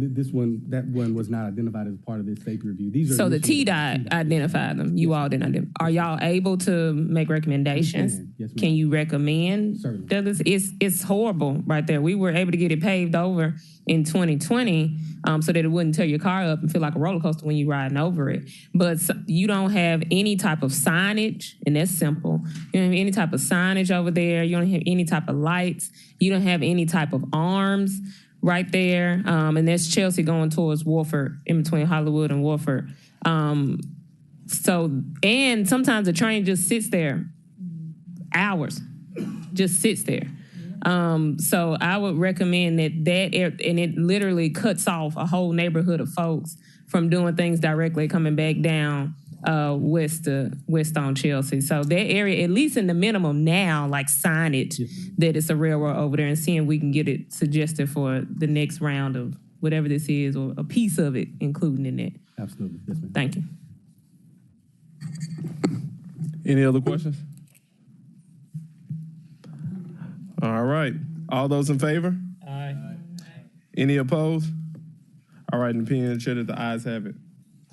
Item number 2, resolution to accept, allocate, and appropriate federal grant funds in the amount of $362,029.35 under AE and in construction for project number EN 01064 and allocate and appropriate $90,507.34 in GEO bonds for a local match under AE and in construction for a total of $452,536.69 for Raised Line Road Sidewalk Projects, District 7, Super District 8, sponsored by the administration. Can I get a motion in a second?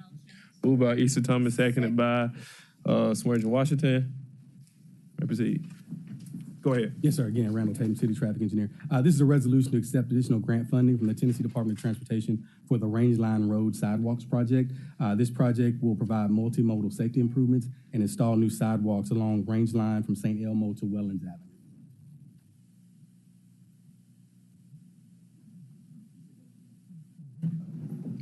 Any questions? If not, all those in favor, please say aye. All opposed? That passes. Next item is the resolution to reallocate appropriate funding in the amount of $7,537,575 for solid waste collections activities. All council district request for same night minutes. Thank you.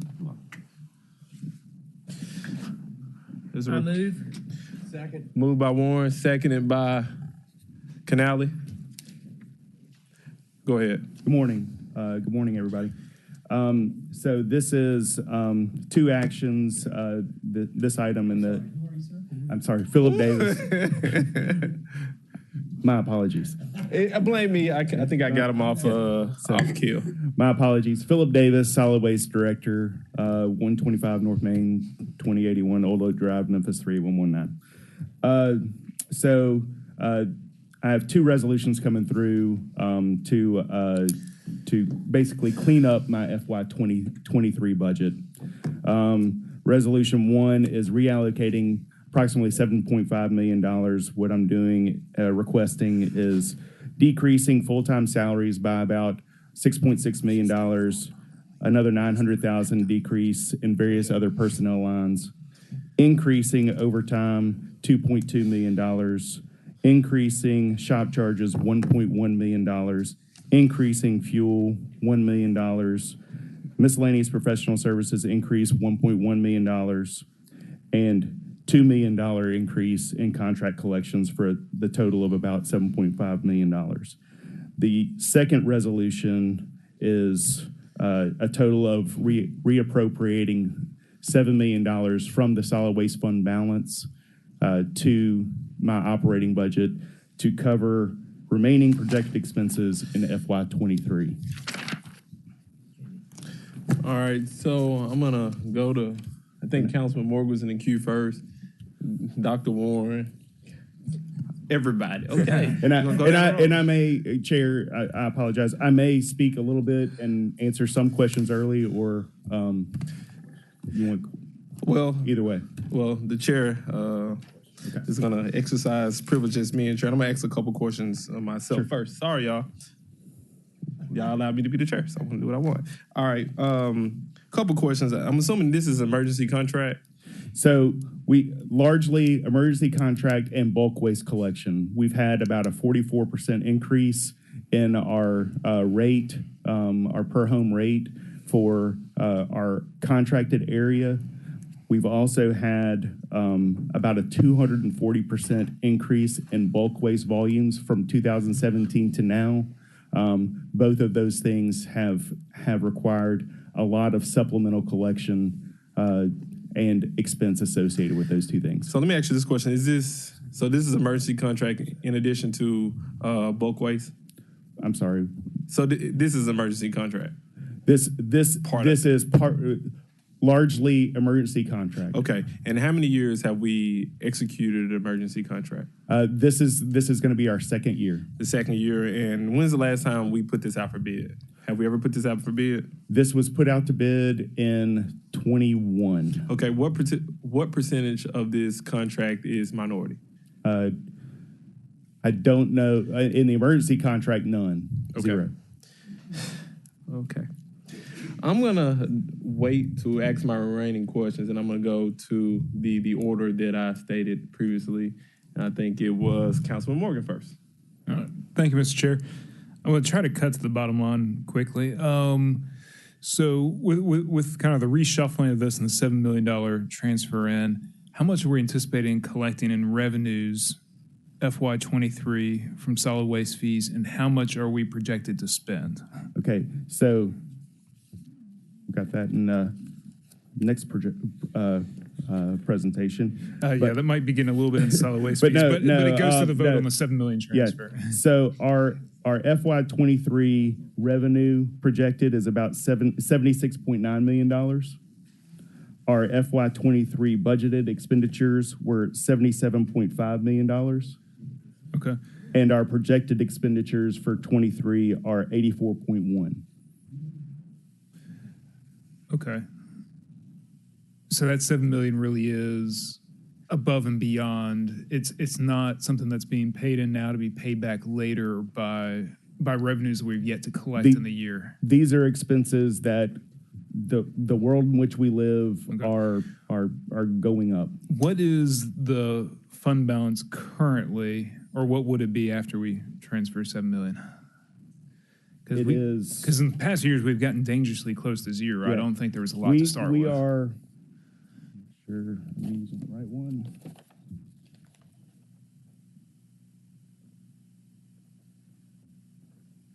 This is as of a week ago.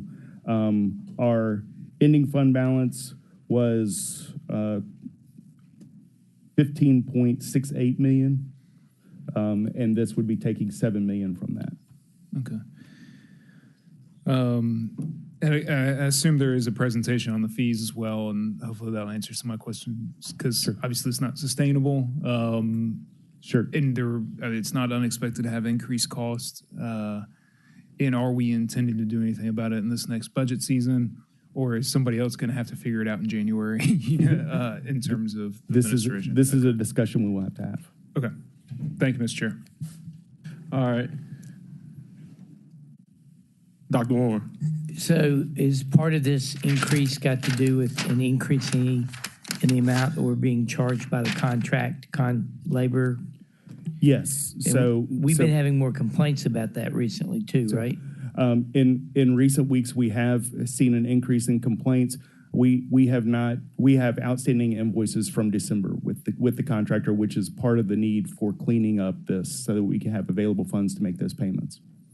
I guess the question is, does that obligate us to a contract with them, or do we need to put this out for bid again? We are putting this out to bid. This contract is for a year with a 6-month renewal to give us that time to get that contract out. This was a Band-Aid put in place to get the contract out to bid and awarded.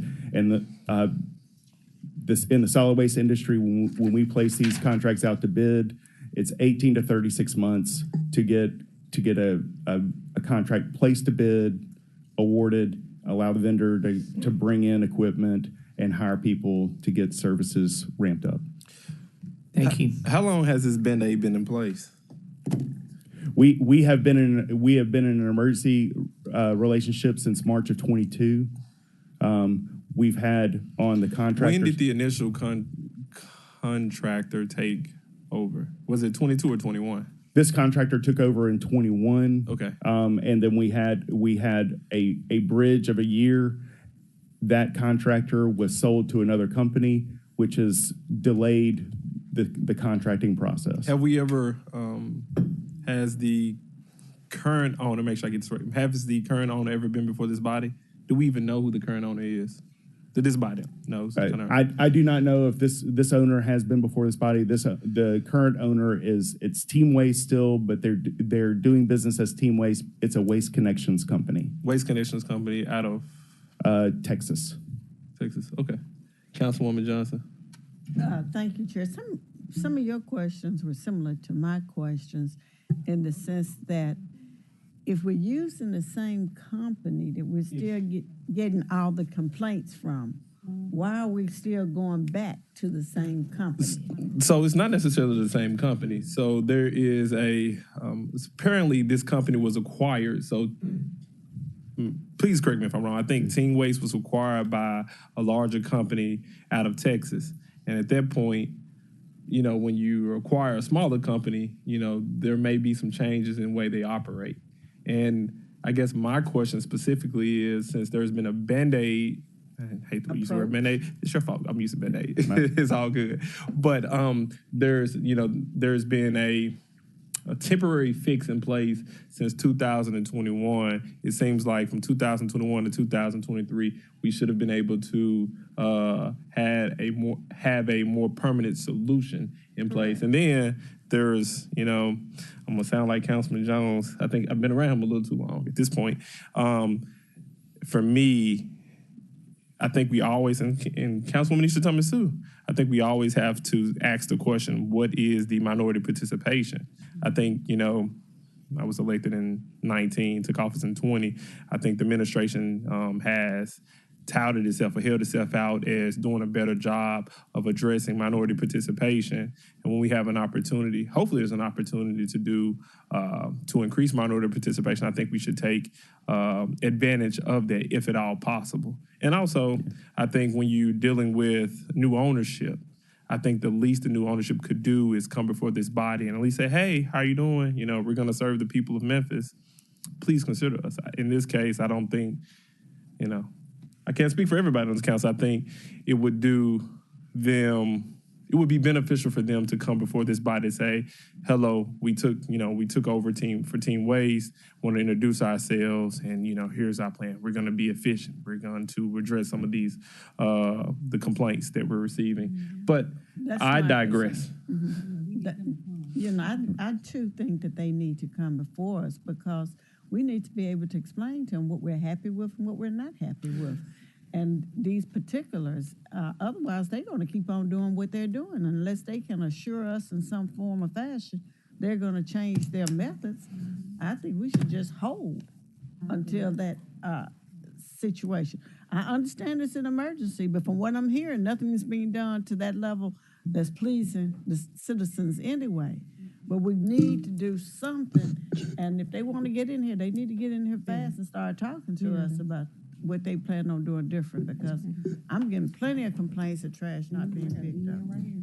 Thank you. That was my concern. Who are these people? What are they going to do different? Whatever. Okay, so thank you, Councilwoman Jones. I have two quick questions for the administration.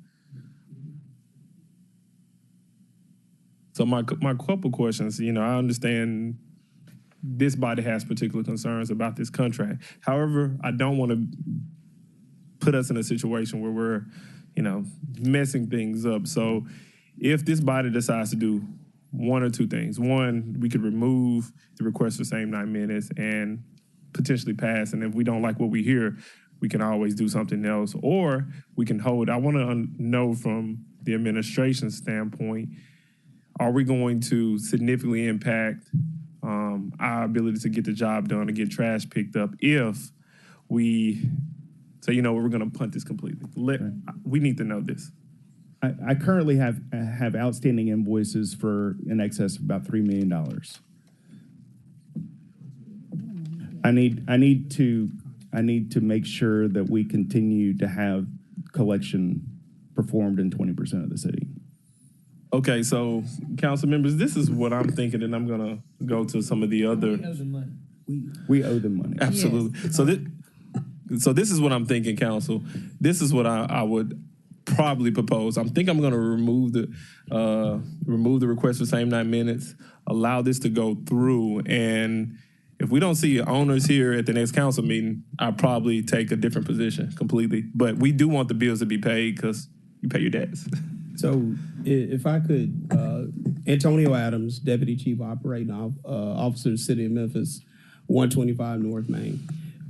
We are asking for your approval of these measures for no more than continuity of operation. The measures in which the administration has provided you currently and in the past have been provided in this method for no more than continuity of operation. We have been sensitive with regard to MWBE participation. However, when you have an emergency in the service in which we are trying to provide, in the magnitude in which we are trying to provide, sometimes you cannot implement those measures. When you have a successor company as large of this type of operation, You cannot implement and stop this type of operation, such as solid waste collection, to implement those type of measures. So what we're asking is to continue that. We will bid this particular service out, implement an MWBE goal. We've been working with the Blight Authority committee, in which we have been working with Councilwoman Logan, that we will come with our recommendations such that we will move forward. And I'll turn it over to Chief Operating Officer Ryan, who has more information regarding this operation. I feel like I asked too many questions because you grace us with your presence. So go ahead, Chief. Well, good morning, everyone. Shandell Ryan, Chief Operations Officer. I feel like maybe there's just a little bit lost in translation, so I just want to take a quick step back. So if you all recall, we had a contract that needed to be taken over, some years back, right at the height of the pandemic, right? Really, yes. So we brought in an emergency contractor, and we've been operating with this emergency contractor from that time. We did a bid. The bid, it basically brought forward one bidder. We had one person to bid, and it's the current contractor that we have. But the economy turned, and we were unable to negotiate a contract based on that bid. So we've been still operating in an emergency status from that particular time. Our hopes was that we would wait a little bit longer to give the market an opportunity to right size. We've been in an inflationary period. We've been trying to wait to see if the market would get better. And now we're at a point where we definitely need to rebid again. But this is just supporting the budget with the increased cost based on the emergency contract that we've had in place for a number of years. We expected in this budget cycle that we would have realized a different costing structure because of the bid, but that bid did not materialize. So now we've got an increase in our budget. That's one aspect of it. The second aspect of it is the increased volumes in bulk. We've had to use outside contractors for that a bit more in order to sustain operations to a level that is satisfactory to everyone that's here, and I know we still have work to do. So I hope that helps to explain it. This is not a new person that we're bringing, and because it was an emergency contract, the EBO goals and all of that sort of thing, it was just about getting someone in for the emergency. But as a part of the bidding process, there will definitely be EBO goals and all of that kind of stuff built into the process. I hope that helped. I hope. Any other questions? Yeah. Right here. Oh, okay. I was on the. Did the service change when the thing was built and bought? I'm sorry. Your mic's not on, and I don't think the chair recognized you, but go ahead. Did the service change when the company was sold? Is that when we started having complaints? I'll let Philip. Not exactly. There were a change of management, and that we did see the blip when that happened last February, but then service restored and restored back to an acceptable level. We do see, just like with in-house crews, as many of you have experienced in other areas of the city, A, B, C, and D. We do see periodic either equipment or personnel issues that can stress services, and this company is no different. Thank you, Dr. Warren. Johnson, then Logan. Since 21, that's when the first emergency contract came about. What has been the total contract amount up to this point? What type of money? Are you talking about from 21 up until this point? Right. How much is those contracts? I don't have that total contract in front of me, but it's about $1 million a month. Okay. Well, I still think due to the fact that we're having these serious issues, it would be only wise to get the owner to come in so we can personally talk to him and let him know about the issues that we're having with this particular, well, not the contract, but the arrangements and what's actually taking place on the ground. I mean, maybe y'all are relating it to him, but I'm sure once he becomes before this body of 13, he'll get a good picture of what we really need for him to be doing, even in an emergency situation. So I'm just asking that, I like your idea, Chair, in regards to sending it down without Same night minutes, but we need to see him so we can address our Him or her. issues to him in 2 weeks directly. Tell him to pull up, or her. I think Councilwoman Swearingen Washington had a question, and I would like someone from an administration to explain what part of the city, I believe it's Area E, what part of the city that the emergency contractor is serving or will continue to serve. So right now, Area E is this emergency contractor. Included in these expenses also are supplemental bulk collection, which is A, B, C, D, not E. What percentage of this funding request is supplemental bulk collection? It is probably a little over half. Supplemental bulk collection about 30 or 40%. Okay. May I make one quick statement? I apologize for interrupting. The floor is yours, Madam Chief. I appreciate that. I just wanted to mention that we're not coming back in 2 weeks. This is really going to be a 3-week delay because the first council meeting in April is the 4th is a holiday, so it will be the 11th. That's going to add to the pressure that they're getting from the contractors and the work that they're doing. They could, decide that they don't want to start until they get some payments. Absolutely. See, the administration, y'all, I feel like y'all are attacking me today. Chair, Chair, I don't know if she told you I was in the queue. Absolutely. Go ahead, Okay. Councilwoman. I wanted to make sure that we do understand that Area E is the same, is the area we've been talking about since 2019.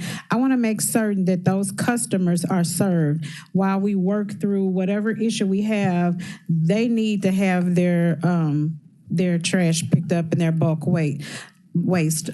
So whatever we need to do, I do like the idea of them coming back. I do like the idea of you setting a goal. When you come back, have a goal, make certain that it is, attainable, and that then we can decide. But we definitely need, if we owe the money, we need to pay the money, and we need to make sure that those customers are able to be served. And once again, this is Area E, and this, we've dealt with team waste before and had problems with them before. But if they're the only ones that answered the call, then that's what we have to do. We may want to consider, we're talking about $1 million a month.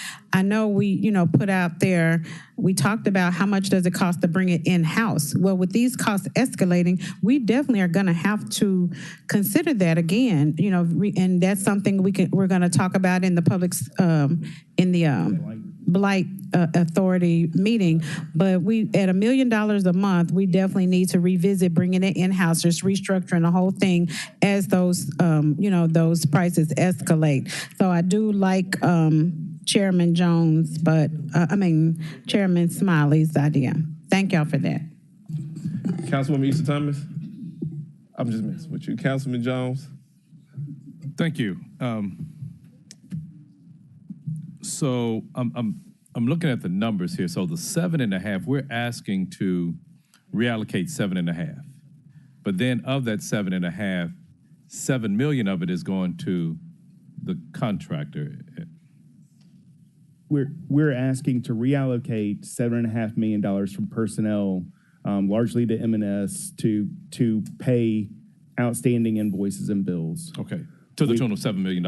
And then we have another request for the $7 million from the fund balance to get us through the remainder of this fiscal year. Okay, so are we talking $14 million? Yes, sir. Okay, so. And again, and I apologize for, just to clarify, yes, largely going to Area E price increase, and to bulk waste collection in A, B, C, and D. But we do have $1 million in shop charges that were unforecasted, that I have to fix my own equipment. Fuel, $1 million there too. I have to put diesel in these trucks. So, I mean, this is what happened. To back up further, what happened when we had the emergency contract in 21, we fired the previous vendor, brought in this emergency contractor. As I said, 18 to 36 months to get a new contract in place. We got 12 months in, and we were in a very tumultuous economic time. We had not secured, we had bid but not secured a contract. We had a bid that could not be offered under the economic conditions, so we had to extend for another year. Actually, it's going to go until this August, trying to give us time to rebid it under the existing economic conditions so that we can secure more stable, reasonable pricing than what's been a very volatile market, not just in the solid waste business, but elsewhere. But I mean, if you're Google News, Google tracks me, knows I'm a garbage man. And every morning I read about towns all over the country that are having significant solid waste issues and are having to reduce services, change services, get new vendors, make very difficult decisions just based on the times in which we're living. Okay. I guess I'm a numbers guy, but I'm also a visual guy. What would have been helpful, I see 7.5, I see in the reallocation, so what I'm thinking here, what I'm first looking at, we're pulling down at 7.5, but of the 7.5 that we're pulling down, we're sending out 7 of that, leaving $500,000 short. But that's not the case here based upon the documentation that we have in front of us. And so with that, so if we're going back, let's just say that $7 million that's going to the emergency contractor, of which we are currently allocating and spending about $1 million a month, $12 million total. So they're asking for an additional 58%? No, sir. Okay. The total $7 million is not going just to the emergency contractor. We have these additional expenses that I've described: the shop charges, the fuel costs, the supplemental bulk waste. Though we are trying to do what we can to not activate our supplemental bulk contractor. Because we've had 25 CDL holders graduate from our CDL program. We've had 18 picker operators, grapple loaders that are graduating from that program. We've got the equipment that's coming in between May and June of this year that we're expecting packers, dump trucks, and grapples that'll supplement both collections and bulk collection. There's a lot of moving parts to this. I know it's easy, and the big ticket is Area E, but there's a lot of stuff going on in solid waste that's made. I mean, we've had carryover budgets over the last two years that haven't had a lot of increases and adjustments because of COVID and where we were economically there. This is cleanup, not just of. This is not really a mid-year cleanup. This is like the last 3-year cleanup. So but I still go back to what's being presented in front of us: resolution to transfer and appropriate funds for payment of emergency waste collection services. Be it further resolved that there be and hereby appropriate the sum of $7 million for payment for supplemental waste collection in Area E. So that's what's presented. $7 million for Area E. Area E is all contracted, correct? Yes, Area E is all contracted. So $7 million here, but you also said we spend about $1 million a month in contracted services, $12 million. So $12 million that we're spending anyway, but then another $7 million on top of that. That's why I get to that 50. The resolution, I apologize for the wording in the resolution, is not all. It is not all 100% Area E. Okay, so there is supplemental contractor in bulk collection and A, B, C, and D as well for bulk collection. But is that part? So we have, and this is confusing as you know what, but this one, we have one that seems to $7,537,575 for payment of supplemental waste and collection. So what I'm saying is that it looks like this one covers A, B, C, D, and E, but this one just covers E. I'm confused based upon, because all we have to vote on are two pieces of paper, but you're saying there are other things in here, and that's not fully before us, and I'm not getting an understanding. Chairman Jones, I got you. I think I got you. So, okay. one question for you, and then I'm gonna hopefully one of my colleagues make a motion to send it down with no recommendation, so we can continue discussion. All right, Chief Davis. So, question for you: if we approve this does not mean we're extending the contract? No, sir. All right. Then the next question is: when does the contract expire? August. I just want to be clear on that. The contract ends in August, and if we vote on this today, we're not extending the contract. This is accounting for this, allocating additional funding for bulk waste pickup, which we need, but also there are some pretty extensive bills out there that, I don't know if they're doing a good job, so I couldn't tell them to sue us. But Mr. Chairman, I get it, but here I am on that. Okay. We were saying that we spent $1 million a month or $12 million a year for this. What's being asked for now, though, for Area E, and until we're saying now we're going to spend $17 million on Area E based upon, $19 million on Area E, because $12 million for 12 months, $1 million a month, but then another $7 million. So we're saying $19 million, correct? Right. That again, I apologize for the wording because the wording in the resolution does not accurately describe. Okay, so approximately how much are we spending for Area E? If let's just say if it's 3.5 of the $7 million going to Area E on top of the $1 million a month. Do we have that?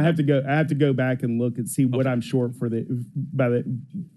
so far this year, but we're at a point where we're spending about $1.1 million a month in Area E expenses, and this is an attempt to clean up our materials and supplies lines to cover not only those expenses, but supplemental bulk waste collection, fuel, and shop charges, as well as move some personnel dollars from full-time salaries into overtime, because we have also seen a significant increase in overtime over the last 2 years that needs to be cleaned up. Mr. Chairman, if we could possibly have that downstairs, because one of the things that we had something earlier today, and Chief Ford, you do this for a lot of the budget adjustments. You have what the projected transfer is, and then we have what those expenditures are. That would have been a lot. That would have been very helpful if we can have that by the time we get downstairs. Yes, sir. That may allay some of my questions about this. Okay. Chairman Jones loved his charts and his graphs and his numbers. Let's just make that on the record. But I'm going to entertain a motion. Mr. Chair, I move that we move item number 3 and 4 downstairs without recommendation. Is there a second? All those in favor? Aye. All right. Item 3 and 4 will be downstairs with no recommendation, and hopefully we get some resolution and get some clarity around what exactly is this. What's the acts of this particular body? Item number 5. Mr. Chairman, in light of our time constraints, I'm willing to move this until the next meeting. The all benevolent chairman, thank you. We're gonna move item number 5 until the next council meeting, which is April 11th. April 11th. But I do need to make an announcement. Councilman Covett has held Housing and Community Development Committee. So if you're here for ACD, I'm sorry. Item number 7, update from Public Works on the legal dumping unit. I skipped 6. Oh yeah, item number 6 has been tabled. Item number 7, update from Public Works on a legal dumping unit requested by Councilwoman Johnson. It was held from the previous committee meeting. We're gonna wait patiently as someone from the administration prepares to tell us about illegal dumping.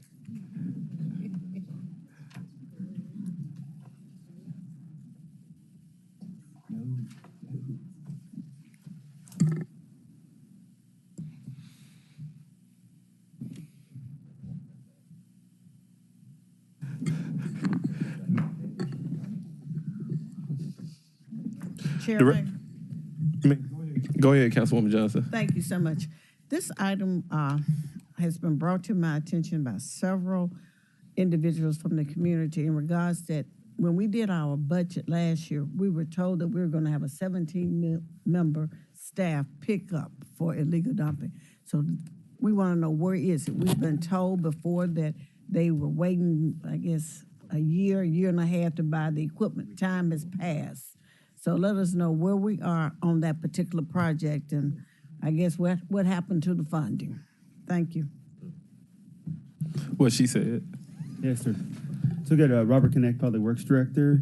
So thank you for the opportunity to come and talk today. So yes, Councilwoman is correct. As part of our FY23 ask, we had an ISL for 17 new positions that would become part of environmental enforcement. The environmental enforcement group already is in charge of investigating illegal dumping and taking action against it. So the supplemental personnel that would be added to that were a number of positions. So where are we in filling those positions, first and foremost? So according to the most recent information, we have 5 positions that we're still trying to fill. Most of them are in process or pending. Now, we have had difficulty filling 2 positions that require commercial driver's license, the CDLs. Those are ones that all the divisions have difficulty filling because the market has changed, continues to change so dramatically, and we just struggle to be competitive. However, we did fill 2 of the 4, and we're going to continue to work on the other 2 positions. And then the heavy equipment operator position has also been one that for whatever reason, the last 18 months, the 2 years we've struggled to fill. Historically, we have never had that problem because the position is pays really well and gets the market. So it's like a $68,000 or $69,000 a year position. But so those are the vacancy positions. So we do have the staffing prominently. Again, we're continuing to work. So about 75%, 80% of the positions have been filled. In terms of the equipment, that is where we still have the greatest issue. Now, we knew that we're going to have trouble getting the primary equipment that we use, which is the dump trucks and the grapple trucks. Those same thing that solid waste uses to pick up bulk waste. They're very similar equipment. We ordered them. There was a long lead time, roughly over a year. So what did we do? We have rented some equipment from 2 vendors. So we have 6 pieces of the equipment in. We rented 4 dump trucks and 2 grapple trucks. Cost of those is significant, but in order to kind of deliver on the mission, because we had some funding in the environmental enforcement budget, we went ahead and made that, took advantage of that rental opportunity, and that fleet is here. It has been here and has been working. So what is outstanding? We still have some various equipment. We have to get a rear yard loader or a rear yard packer with the same thing that solid waste uses in collections, because we also go out and pick up debris that has been collected and bagged as part of this. And then we have been working to get crew cab trucks, some other dump trucks, and some heavy equipment to support that. So that is all on order, and we're estimating it to be here either this year, some of it by August, some later in the year, and then some potentially next calendar year. In terms of our, what are we doing in terms of data, in terms of our operational information? So since the inception of our environmental enforcement group, which kind of falls back into 2020, 2019, we have received 12,125 illegal dumping service requests. What has happened with those? Well, we've closed 10,964 of those. So we have about 673 in process. We have about 400 pending litigation. We have litigated or have resolved through litigation 356. A lot of the ones that we are actually, what are the ones we are actually taking action on? So we have cleaned 764 sites. We have 492 in progress. In terms of suspects, and again, against the prosecution side, we have 390 people identified suspects of illegal dumping. So those are ones that we hope to prosecute through our partnership with MPD and working with the DA's office. And those are just some of the highlights of data in terms of data and performance-wise. Councilman Canale. Also, Director Connect, can you provide that to us via email? Sure. Yes, ma'am. Councilman Canale. Thank you, Madam Chair. Director, how many have been prosecuted? Hopes to prosecute 300 and something, but how many have been prosecuted? It says total suspects closed 186. So I'm assuming that's the number that have either had some action taken against. But I have to verify that. Okay. Could you report back on that? Yes, sir. Thank you, sir. Thank you, Madam Chair.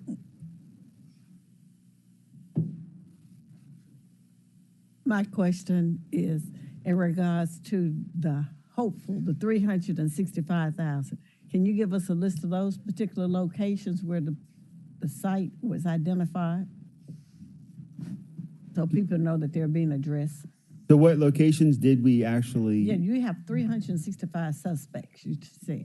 Yes, ma'am. We have 390 total suspects. Yes, Okay, ma'am. can you provide a list of those locations so people will understand you are addressing those?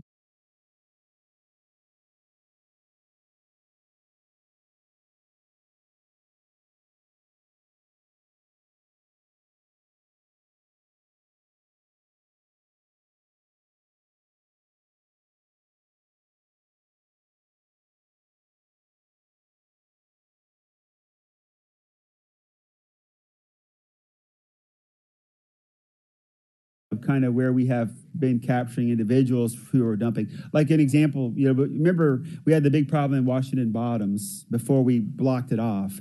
They captured 50 individuals going in and out of there in trucks. I'm not asking for the person name, just the location. Yeah, so that's one example where we had a high number of individuals and people identified who were illegally dumping. People just want to know that the cameras are working. You mentioned the spot where we've been catching people, that it'll make it less. Can you repeat that, sir? No, I'm not asking for that. I thought you wanted the spot. I just want the location. What I heard from you was, if you tell the people where the cameras are, they won't do that again. But I'm not thinking that way. They don't care about cameras. No, we have people look for our cameras and steal our cameras. That's what I because said. they know they want to dump. They don't. So, but on the pro side of this, Collins Yard, the convenience center, has been a big success for us. So we are getting a lot of people bringing their bulk waste and their tires. And when I come next time, I'll also update on how many people have actually done the right thing. And why is this program being a success for the city of Memphis as well? And hopefully you'll bring another site for Whitehaven area. We've been trying to work on the site. Yes, ma'am. I'm there. trying to find the location and we're going to have to fund the location. Okay, but we need something very similar in the Whitehaven area. Yes, ma'am. That's my next location, and then North Memphis being the third. Yes, ma'am. Okay, well, I hate to hear the fact this particular department is not up and running, but I guess you're telling me the reason is because you don't have the equipment to make it happen. But you're going to use your personnel to the best of your ability that you have hired in order to go ahead and try to stop this illegal dumping. Well, we have a lot of the bigger equipment. We rented it, so we have now been, I think, for about 4 weeks pretty actively out there cleaning up illegal dump sites. I'd like to get the amount and volume too. I don't have that yet. So I asked for them to tell me exactly how much have we picked up in terms of quantities. Let me get that information and report back that as well next time. Because they are out. I just don't have everybody. I'm not 100% fully staffed yet. The other question is, I asked for those locations that you're trying to get resolved. Is there a location, or where can we turn in these illegal dump sites that citizens can turn in? I don't want to go 311. We need to send it someplace else so it's going directly to you or something, because for some reason it's getting lost in the process, and we need to go and say, where are these illegal sites, and the people can see it. They can't go through 311 and do it. We need a list someplace so everybody knows it's been reported and you are aware of it. Well, I think there's a bright future for 311. We'll talk about that later, but there's 522 clean. 522 clean. Yes, ma'am. I believe What's that. I think it's 522 clean. That's the Memphis City Beautiful littering reporting. Okay, so anybody who has a problem or aware of an illegal dump site, send that number, call Yes. that number, and it will be recorded. Well, I mean, if they could do both, that would be awesome because obviously, the 311 is our accountability number. So that's our primary, but I know people are still frustrated by that. So I mean, there's a path for that in the future. But if they could, if they want to contact us at 522 Clean and say, hey, I have pictures, I've found this, we can work with that. But we hope people will still entrust us to 311 because that's the documentation of it. The 522 Clean is not. That's just a hotline to report. And then we're still working with communications. I'm trying to create a website as well that would allow us to allow people to upload photos and to report it as well. That's what they want to make sure it's been reported and somebody's aware of it, not lost. No, ma'am. With a lot of the other inquiries that come in. I totally understand, and I understand exactly what your sentiment is. Yes, ma'am. Thank you, Chair. Thank you, Cheyenne, Assessor, Councilwoman Johnson. No, that's right. School Board Member, Councilwoman Patrice Robinson. The floor is yours. Thank you. I appreciate the presentation of today. I want to say thank you for the cleanup in Whitehaven for the run walk that we had this weekend. And we shouldn't have had to work on it all day long for those streets. Evidently, they were horrible because every time I have somebody drive by, they're still there picking up. And it started early that morning, and that afternoon they were still picking up. So I want you to know that I appreciate it. I appreciate Joy Tulliadis as well. But we need to do a better job of keeping Whitehaven clean. Whatever you need me to do, whatever you need me to say to the community, if we need to do some meetings, I'm ready because to me that was an overload to just do a couple of streets and it take all day. Yes, ma'am. I would love to have a convenience center in Whitehaven. Okay. I think that would be the ideal scenario for us, at least to giving a lot more options to people versus going to a landfill to get rid of their bulky waste and their tires. Director Connect is earning points with 100 people watching online. Earn those points. Hundreds. Absolutely. Councilwoman Jana Swearingen, Washington, from District 4, where they get more. Where we soar. I just wonder if there could be some kind of incentivized program. We talked about with the police department, if with the solid waste, if we could have something where the complaints were drastically reduced or something, that we could have some type of incentive for the workers to give their best. Yes, ma'am. I mean, so the city has a couple programs that we do recognize employees for doing a great job. They have the Bravo Spot Bonus Program where employees can get $250 if they're recognized for going above and beyond. So that's one of the programs that are in place now, just as a way to compensate them for going above and beyond. But if maybe we can consider in the future if it's a contest or something to motivate them to give more of their all with the cleanup. Okay. Yes, ma'am. I like that. We can explore that, ma'am. So are you proposing that some program is created specifically? Is that something that the council's going to lead, or are we saying we're going to put it on the broad shoulders of Director Net? Did I already have one? Is she talking about something? Well, are you talking about something? I'm talking about a program an additional program that if the complaints were reduced, or I don't know, employee of the month or something that would help incentivize. So we're talking about incentivizing the workers. The workers. So I do a couple things to recognize good performance. So like I give employees, like we have like opportunities to give them gifts. We do things whenever I get like many of you get favorable emails from citizens for doing a good job customer service wise. I do things to do that. Not only the Bravo Spot bonuses, but we have stuff we give them, just to kind of incentivize them and thank them for their hard work. But we have talked about employee like more higher level like opportunities, like employee of the month is kind of like a similar idea. Well, I think we'll work with HR on a program then that would be possible for us to do that because when you compensate somebody for doing a good job, it's performance based, and performance based is something metrics. That's kind of using metrics. We got to come up with Jones, it's time for your quote. If you can't measure it, can't manage it. You can't All right. manage it. Yes. All right, Councilwoman Councilwoman, okay, you're done. Councilwoman Johnson. Thank you. One more quick question. Is there any type of special funding that we get from the federal government when we have disasters like ice storms or anything like that? And if so, have we used up all the funds that we received in the past? P4 just turned around. So start talking about money. The Stafford Act is the act by which the president can declare an event to a threshold to become eligible for FEMA reimbursement. And it's based on economic impact. In Shelby County, it's about $12 million, if I recall. If there's a $12 million in public impact, not private, but it's public. Usually that's a information that comes from MLGW in the city, whereby that much of the city system or MLGW systems have adversely affected. So if you reach that $12.5 million threshold, then yes, you can get a declaration, but it's not 100%. It's 75% federal, and then the state will match 12.5%. So it's 87.5%. The other 12.5% comes out of the city. So let me just cut in briefly, because I do want to make the council aware. Lunch was supposed to start at 12. Now, we held Housing Committee Community Development at 12:30, and we're supposed to be back at 12:45. I will note this. I do want to hear something about speed humps, because my emails are full with speed hump requests. So do we want, Director Connect lives here.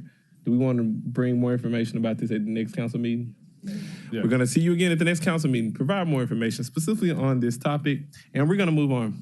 It's my honor and pleasure to be here. Thank you, sir.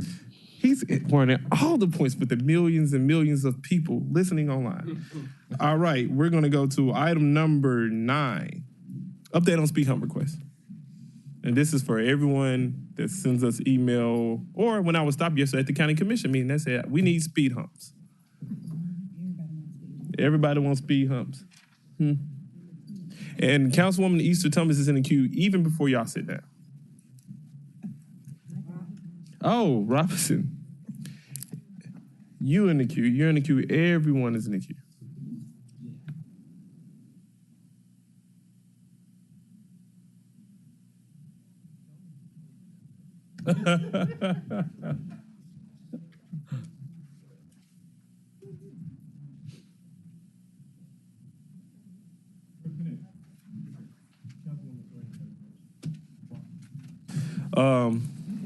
All right, update on speed hump requests.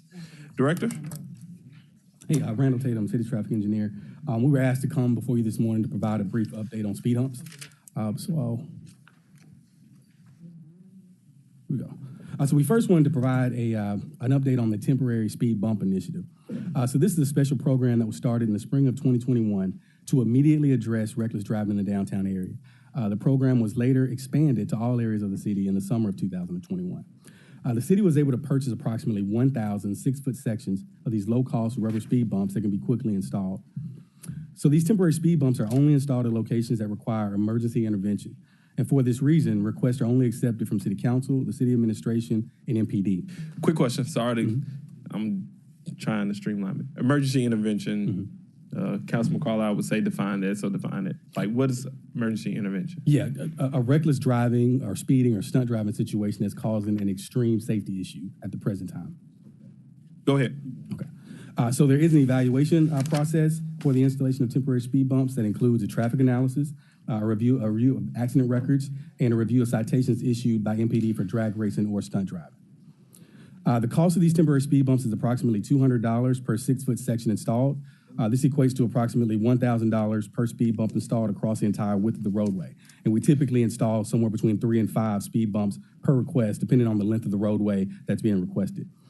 We currently have 130 of those 6-foot sections remaining, and additional temporary speed bump material is typically purchased based on demand. So there's not a set amount that we purchase each fiscal year, but we purchase based on demand.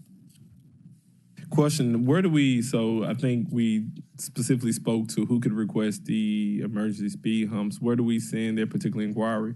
Yeah, so the requests need to come from City Council, the administration, or MPD. Exactly. So City Council members can send them directly to engineering.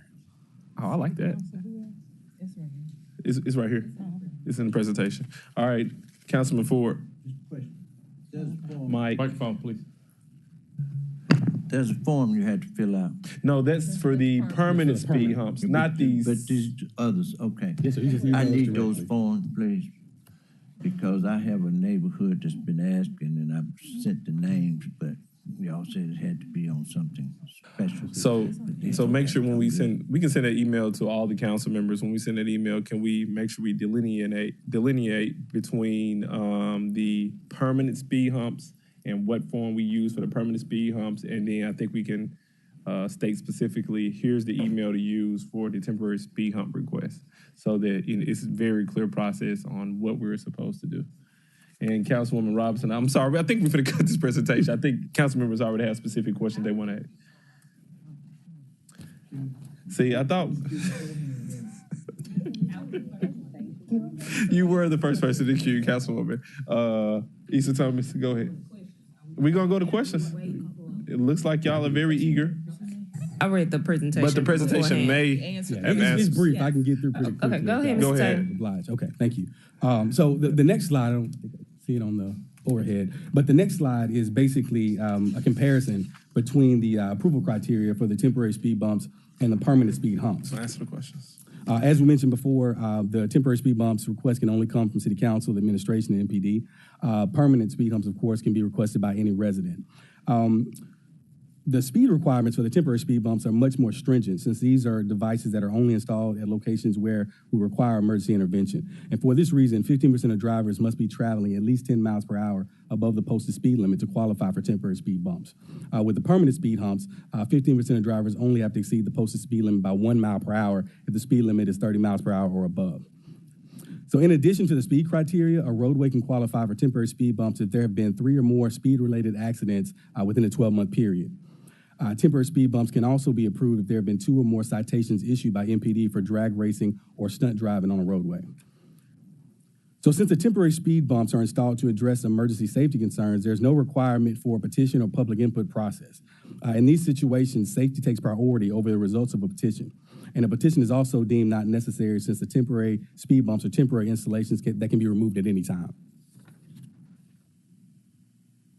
So since the spring of 2021, temporary speed bumps have been installed at 44 locations, and there have been 78 total requests. The table below shows the percentage of installations and requests per council district, and the table to the right here kind of shows the number of installations per fiscal year.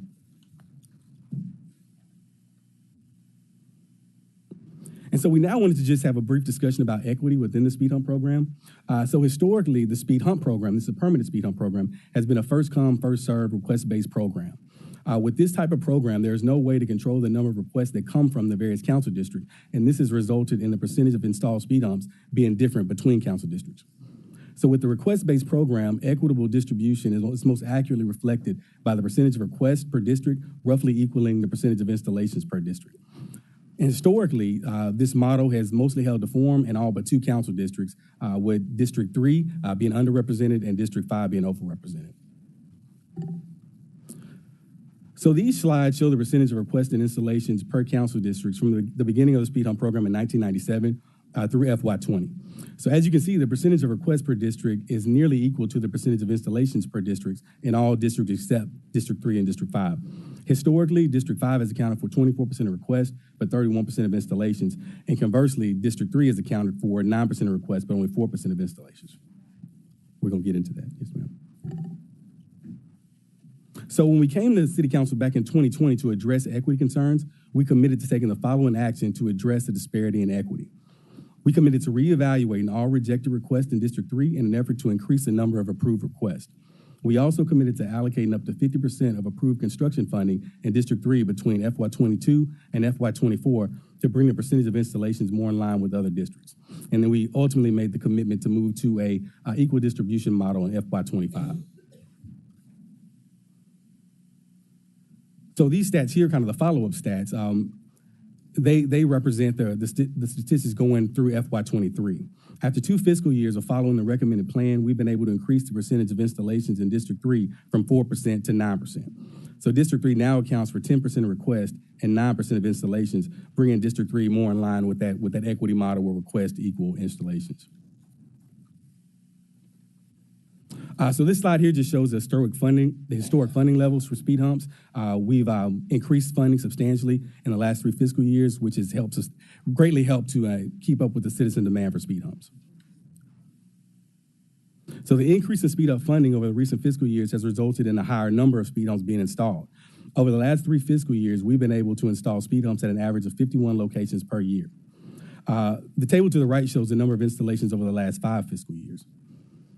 All speed hump construction has been completed for FY23, and we were able to install speed humps at 50 locations this year. I also wanted to mention that to provide better visibility of the planned locations for speed hump installations, we now post a speed hump installation schedule on the city's website to give citizens a better idea of when they may see speed humps installed. We typically update that list monthly when speed humps are being installed.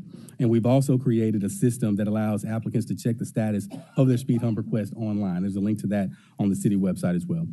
So that concludes the presentation, and I'll be happy to answer any questions. Thank you, Chair. So Go ahead. Really thorough presentation. Yeah, you should tell people how to do this. This was amazing. Really thorough presentation. Okay, go ahead. Which people? Questions on, just answer. So with the different speed bumps, I have a couple of quick questions. You say you have 130 currently available. Is that the one thing, or is it like sets for a street? Yeah, those are 130 sets? 6-foot sections, yes, ma'am.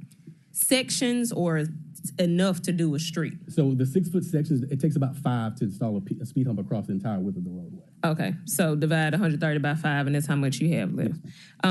What's the shelf life on these temporary speed bumps? And then what's the timeline that you would need to go from temporary to permanent?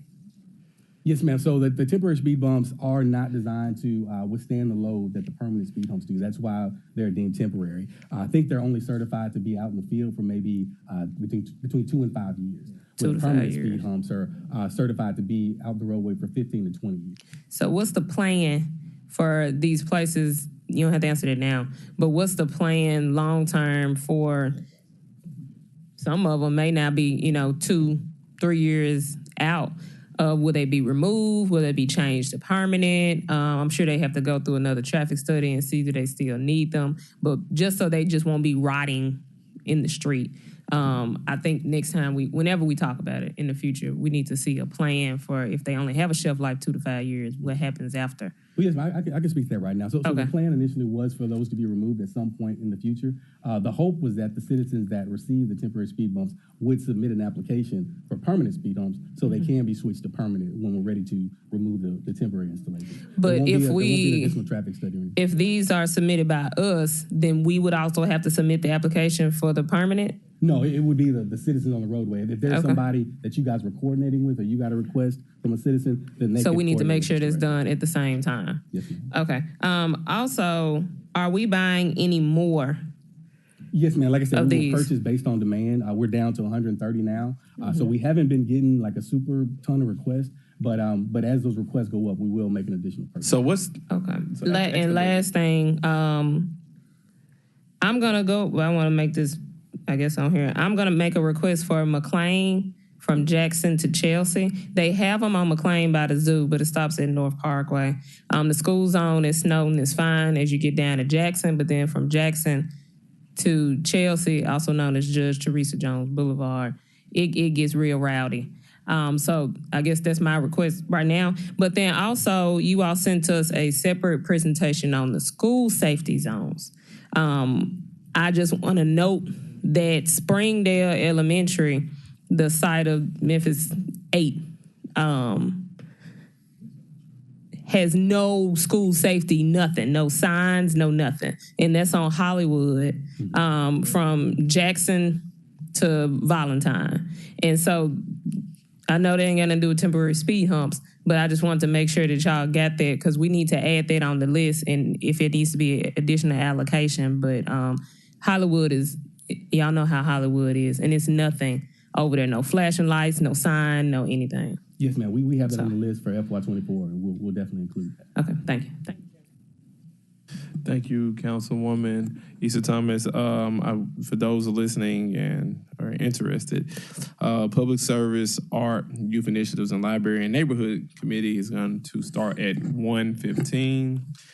All right, anyone else in the queue for this particular item? Councilwoman Robinson.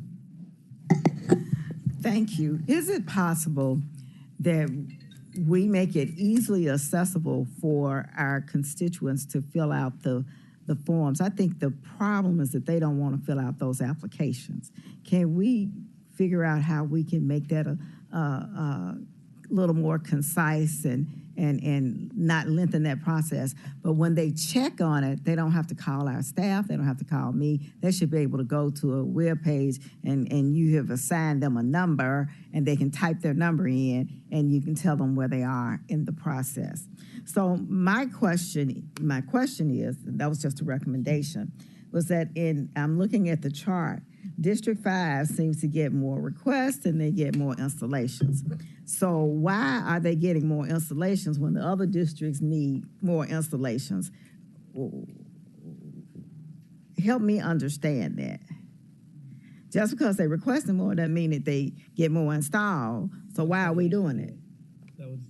They did it based on number of requests. Yeah, it was a first come, first served process. So just statistically, if you get more requests coming in from a particular district, they go through the same review process, they're going to end up with more installations. And like I mentioned, we've discussed that in the past, and we know that's been a concern of the council. So that's why in FY25, we're moving to a model where there'll be an equal number of speed humps installed in each district going forward. Okay, thank you.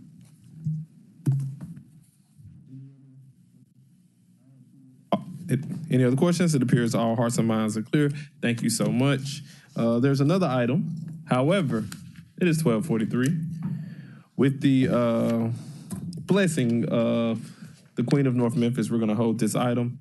And I bid you adieu. This committee is adjourned.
Are you ready?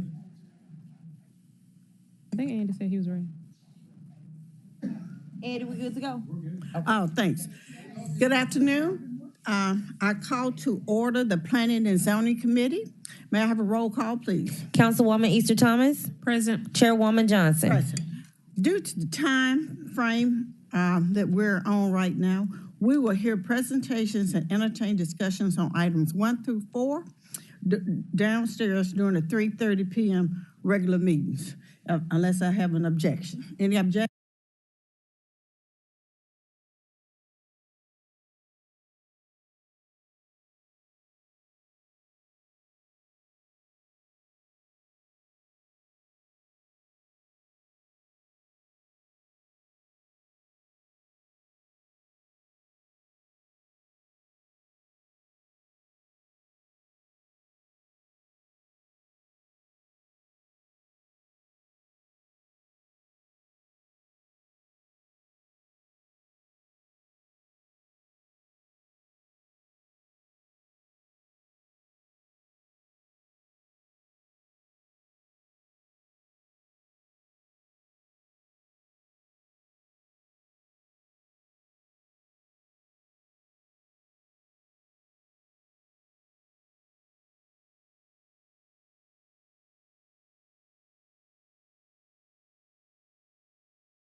right across the street. Good afternoon, colleagues. Today is March 21st. It is now 1:26 in the afternoon. I hereby call the Public Services, Art, Youth Initiatives, Libraries, and Neighborhood Committee of the Memphis City Council to order.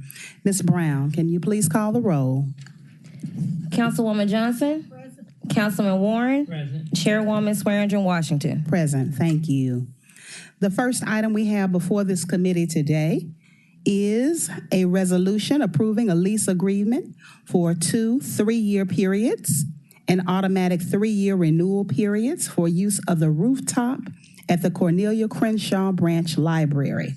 This is located at 531 Vance Avenue, Memphis, Tennessee, 38126, for towers to transmit wireless internet across the Foot Homes neighborhood, District 6, Super District 8, sponsored by administration. So moved. Thank you. Can I get a second? Please note that it has been moved by Councilman Warren and seconded by Councilwoman Johnson. Please also note that we have been joined by Chair Martavius Jones. All right, for the record, if you would please state your name and address. My name is Gay Kane, 3030 Poplar, Memphis, 38111. I was just here to answer any questions you might have about the lease agreement. Okay. Just a little bit of background on it. It's part of the South City Initiative to provide broadband internet access to 1,000 city households. And this is a solution to address a dead spot that is in the area. So 3 towers will be erected on various buildings, and one of them is the Crenshaw Library. And the lease is up for your agreement because of the terms of the lease, for your approval, because of the terms of the lease is over 2 years. Okay. So, any problems, questions? Colleagues, are there any questions? Councilwoman Johnson? Thank you. You said it's 3 locations? It's 3 towers. Okay, all of them will be on top of the library? No, there'll be 1 tower on top of the library. They're spread throughout the Foot Homes development area.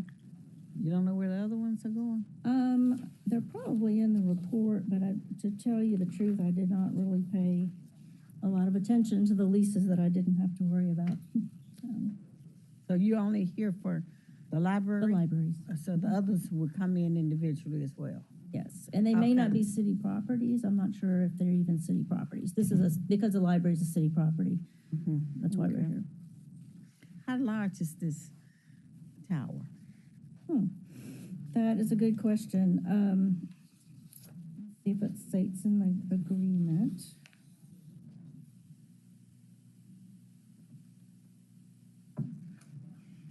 Yeah, it doesn't state that in the. Is it going to be located in the front of the library? When It's you on see the the top of the library, are you library. going to look up and see a big tower coming up? Or is it just like a rod? What's the physical description of that tower? I was not involved in the initial planning. I'm not sure what the actual tower looks Cell like. tower. It's like your average big pole with a bunch of the cell phones on it. That's pretty big. It's big. To be put on top of a library. There has to be something different about it. Anybody else can help with this? You know anything about a cell tower? That they want to put up the library? Need a-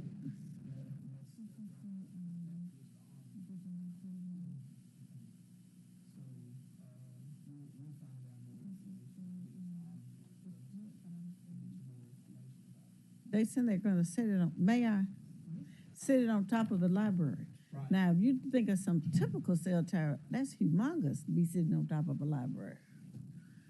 Now, some of them are like the ones that are at the church. It's just a steeple that's going up. So I don't know. I'm just curious which one it is. I wanted to face the library. That's her. Yeah, could we have a little bit more time to work with them? Ta-da! Ta-da! I did find something that says it is a There are 3 main towers with total of 8 antenna sectors and 8 base stations. So I imagine that's divided by 3. But we'll bring you more information. Give us an opportunity to get more information about our cell tower and where this will be located on top of the library. Right. And then What size and what everything. size it will be. This is the agreement that you reviewed. Plan and lease agreement as well. Councilman Warren. I have a question on this. It's that the purpose of this was to increase the cell reception within foot homes. Yes. Is that correct? Correct. Okay, and so someone did a study, right, to determine how much and where they needed these. Is that correct? Correct. So as you bring us back what the towers look like, having the person who did the study here to tell us why they need to be where they are, so we can get, because we want them to have coverage there, to make that work. That would be helpful. And who owns these towers? Are they leasing this space from us? They are leasing the space. Which company's leasing it?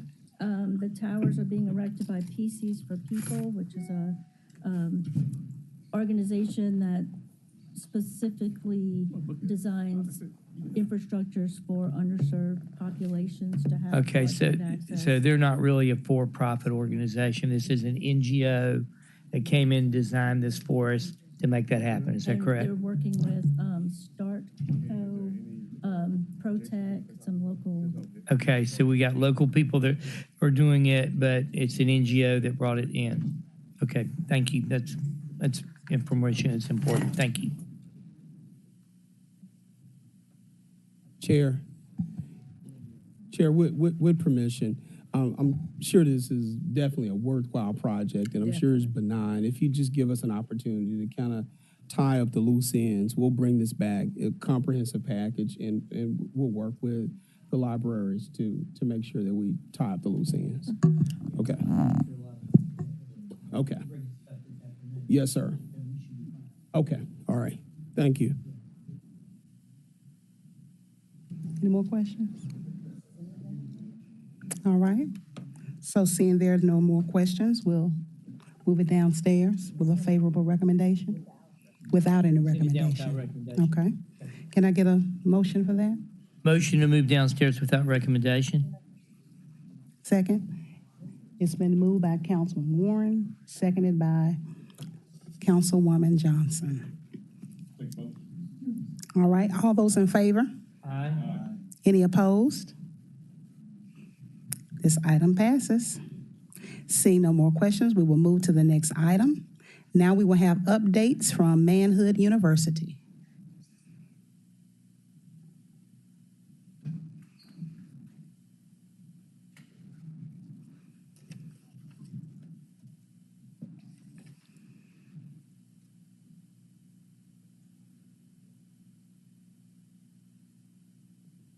Okay, good afternoon. My name is Shandell Ryan, COO for the City of Memphis. We were asked to come to give an update about ARPA. We were actually on last council agenda, so you should have these in your packets from last meeting. I'll just go ahead and get started, if that's okay? Yes, ma'am. Okay. So this slide just shows the last update that everyone received about the ARPA spend for both Manhood and WOWs, and also for the R3 program. If it's okay, I'll be talking about them all together because they're sort of related. You can see where we're about 30% spend for Manhood and WOWs, and about 43% for the R3 program. One of the requests that we were going to make for the Manhood and WOWs program is to move some of those dollars to the R3 program, or the Opportunity Youth Program.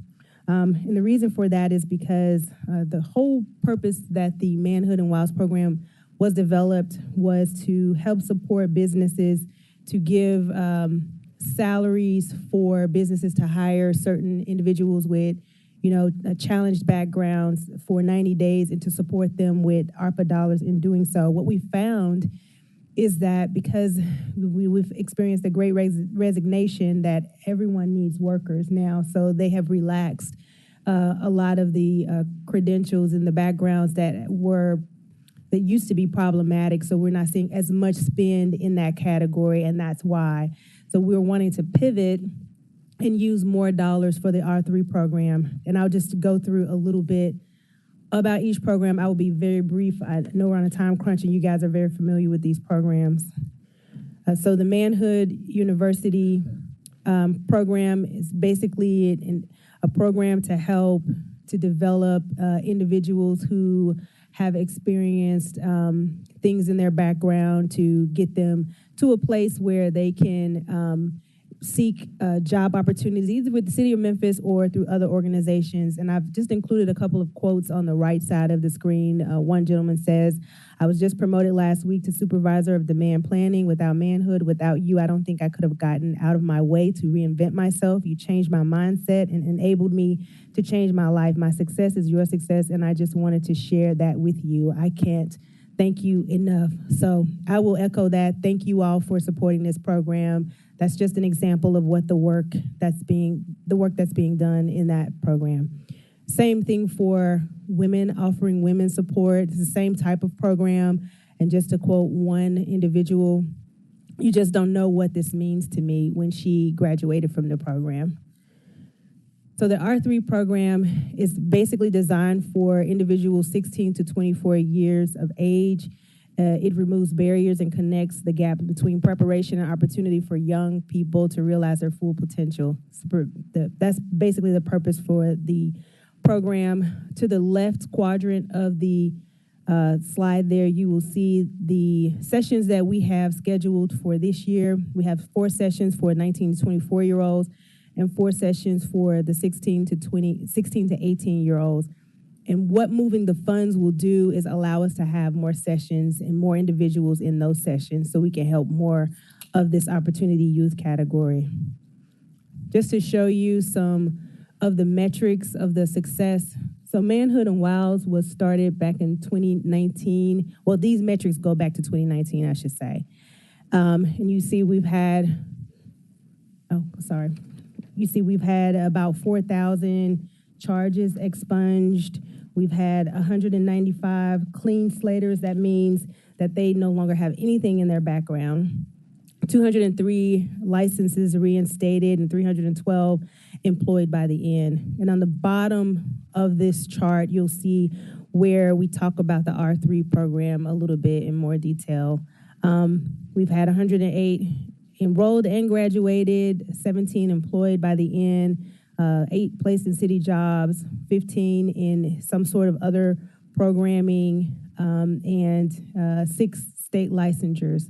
So we've seen a lot of good work to come out of these programs, and we expect to expend all of the funds. We've got a good majority of the dollars spent, and we believe that by adding some of the funding, and I'll go back up to this chart here, some of the funding from the Manhood and WOWS program to the Opportunity Youth program, that will help for us to expand that a little bit more. And I plan to bring a resolution to that effect at the next council meeting, if everyone is acceptable to that being brought forward.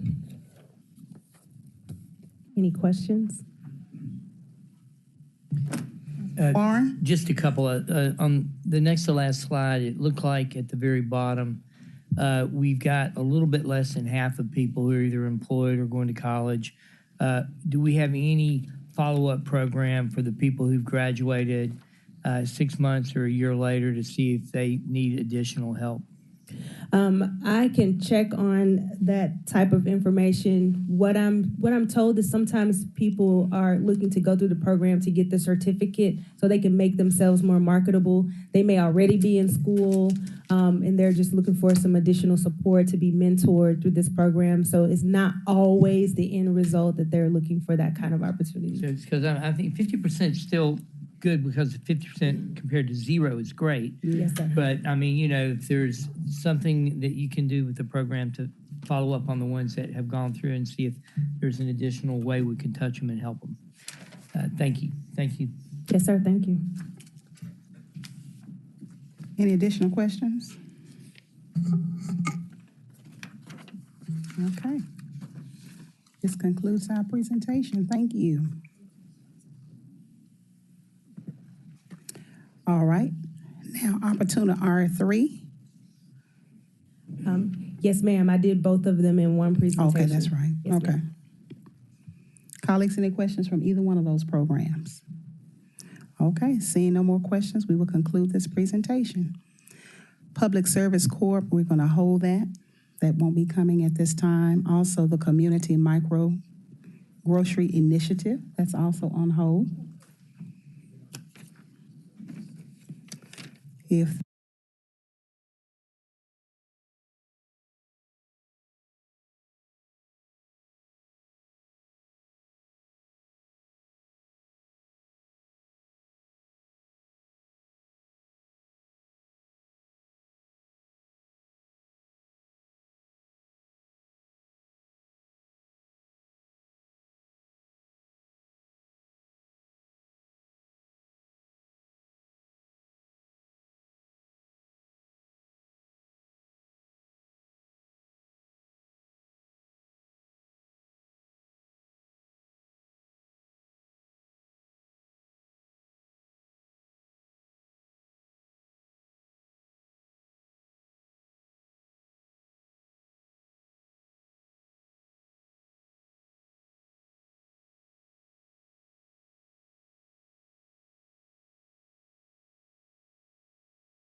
To call to order the Personnel and Governmental Affairs Committee of the Memphis City Council. Mr. Backus, please call the roll. Again, thank you, Madam Chairman. Councilman Jones, Councilman Logan, Present. Councilman Corvette, Councilwoman Robinson, Councilwoman Swearingen Washington, Present. Councilman Morgan, Councilman Ford, Councilman Smiley, Councilwoman Johnson, Councilman Carlisle, Councilman Canale, Councilman Warren, Chair Easter Thomas. Present. Thank you, Mr. Backus. Colleagues, we have 7 items today. Item number 1 I'd like to call is the appointment to the Memphis Board of Ethics, Stacy Clinton, requested by administration. Motion by Carlisle, second by Logan. Do we have Mr. or Miss Clinton? Miss Clinton, if you could give your name and address for the record and any words that you'd like to share. Push the little green button. Not the green button, the button underneath. So That was very little. Lot going on up here. I'm Stacy Clinton. My address is 4470 White Pine Cove, Memphis, Tennessee 38109. I appreciate the opportunity to be appointed to the Board of Ethics Committee. Put simply, I like puzzles, life puzzles. I've done, when clients come into my office and they come in with many numerous pieces of their life and they want to be made whole, I look at what they give me and put that to the prism of whether to do a Chapter 7 case, Chapter 13 case.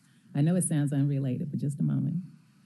And when I was serving on, which I still do, the liaison committee for the bankruptcy court, once again, the big picture is to get communication on the level that it should be between the bar for bankruptcy and the judges who are over bankruptcy. Once again, we look at the picture to try to see what we can do to make communication effective and become a better practitioner and help the judges to also appreciate that. When I was serving as a co-chair for the Memphis Bar Association bankruptcy section, we had to look at the CLE courses that were needed for the bar to become more effective in what they did. And so it's my love for working with life puzzles that brings me to really appreciating the opportunity to serve on the ethics committee, the ethics board, thank you. And I understand the need for governing, if you will, and assisting in the investigation and training of those who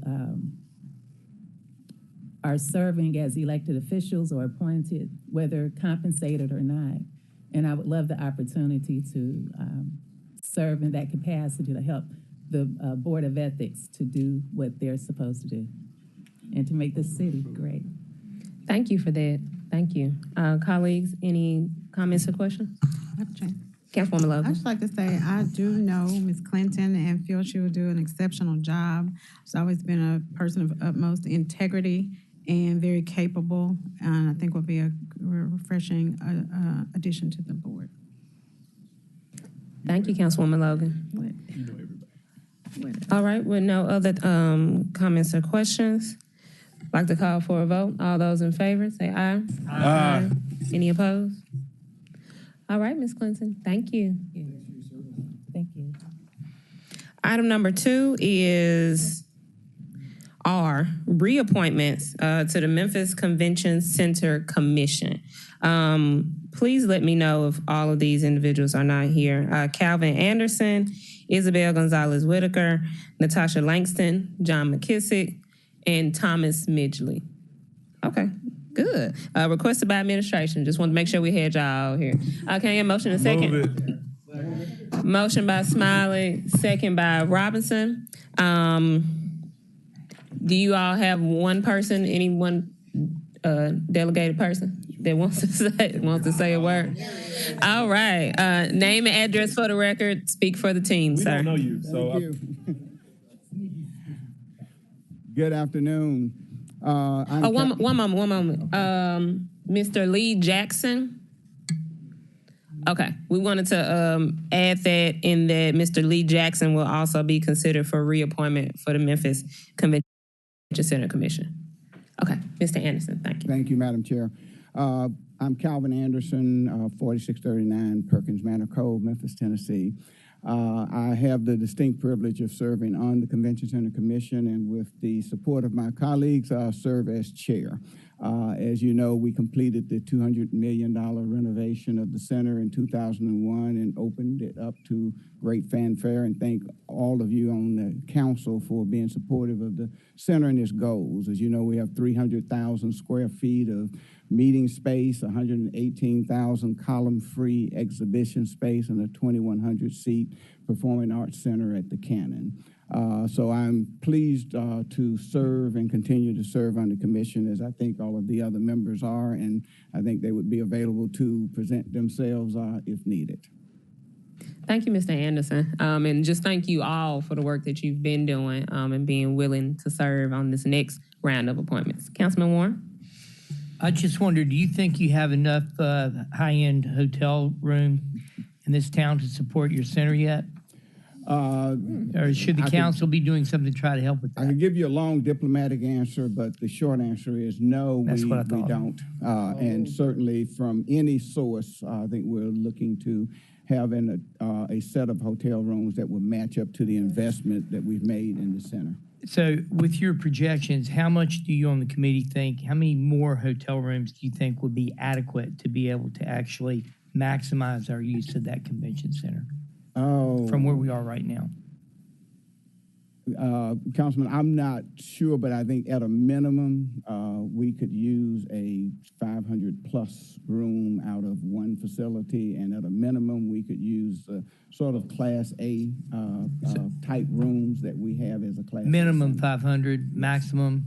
There's no maximum per se. That's what I'm saying, but that was my question is, what would maximally utilize this? I mean, we could minimally use 500 is the least we need, but we could take how many and still have the convention center support that many people coming in? I think if you look at the larger conventions that come to Memphis, take the Church of God in Christ as a, for instance, you would, or, recently we had the AKAs here, which was like, 4,000 to 6,000 that was gathered. Was it more than that? Oh, okay.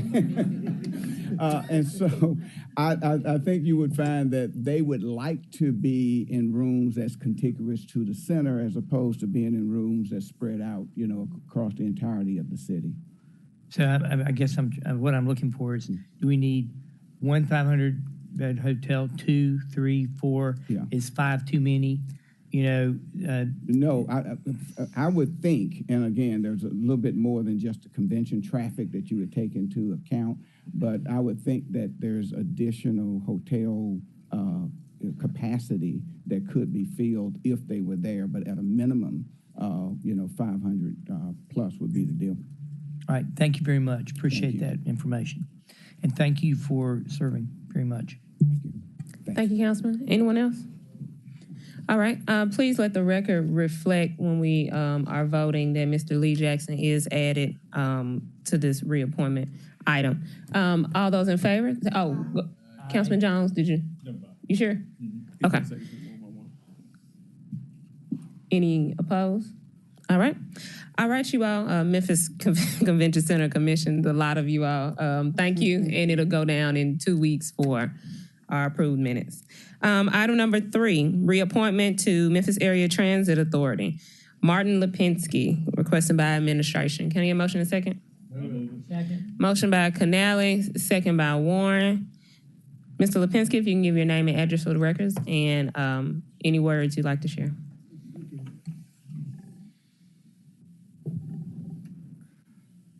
Good afternoon. My name is Martin Lipinski. I live at 774 East Snowden Circle, Memphis, Tennessee, 38104.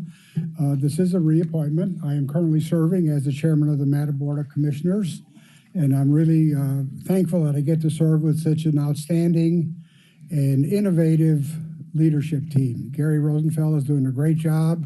We are really moving forward. We have some great projects underway, the Innovation Corridor, the Bus Rapid Transit Project between downtown and the University of Memphis, construction of a new bus maintenance facility, and several of our on-demand programs that are in place right now downtown and in South Memphis. So things are moving forward, and I am really pleased to serve with the leadership team and with the rest of the outstanding commissioners. Thank you, Ms. Lipinski. Thank you for serving. Any colleagues? All right. Let's all come to a vote. All those in favor, say aye. Aye. Any opposed? All right. Thank you, Ms. Lipinski. Moving on, colleagues. Item number 4. Resolution encouraging Congress to support FY24 federal funding for affordable housing, sponsored by Councilwoman Robinson. Motion in a second. So moved. Moved by Smiley, second by Swearingen Washington. Councilwoman Robinson. Yes, thank you. Your mic on. Thank you for reviewing this resolution. I thought it was important that we share with our national organizations so that they know that we need a little more support in Memphis for housing right here. We went to Nashville. We're on our way to D.C., and I thought this would be appropriate that we take this message from Memphis to D.C. Anybody have any questions? Any colleagues with any questions or comments? Councilman Warren, did you have any? Co-sponsor? Councilwoman Johnson wants to be a co-sponsor. Is there anyone that would not like to be a co-sponsor? Show yourself. All right. Well, we will sponsor this as the Memphis City Council. Yes, thank you. Everyone's here. Without objection, everyone that's here, and we'll have staff ask the remaining council members as well. Did you need same night minutes on that? Yes, I do. Because Okay. we'll be leaving, is it Sunday? Yes, Sunday. You're right. All right. All those in favor of passing resolution encouraging Congress to support FY24 federal funding for affordable housing is sponsored by the Memphis City Council with same night minutes. Say aye. Aye. Any opposed?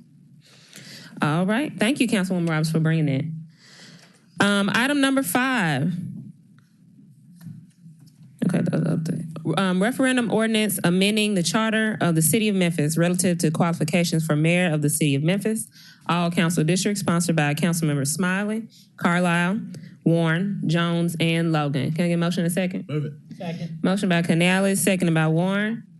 Councilman Smiley, did you want to kick this off? Oh, sure. First of all, I'll turn away because you come up. Oh, yeah, he's gonna. Referendum ordinance amending the charter of the City of Memphis relative to qualifications for mayor of the City of Memphis. All right, so I know that that's what it reads, but there's an amendment to that. It will also include members of the Memphis City Council. I want to be very clear. This does not affect any upcoming election with this particular term. This will be the next council, next mayoral elections. But I'm going to allow Attorney Wade to speak. But, I think I'm going to try to choose my words very carefully because, Sam's here and News Channel 5 is here and y'all all looking to see what I'm going to say. Generally speaking, I think, with my attorney hat on, whenever there's any ambiguity, I think as a legislative body, we have the responsibility to clear up any ambiguity. And I also have been reading some court opinions as relates to the constitutionality of a very lengthy residency requirement. And I think it will do the people of Memphis justice or serve the folks in our community well if we clear up any ambiguity as it relates to durational residency requirements. And if there's any potential challenge to the constitutionality of it, we have the ability to address that right here and right now. And I ask for my colleagues, those who have not chose to co-sponsor this, to read the particular ordinances that are in play, consider what it means to value the city of Memphis. I know there is a saying that we use here. It says choose 901. And I think my very direct message to anyone who wants to represent the people of Memphis, I want you to choose us. Choose Memphis. And with that, I allow Attorney Wade to speak. All right, thank you. I'm sorry I wasn't able to be here earlier, but. Oh, you gonna fix it now? But in order to accommodate the proposed amendment, I think we would have to change the caption to say a referendum ordinance amending the charter of the City of Memphis to modify the existing requirements for qualifications for mayor and the council members of the City of Memphis. And that would be broad enough to encompass both of them. Just to give you some background, this is a long background. In 1879, we were created as a taxing district, and at that point in time, the requirements for what was known as the Legislative Council was that you had to be a resident It didn't have durational. It said you also had to be a freeholder and a taxpayer. The United States Supreme Court held in a case called that the freeholder requirement was a remnant of slavery, that you had to be a landowner, and basically that was invidious discrimination to make that requirement. Being a taxpayer is similar. So in 1967, the city adopted home rule and replaced what was then the mayor commission form of government, where the mayor was actually part of the legislative body. The provision that was adopted back in 1905 said that the members of the Board of Commissioners had to be residents for 5 years, freeholders, taxpayers, or not in arrears for taxes. And in 1967, when we adopted home rule, we did away with those provisions and made the council have to be residents of the city for 5 years, resident voters. That was the language that was used. And then it added in Section 4 provision that the mayor's requirement qualifications were the same as the council's. In 1996, when we adopted the new form of government in terms of the structure, we eliminated the durational residency requirement because there was a lot of argument about whether it was constitutional or not, because we were tied to resident voter, which under Bloomstein had been declared unconstitutional. And also, remember, this was a voting rights action which was intended to allow African American voters to have a greater chance to elect people that looked like them. And this durational requirement and the requirement that you be a taxpayer was also thought to be limiting in terms of their ability to elect people like them. That would have precluded someone from running that was not a property owner but who was renting. It would have limited the scope of the people that would be available to be elected. So, but we did not change the requirement that linked the mayor's qualifications to the council's. And what this ordinance is going to do is basically, and I think you can have durational residency as long as it serves a legitimate governmental interest. This one is not 5 years. Those provisions were enacted in 67 and that whole structure was struck down. So, I mean, you just have to go back to why would you make longer durational requirements? Why would you require you to be a taxpayer, resident voter? All those things were a problem.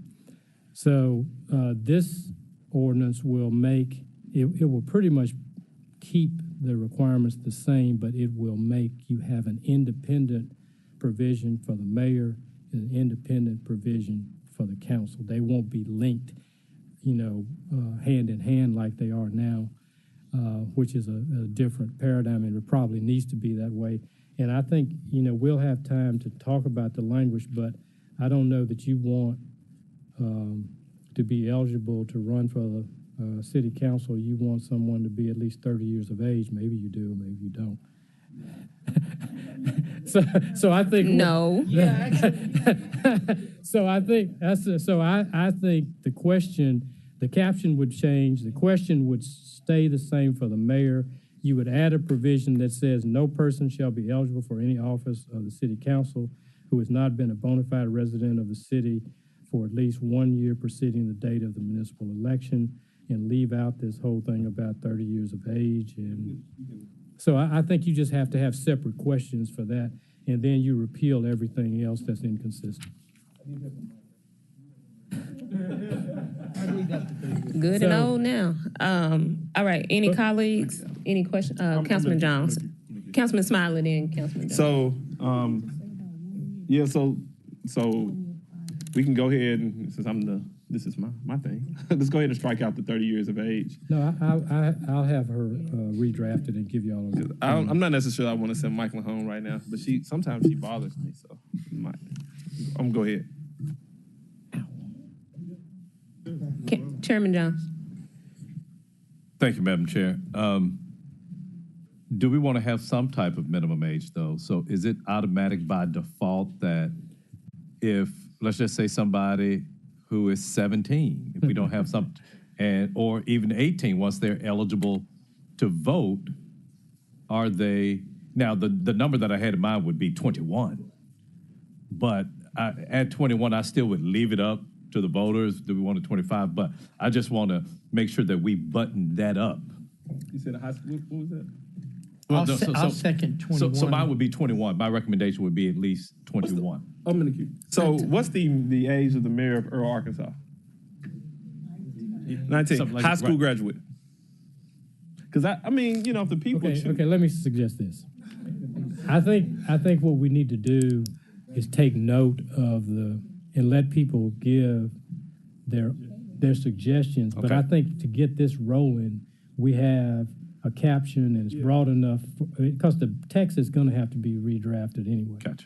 So I'm sure Liza's taking notes about some of the suggestions. So you saying just go ahead and change the caption, extremely good and then notes. change the question, Change and the then caption. we can come back before third reading and amend it. Okay. I would also say if anyone in the public has any suggestions or questions with this referendum, you can email JB Smiley, and he'll make sure to think about that as he's getting that in. So, Councilman, Attorney, any other? Well, yeah. councilman? So I Okay, had a couple Chairman of. Jones. So this was a blind spot to me, from the standpoint that I thought the whole thing about 5 years at some point had been struck down, maybe the early 70s, whatever the case may be.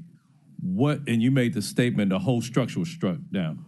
When was that? And what was struck 1996. down? Okay. So, but why would, and I know you can't get in my head, but my recollection about things, was there something that happened in the early 70s at the Supreme Court level? That's, for some reason, the fog that's in my head, something that happened, maybe I was under the impression something happened in the early 70s that essentially said this provision, the 5-year provision, under our charter was somehow unconstitutional. No. Okay. No, this was durational residency for voting was struck down by Professor Bloomstein that came from Ohio to teach at Vanderbilt.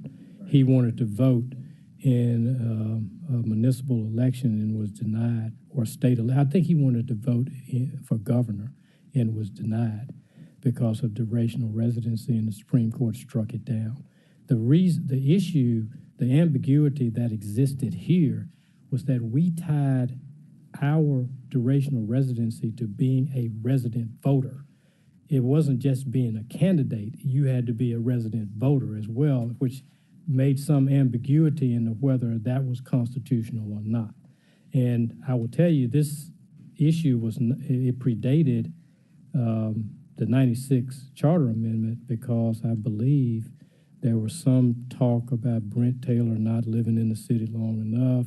There was some talk about Tom Marshall not living in the city long enough, and I think the Chancery Court ruled that you couldn't enforce that 5-year provision. So you had all of this mess going on, and it was totally unclear, and it was totally inimical to having Black people rise to the level where they're going to be able to be the majority and be able to vote and elect people that they want.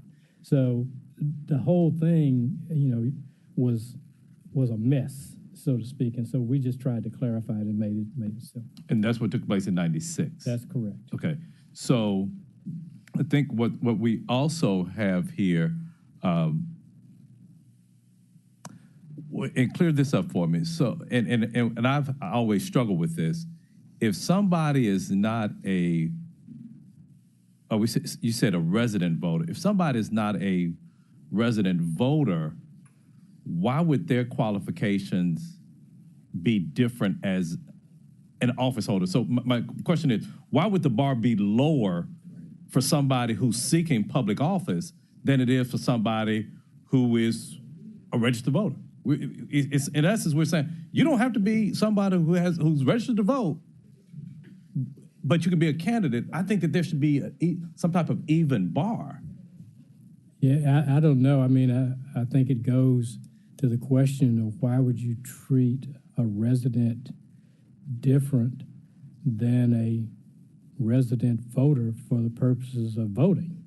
And the Supreme Court says you can't you restrict a person's constitutional right to travel, that they can't travel to a place and become a part of that fabric of that place just because of some duration.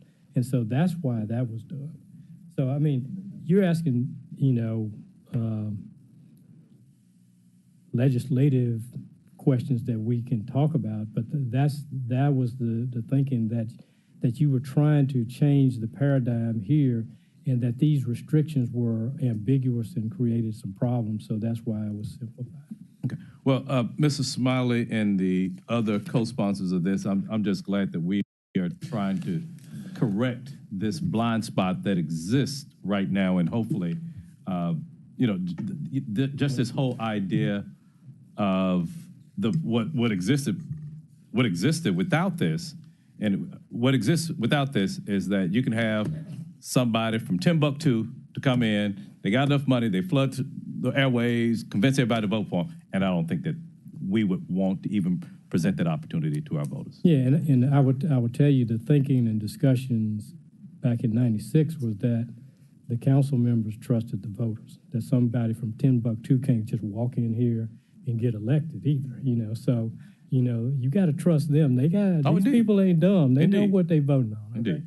Thank you, Madam Chair. Thank you. Also, let the record show that Councilman Morgan has joined us. Councilman Smiley. So I think I originally brought this, sometime in February, and we were in the midst of addressing a lot of reform issues that relates to police, and I wanted to pull it until now so that we can have a thorough discussion and it's not lost in the midst of everything that was transpiring before council. I do believe this is a very important discussion that we have to have, and we need to be open to hearing what the people of Memphis have to say specifically as it relates to this. But I do believe that this is something necessary as it relates to what our current set of ordinances. I think Councilwoman Robinson has been asking for a long time for us to clarify the Muni Code and the ordinances that we have, so it's clear from anyone that reads through our ordinances what the law requires, what our ordinances require. And I think this clarifies, and I'm not going to say that, but I think this does what we need to do. Thank you, Councilman. Councilman Canal and then Councilwoman Johnson. Put your mic on. Thank you, Chair. I just want to be recognized to be co-sponsor of this particular ordinance, please.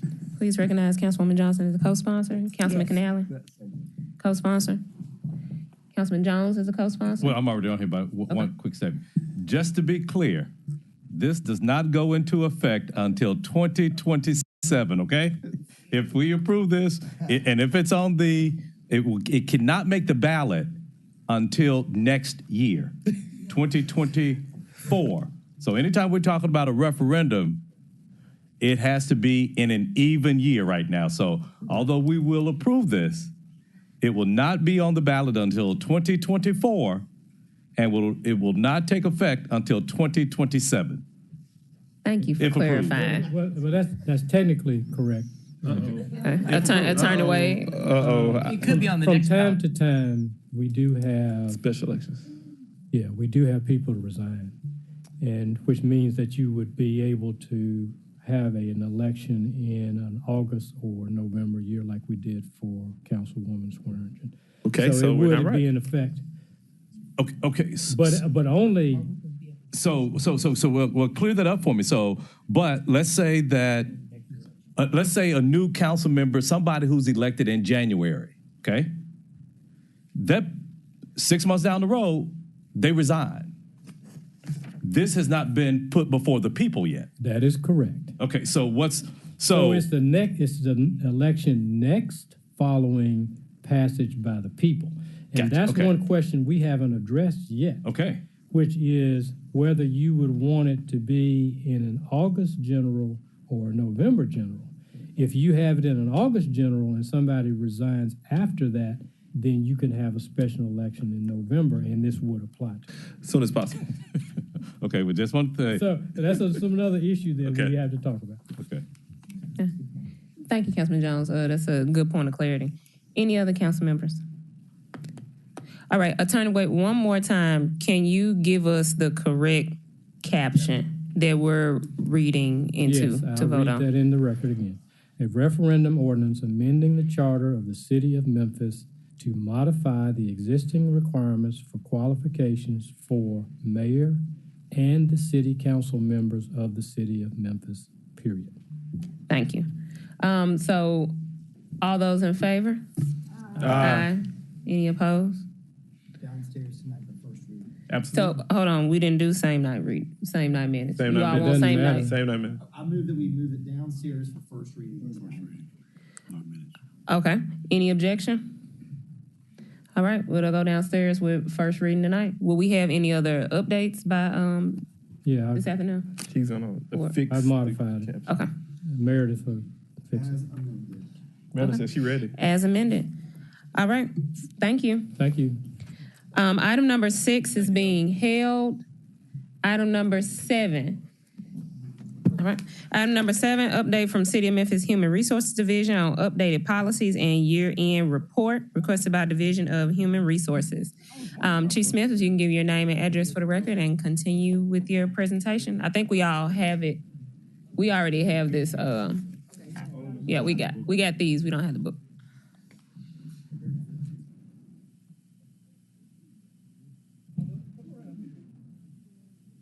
Okay. Good afternoon, Council. My name is Alex Smith. My address is 1440 Island Place East, Memphis, Tennessee. And it is our pleasure to give you our annual report on the state of people, the state of employees here within the city of Memphis. We have distributed both our presentation as well as our year-end report for you for your perusal. Today, we're going to go over a couple topics. We're going to talk about the state of HR overall, new city policies that we're implementing, and give an update on our city medical plan, and then opportunity for questions and answers. So as an employer for the city of Memphis, we still have around 7,700 employees overall. Last year, we hired over 1,600 people, 1,000 full-time, 649 part-time. From a demographic perspective, we are at 27.5% female, 72.5% male.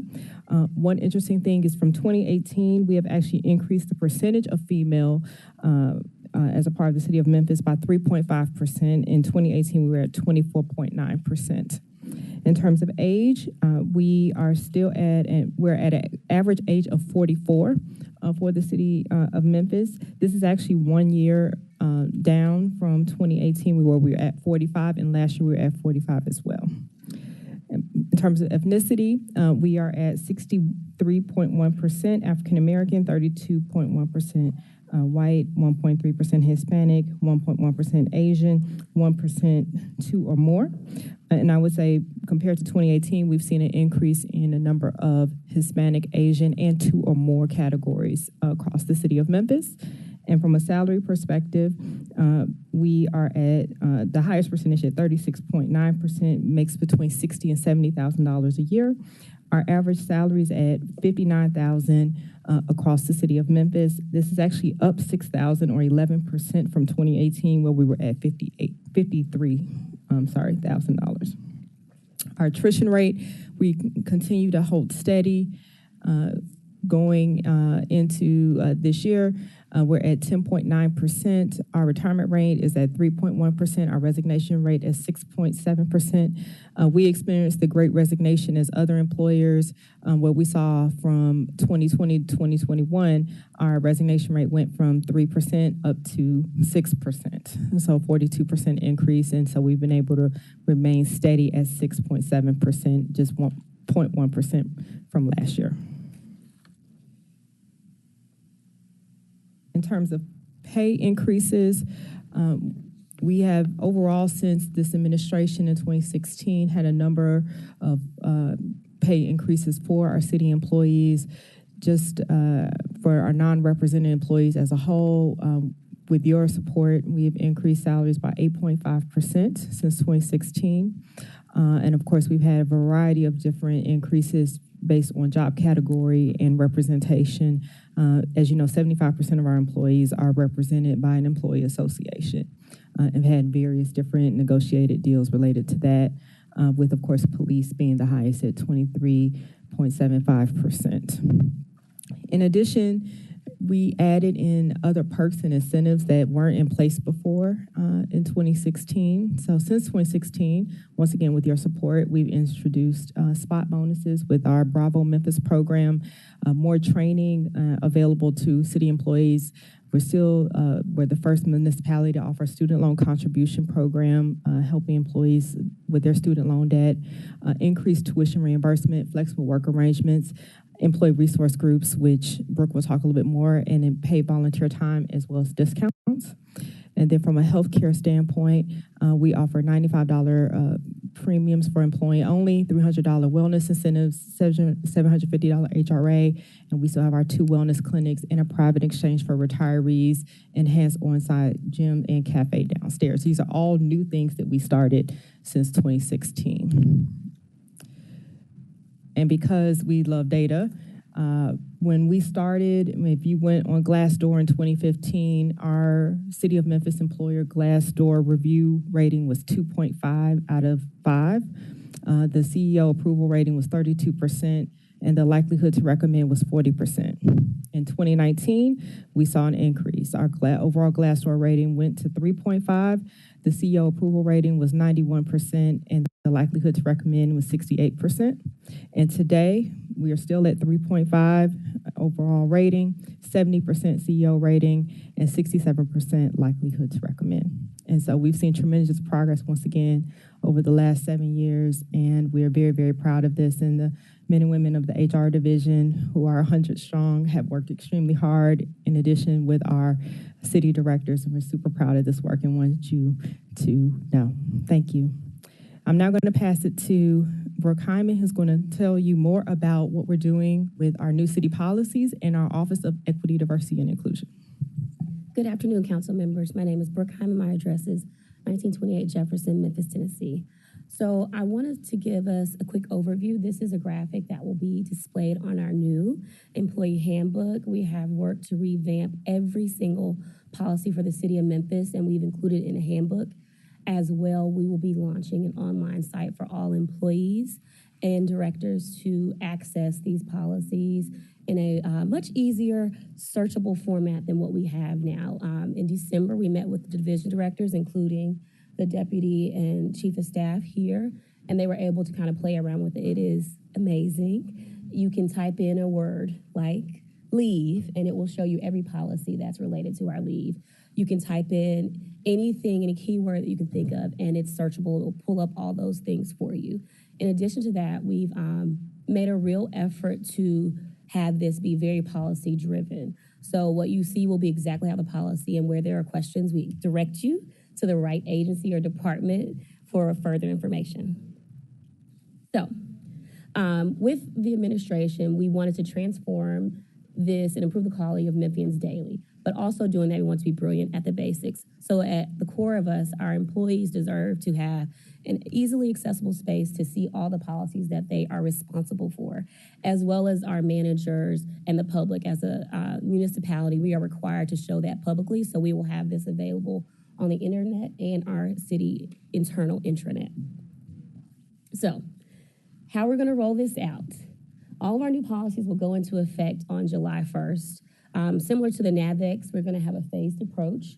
We've broken down our divisions so that we can individually go to every division director, and explain these things, especially focusing on some of our HR liaisons and HR business partner models. We're going to use our Yammer with email updates, text messages. We're going to employ our new time clocks as well. So there will be a opportunity and requirement for all employees to attest that they have received the handbook and that they have received the link to our new policies. In addition to that, our team, my team that's over there, say hello team, will be going on EDI road shows. So that is a focus for us to really make sure our employees understand what our office does. It's policy driven, labor relations driven, employee relations driven. So when we visit, we'll discuss all the policies and the various ways that employees can reach out to our office if they had any issues with a policy violation or questions. We're going to have posters and QR codes. We are very big on QR codes where you can link and get the information. So we're going to employ all these things to make sure we reach every employee at the point where they are. We don't want it to seem like you have to go here to find this. We're going to bring the information directly to them. So our phased approach, this is a shameless plug. The first group of people all have HR business partners. So we are using them first because they have HR professionals within their division. If you don't have one and you're later on the list, you can see us later so that we can help you develop an HR business partner for your division.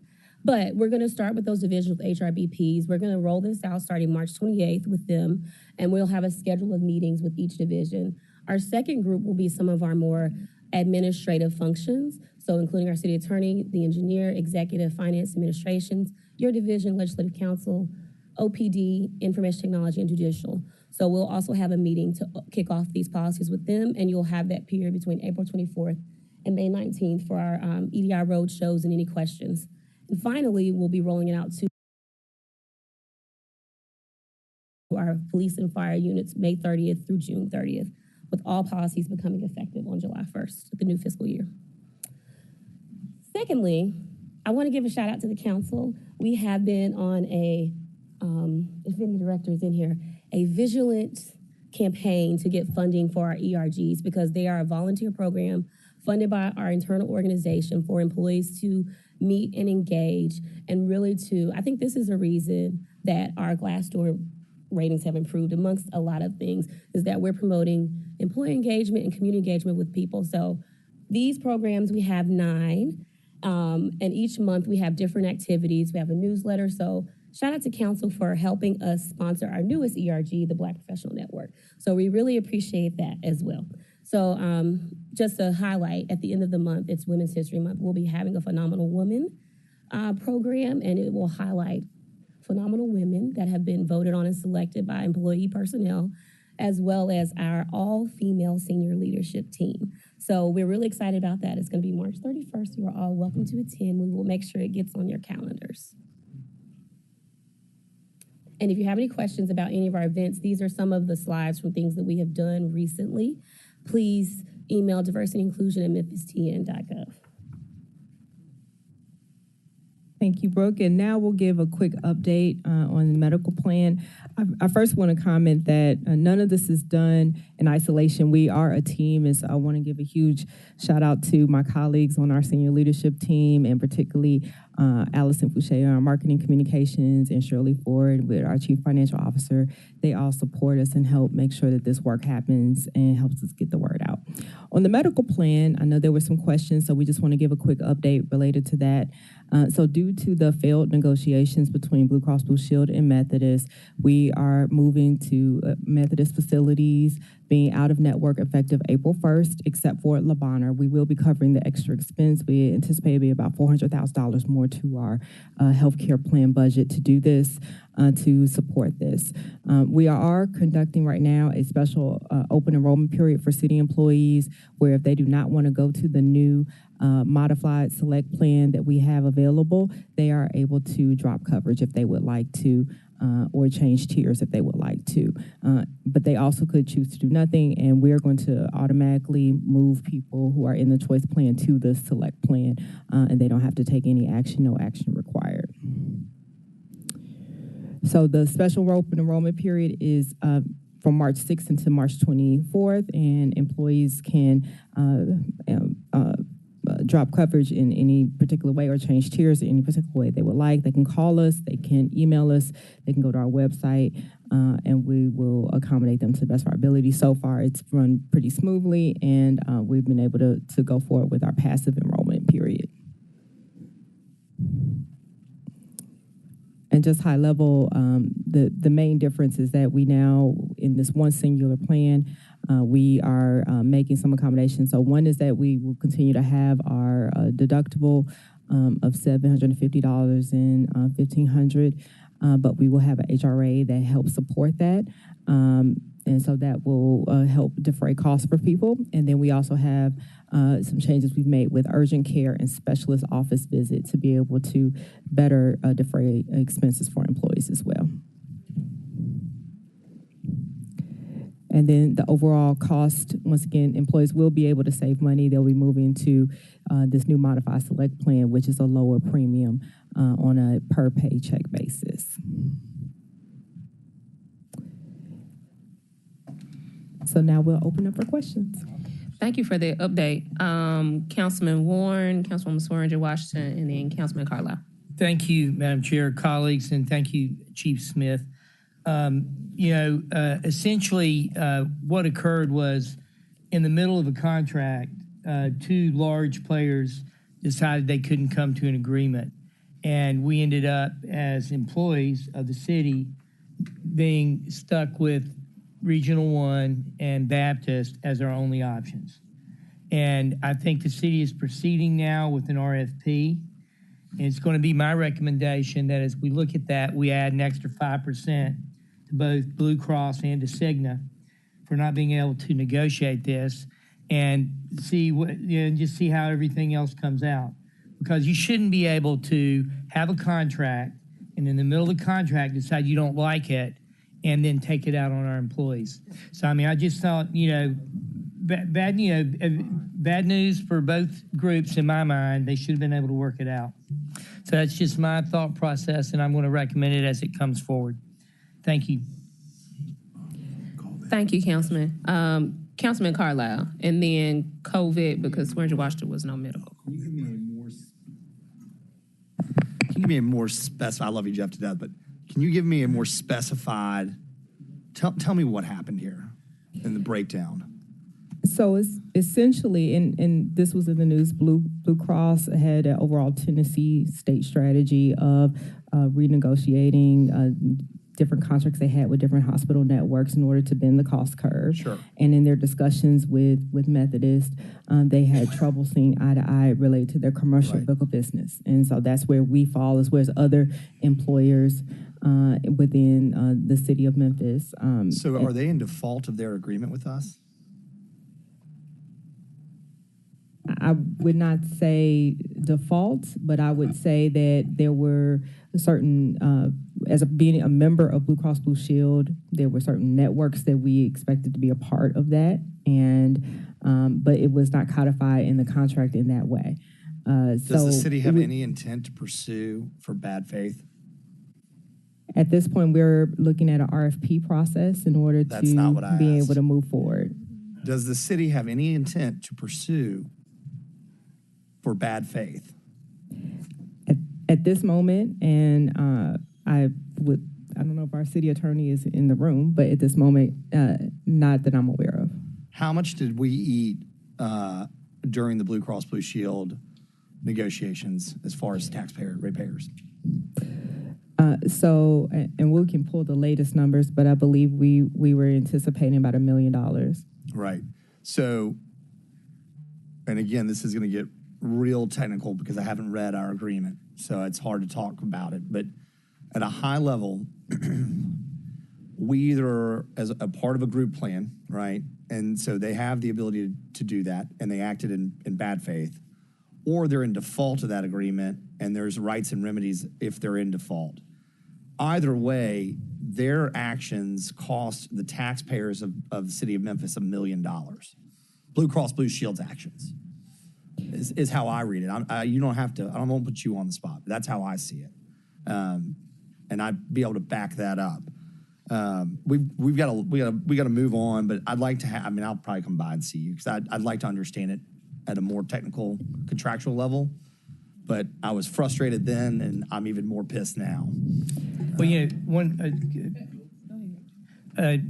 a physician came to me, and I was talking to him about it, and the doctor said, well, I just don't understand how a company that made $2 billion last year felt the need to do this for our contract for because 1 they year. control 90% of the market share. So this is the grand problem. Like, take all politics out of this, but the one thing the former president got right was that we should be lobbying the federal government to break down the interstate walls that exist, right? You can't have a competitive marketplace when you have somebody that controls 90 to 100% of Mississippi and Louisiana and Arkansas and Tennessee. And that's exactly, even with Cigna and United here in the state, they are still so big in the room, it violates every antitrust provision under the sun. And yet they get away with it because of the lobby. So it's just beyond frustrating. Again, we got to move on. I could spend the rest of the afternoon talking about how absurd it is, but. So I do just want to clarify a few things. So number one is that at the end of the day, our relationship is with Blue Cross Blue Shield. It's not with Methodist. So this contractual dispute is particularly between Blue Cross and Methodist. Number two, our goal is to protect city employees and help them as much as possible. And so that's what we're seeking to do. And with this modified plan, we're lowering premiums. We're giving still access to Labonner, which is, as you know, a top children's hospital here in our area. And we're seeking to move forward. We are going to go to RFP. And we will be looking to see what are the best solutions that are available to us to be able to move forward. I have one comment, one question, then I'll turn the floor over. But the comment is your responsibility is for city employees. Ours is too, and Memphis taxpayers who had to foot the bill because of that contract dispute. Just very quickly, because again, we're running out of time, and I know Councilwoman Swearingen Washington was kind enough to let me go. But how long do you expect the RFP, just for the public and for us, the RFP process to take, start to finish, plus appeals? So we anticipate we will issue it in April. We'll hopefully get submissions in May. We'll be making selections by July. Our goal is to hopefully be able to be completed with the process by August so that we can be ready in time for open enrollment in October, November. Thank you, Councilman Carlisle. Councilman Warren? Yeah. I think that you have to realize the way the systems are set up here in Memphis, primarily Baptist and Region 1 are more aligned with Blue Cross Blue Shield, and Methodist has been more aligned with Cigna in the past. And then you've got San Francis that takes everyone because they're a national organization, so they get into contracts. So it's sort of like, as you look at this, we may need to be thinking differently. But those are the insurance companies that are affiliated with those hospitals, and that's sort of who we're having the fights at this point. And we just were the baby that got kicked. Us and other employers too. So once again, we're not the only employer that was in this situation.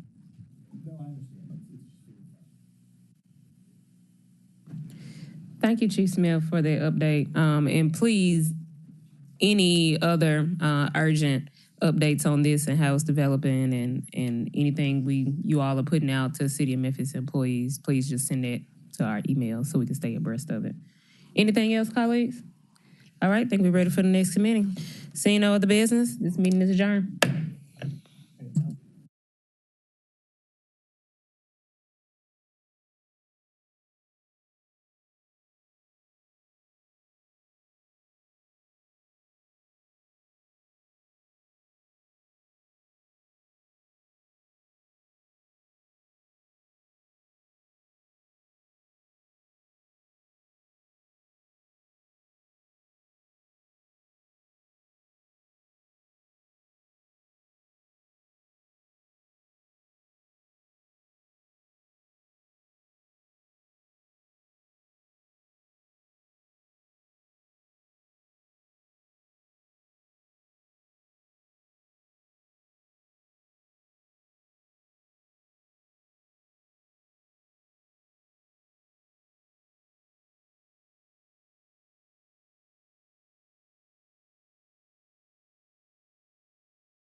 2023, please take your voices down. It is now 2:42 p.m. We have 2 items on our agenda. Will you please call the roll? Councilman Morgan. Here. Councilwoman Logan. Present. Councilwoman Swearingen-Washington. Present. Councilwoman Johnson. Present. Councilman Canale. Here. Councilman Colvette. Here. Councilman Warren. Present. Councilman Jones. Here. Councilman Smiley. I'm here. Chair Robinson. Present. Thank you. We have a quorum. We have 2 items on the agenda. Item number 1 is going to be held. If we have some time, we may be able to get a brief overview, but we have been asked to hold that item. Item number 2 is intervision assessment of MLGW RFP process report. It was requested by Councilwoman Johnson, and Ms. Elaine Johns is here to make that presentation. Councilwoman Johnson, do you have anything you'd like to share? No, I just want to say I think we went through a process that was very complex, and this is one aspect of it in regards to analyzing what did take place to give us a brief overview so we'll know hopefully where we need to go to in the future. And I thank Mrs. Johns for coming. Okay, thank you, Ms. Johns.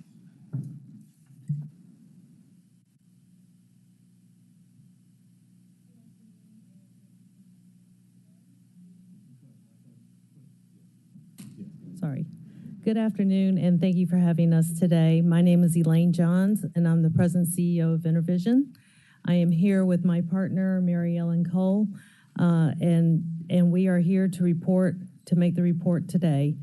We're going to whiz through some of these slides, just a little bit about us, since we are not a national large firm. We are a management and technical consulting firm in the electric utility industry. We specialize in small public and private power. We were founded in 1997, and today we have projects in over 35 states and over 150 clients. As a consultant, you easily can have people all over the United States these days, especially all you need is a laptop. So we have staff mainly in Georgia, Maryland, North Carolina, Tennessee, Texas, and Virginia. We are headquartered in Atlanta.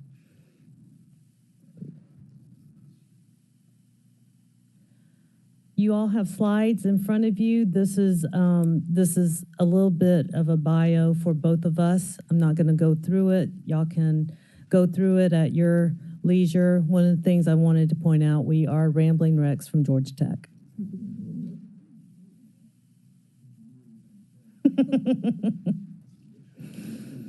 So what exactly was our directive? Our directive was very specific, and we were contracted by the city to conduct an independent assessment of the RFP process that MLGW went through.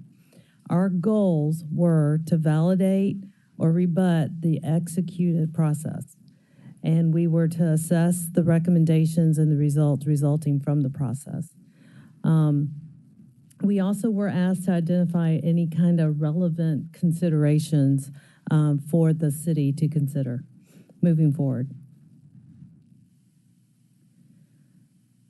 Because we did not receive all requested data and assumptions, we've made several requests, and we realized that we could not do the kind of assessment by looking at considering the data that was used in the MLGW GDS process.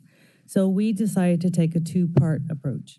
And our approach was, we will do with what we have in the MLGW GDS process, but we will also make our own assessment seeing the proposals that were submitted.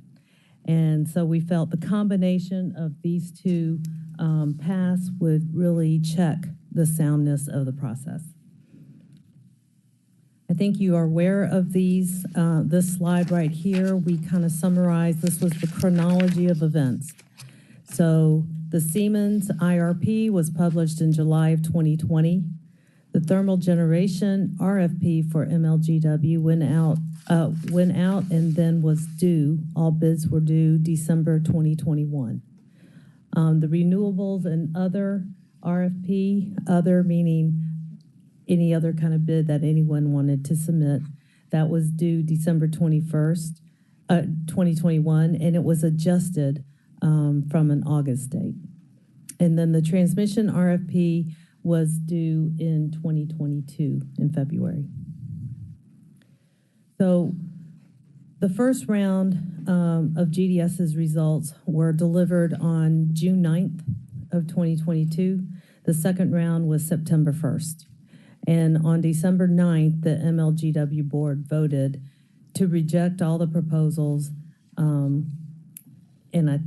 also to take a business as usual approach. On February 16th, our report was posted on the mayor's website. So our recommendations, if you saw the report, it was kind of lengthy, so apologize. We tried to summarize. The first 17 pages were the executive summary. And basically, our recommendation was to do nothing for now and to stay with the current TVA contract, business as usual. This is exactly what the MLGW board had decided, but this was not what GDS had recommended. GDS had recommended to go ahead and sign the long-term TVA agreement. So what goes along with that recommendation was to revisit the market when conditions improve. We could not have had a worse time for that second round of repricing. The country was going through very high gas prices. We're starting to really feel the effects of the COVID pandemic that hit supply chains in different areas that affect the electric utility industry. Our second point there was to maintain flexibility so that you could exit later when markets had calmed down and when supply chain started to come back around. Preserve the access to future cost savings to consumers. We do believe that what we evaluated can be expanded or increased in terms of savings.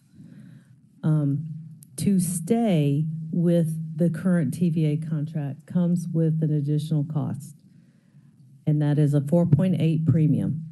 And that's something that we wanted to make sure everybody understood, is that to stay business as usual, you will not get to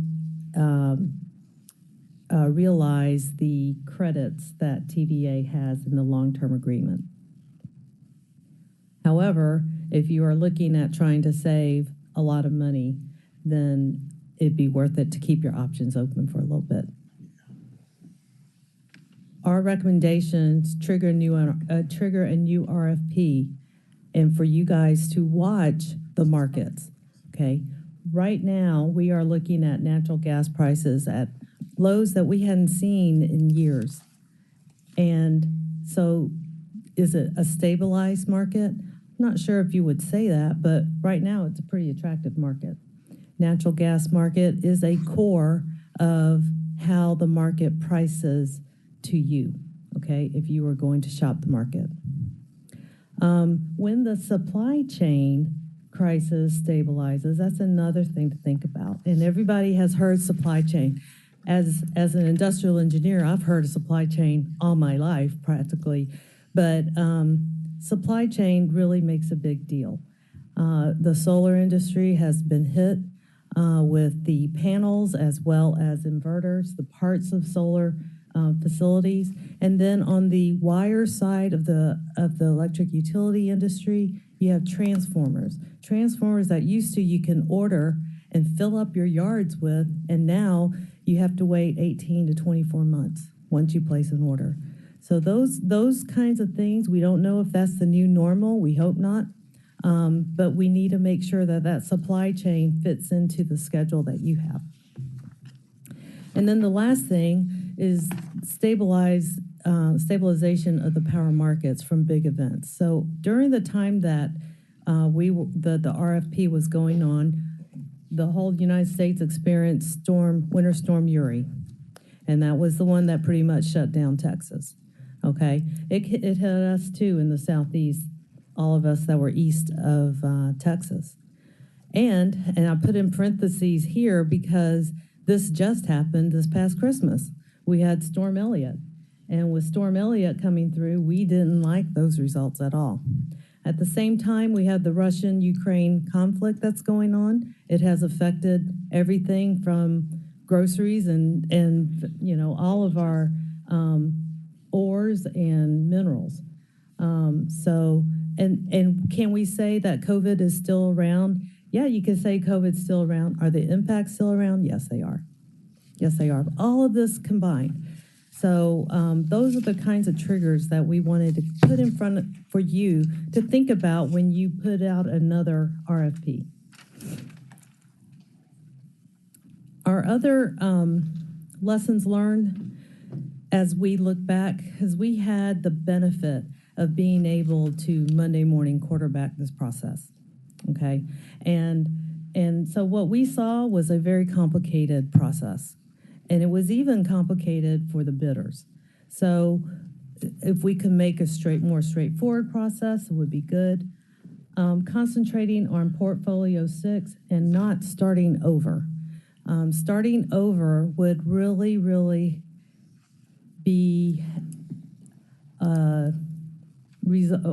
starting over would almost result in a portfolio that might look like portfolio 6. So is it worth the time, the energy, the effort, and the money to go back and start over an IRP process? So what you'll see, what we're showing is portfolio 6, which what Mary Ellen will get into in a minute. It was a winner, okay? Now, if we're going to go back into the market, why don't we go back and look at portfolio 6 and start there and then say, hey, we can do alternate options. Could you go ahead and explain portfolio 6? Yeah, sure. Okay. Sorry. Let me. Talking over our heads. Here you go. All right. So on this slide, you'll see the different portfolios that were identified in the Siemens IRP process. They actually identified 10 different portfolios to assess and review. On the left, you'll see them grayed out for the most part. We've highlighted portfolio 6 and portfolio 9. These were identified as the two primary portfolios that would give MLGW the most benefit. On the left, you can see it numerically, what is involved, what the generation mix of that portfolio is. On the right, it's broken out graphically, so that's the one I like to look at. The bars on the left are portfolio 6, on the right is portfolio 9. And the key difference is portfolio 6 has a little bit more CC generation, that's thermal generation, compared to portfolio 9, which has more CT. Both of them have the same amount of local solar required. And portfolio, I'm sorry. Okay, remember who you're talking to. I'm sorry. We don't know what CT, CC, GT, ABCD. Apologies. So CC is for combustion turbine. And that's gas? Yes, both of these are gas. Both of these are thermal. What's CGP? Then what's CT? Just CT is combustion turbine. Combustion but not with turbine. gas? They're both with gas, but they run at different levels. So for CC, it's you might combined cycle. It's a CCGT stands for combined cycle gas turbine. And difference between the two. A CC is meant to run longer periods of time. A CT is really meant to quick start. You need it for that peak. It'll turn on, and then you can turn it right That's back like off. the one that fell for TVS. This last night. Okay, let's keep order. Let's keep order in the house. You continue with your presentation, please.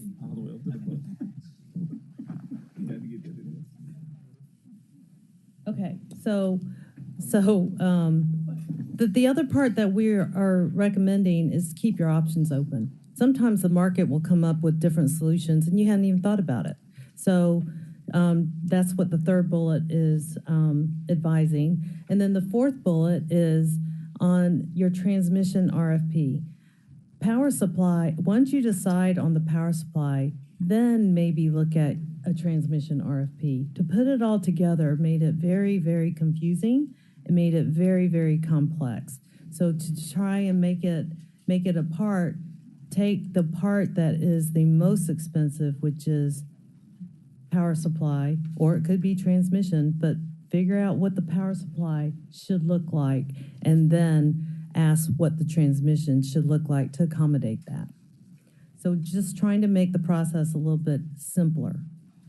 The last part of our recommendation is slide 9, and that is a consistent and fair bidding process, evaluation process. The market needs to know that when they submit a bid, it takes a lot of time to put it together. You guys had bids that were over 1,000 pages.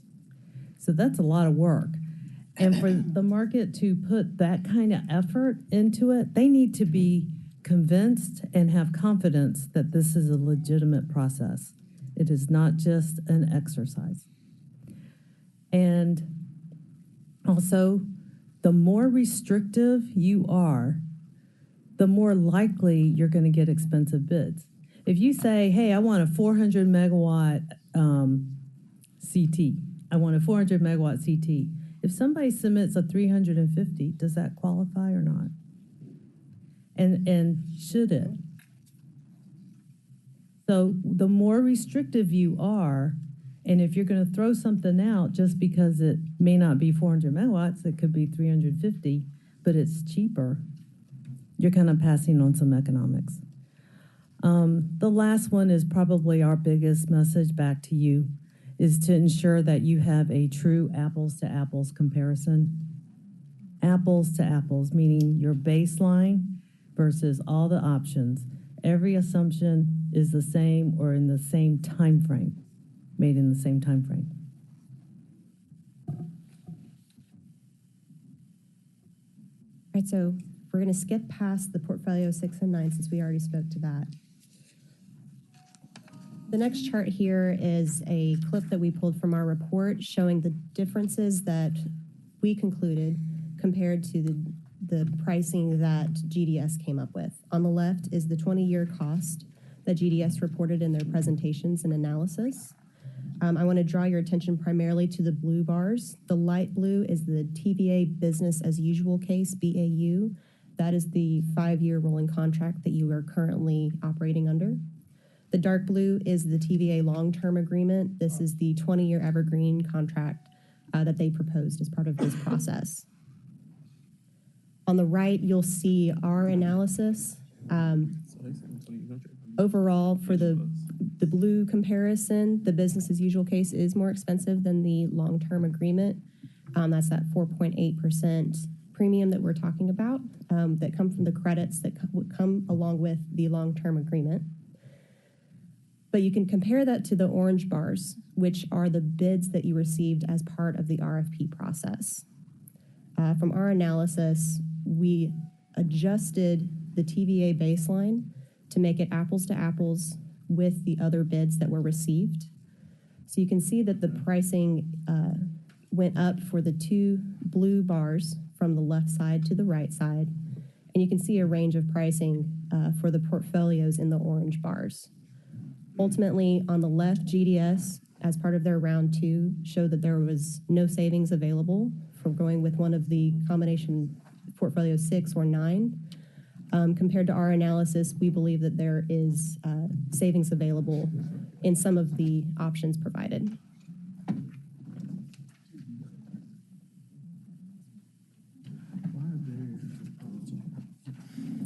They can't ask a question unless they ask me, okay? Go ahead. All right, and we'll just move through this quickly. We bring this up to show you over time how the savings have been reported from the different sources and the different points in time along this process. On the left, we started with the IRP. which was draft. They submitted a draft or released a draft in May of 2020. The final was released in July of 2020. And I'll interject right here. Siemens IRP was done before COVID.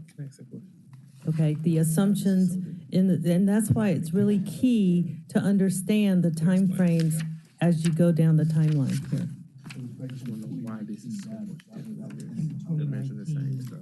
Excuse me.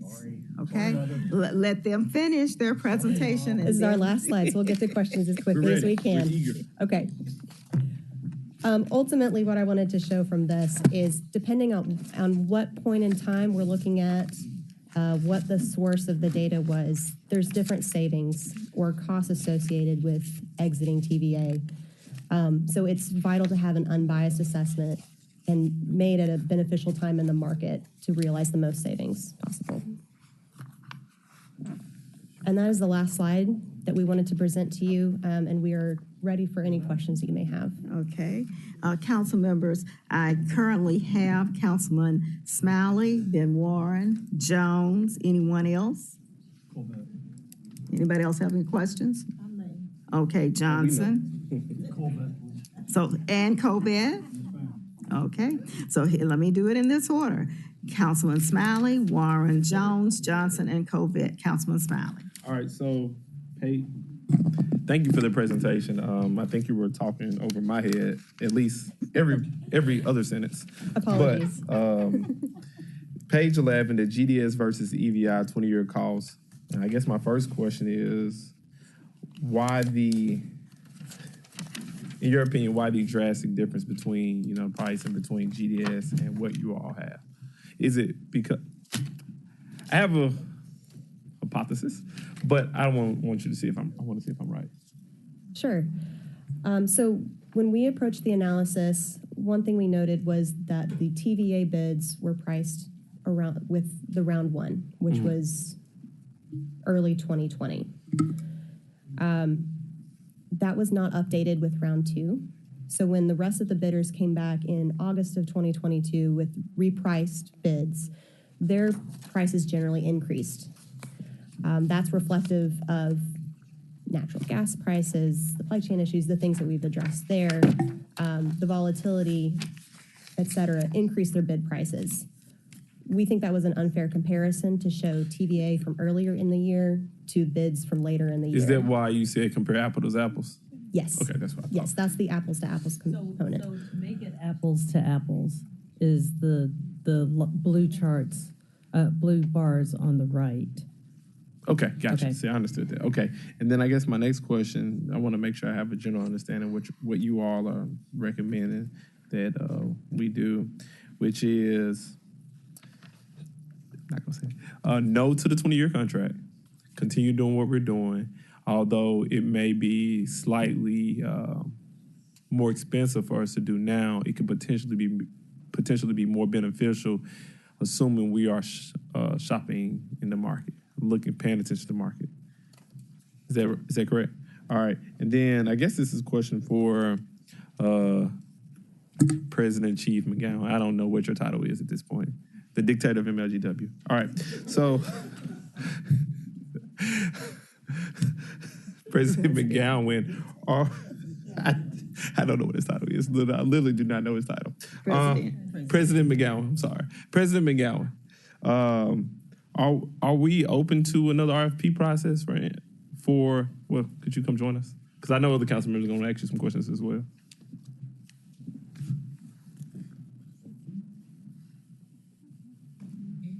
We haven't seen him in a while, y'all. Feels good to sit back there. Like Kramer. Thank you, Doug McGowan, President CEO of Memphis Lake Gas and Water, 791 North Graham Street, Memphis, Tennessee 38122. So I think what I would say is that the Intervision report confirms the findings of the MLGW Board of Commissioners to say stay the course.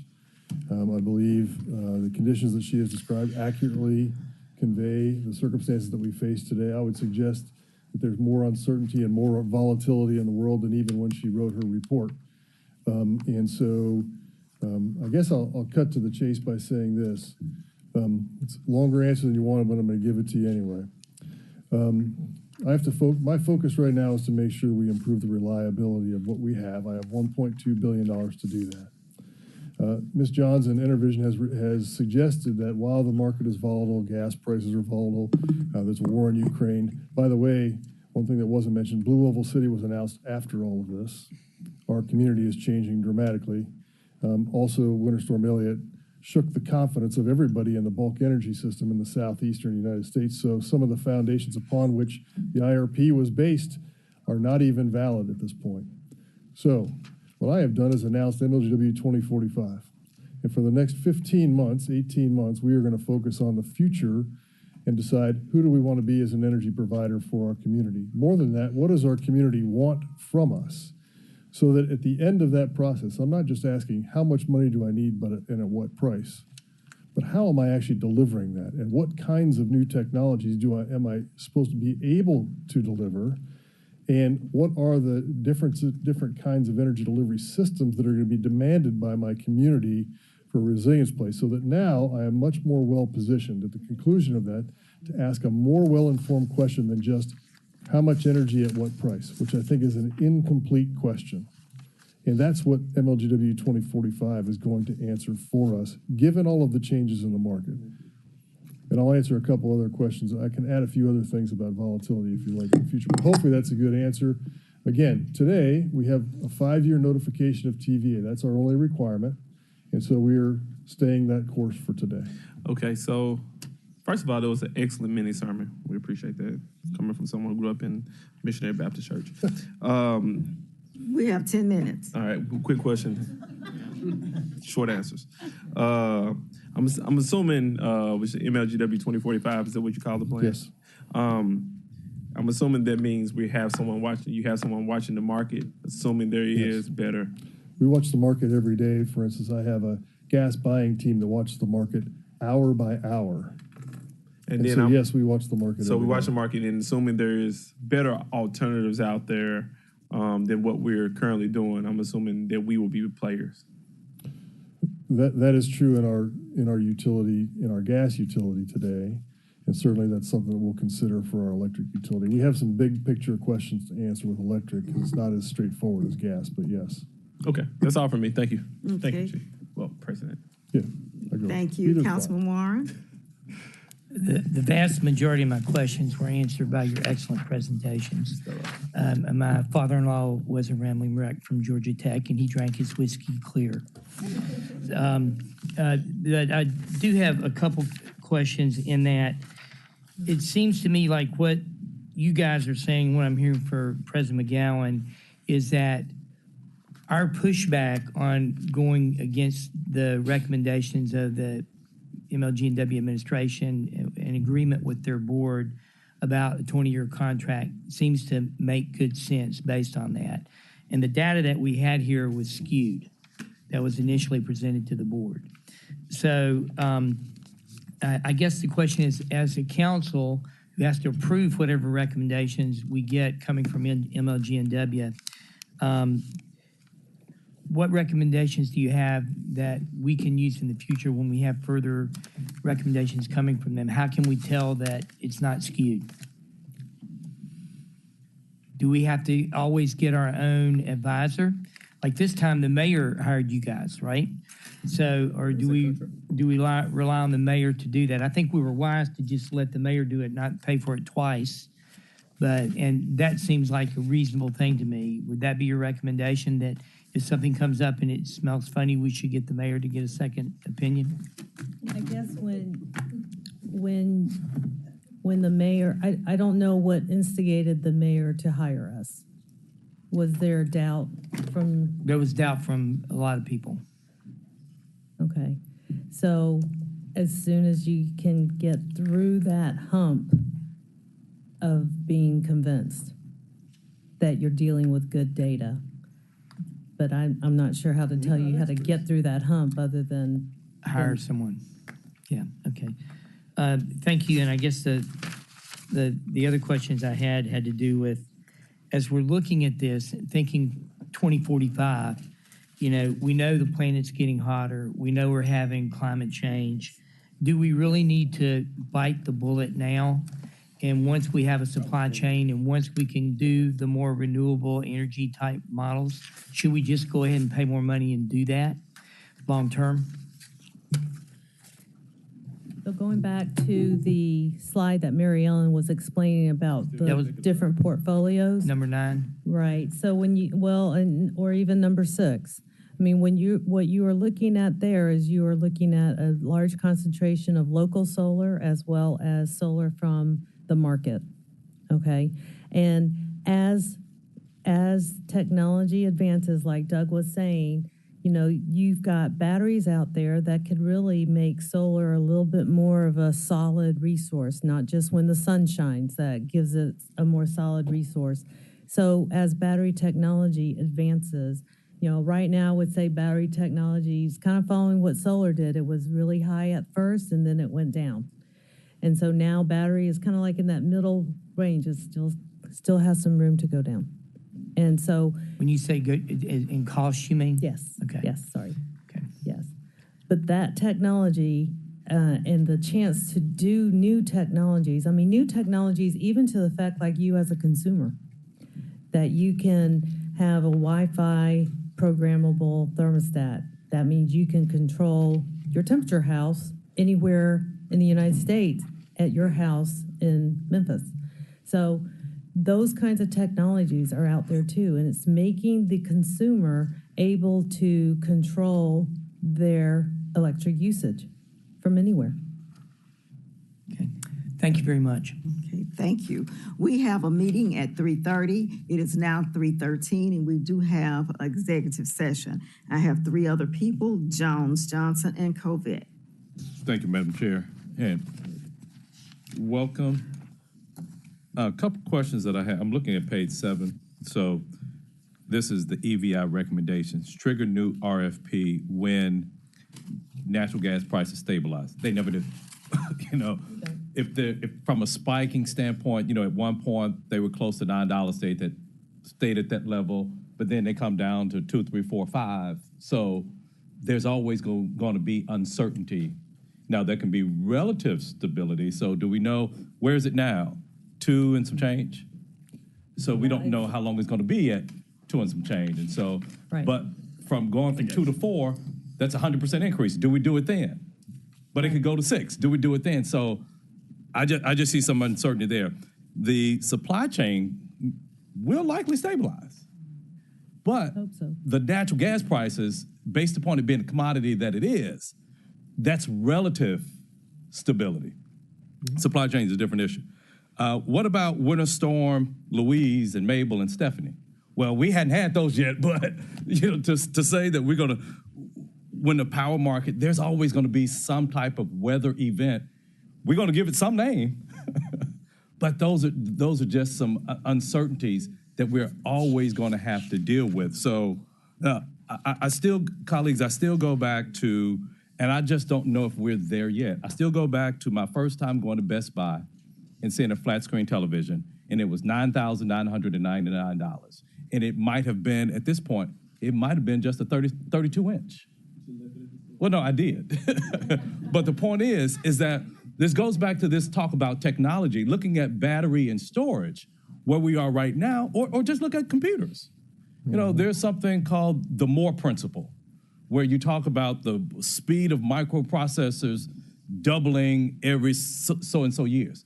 I just don't think that we are there yet when it comes to solar and, you know, what's going to be the translation that needs to come before this body when I'm not here is how much it's going to cost for transmission, how much it's going to cost for generation for this poverty-stricken city in which we live. Now, the other part of it too, what we don't want to be, in my opinion, colleagues, we don't want to be in the same boat that renters sit in right now. So when we talk about one of the aspects, one of the provisions that was talked about in here was open to alternatives, non-ownership. That's the boat we put ourselves in when we don't own these things. So to say we can have a nice, beautiful 25-year deal where the rates are going to be stable until those bonds are paid. But then when we're not here, definitely not on this council. What happens to those prices? So, the best place to have been pre-COVID or post-COVID is a homeowner, where you had the prices that you're paying for rent every month built in, locked in. So the uncertainty of looking at that non-ownership part, what takes place once that deal ends, we are people who are stuck here paying those utility bills. They're at the mercy of whatever the market is and those owners. But the fact that we're in an ownership position right now, we own most of the assets that we pay for. That's a position that I feel that we should never give up. Thank you, Madam Chair.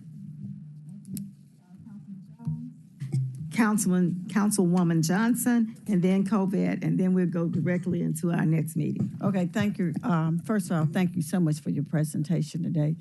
And I am still a believer that there has to be other alternative energy sources. It may not be tomorrow, but we need to plan ahead, and we can't just think or worry about what could or could not take place. Let's prepare. Our given source could disappear just as quick as it was here for 80 years, so let's prepare. But my question is in reference to transparency. When you went through the review process and you looked at the process, do you think it was transparent enough, the process, to the general public?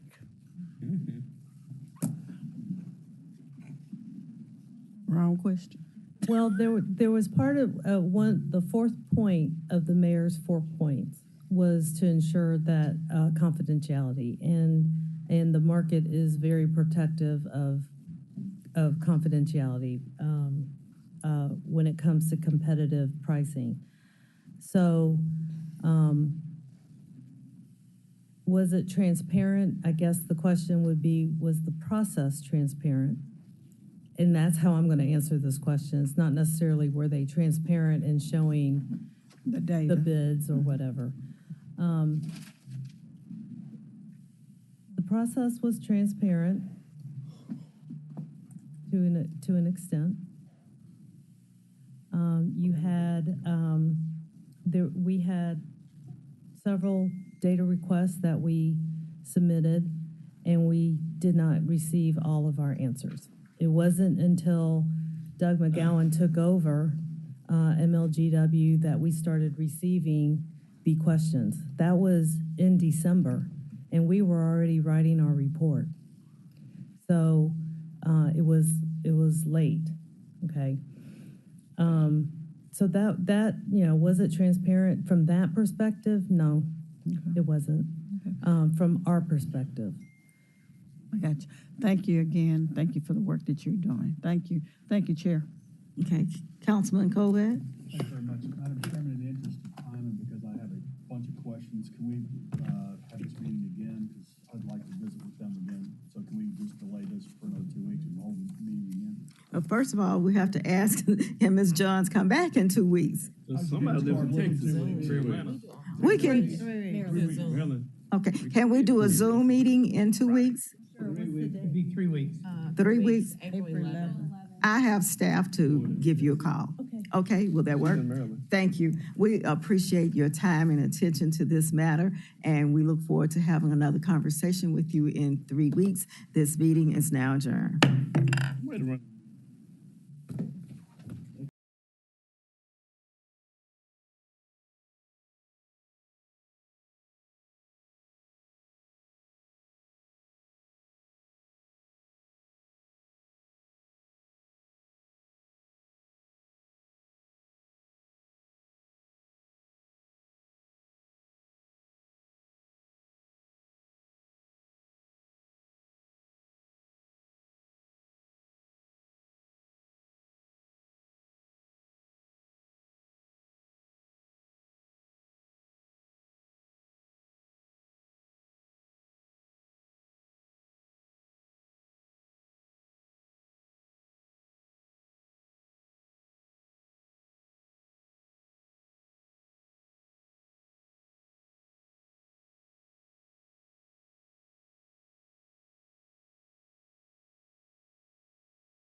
I'd like to call the Memphis City Council executive session to order. Ms. Owens, would you please call the roll?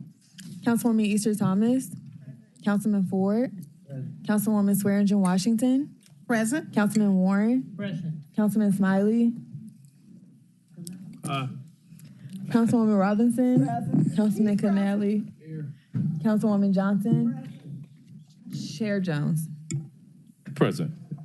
Colleagues, item number 1 that's on our agenda, requested by Councilman Morgan, has been pulled, so that item, we will not be discussing that. I have one add-on item, and this is an ordinance to amend the Code of Ordinances for the City of Memphis, Chapter 2-16, City Real Property Management, to require any contracts for the modification of city-owned property leased to any nonprofits unaffiliated with the City of Memphis with a cost in excess of $3 million be presented to the Memphis City Council for review and approval. So we'd already discussed this, but the difference is the captions of it being, the language of the caption, we're adding exterior modifications and we're adding the amount of $3 million. So this will be a substitute ordinance for what had already been presented, and it will be downstairs for first reading. The other one was up for third reading after having been postponed for a while. But this is a new ordinance in lieu of the other one, changing the amount and changing it limited to exterior modifications. From 1 to 3 million, yes. The original was 1, yes, and it was just modifications, period. So this is, it's saying 3 million and exterior. Chair. And it's only about 11. Councilman Jones provided it. Chair provided it. This impacts a very narrow scope of properties. I can't remember. We can get the list back out, but what very many. Yes, Councilwoman Jones. It would not cost $3 million to paint a building. No, So when you want to know if they plan on painting the building? no. A city property, you wouldn't care if they painted it. If it needs painting, no. Brick to paint. If 3 million, no. Councilwoman, if most of the property, again, it's a very narrow. We need to send the list back out, but most of them, they'd be under historic preservation anyway, or it's. If they can do that. Yeah. I just want to know if this county don't buy Metro can use it or something. Okay, may I have a motion on this item? Is there a second? Second. Okay, all those in favor, please signify by saying aye. Any opposed? That item passes. Item number 16 has been withdrawn. Item number 15 has been held until the April 11th meeting. So item 16 has been withdrawn. Item 15 has been held for 3 weeks. We have other add-ons. There'll be 13 add-ons for this afternoon. The first 4 are resolutions to amend the fiscal year 23 council grant allocations. There's a request to add this to the fiscal consent agenda with same night minutes, sponsored by council persons Carlisle, Logan, Jones, and Johnson. So those are items 18 through 21. 22 is a resolution to allocate and reappropriate American Rescue Plan Act funds for the Overton Park Shell on Wheels Community Outreach Program. All council districts, sponsored by the Memphis City Council, request the same night minutes. Number 23 is a resolution to amend fiscal year 23 general fund budget for Memphis Parks Division, all city council districts. So that's item 24, a similar request from the Parks Division. Item number 25, an ordinance to amend the Code of Ordinances for the City of Memphis, Tennessee, Chapter 6, to define entertainment transportation vehicles and to provide for the licensing and regulation of the same. All council districts, sponsored by Councilman Canale, request to add this to the consent agenda for the first reading. Number 26 is a resolution to reallocate and appropriate funding in the amount of $7,537,575 for solid waste collections activity. All council districts request the same night minutes. Number 27 is a resolution to transfer and appropriate funds for payment in the amount of $7 million for emergency waste collection services. All council districts request for same night minutes. Item number 28 is a resolution encouraging Congress to support fiscal year 24 federal funding for affordable housing, sponsored by the Memphis City Council. Request for same night minutes. Number 29, referendum ordinance amending the charter of the city of Memphis to modify the existing qualifications for mayor and city council members of the city of Memphis. All council districts sponsored by council members Smiley, Carlisle, Canale, Colvette, Johnson, Jones, Robinson, Logan, Warren, and there's a request to add this to the consent agenda for first reading. And number 30, an ordinance to amend, number 30 was the first add-on item, which was the revised ordinance, chapter 216, $3 million for excess city lease property. So the same night items are 2, 9, 11, 18, 19, 20, 21, 22, 23, 24, 26, 27, and 28. Is there any other? Okay, second. Okay, that's our add-on for agendas. If there's no objection, we'll add those items to our agenda for downstairs. Is there any other business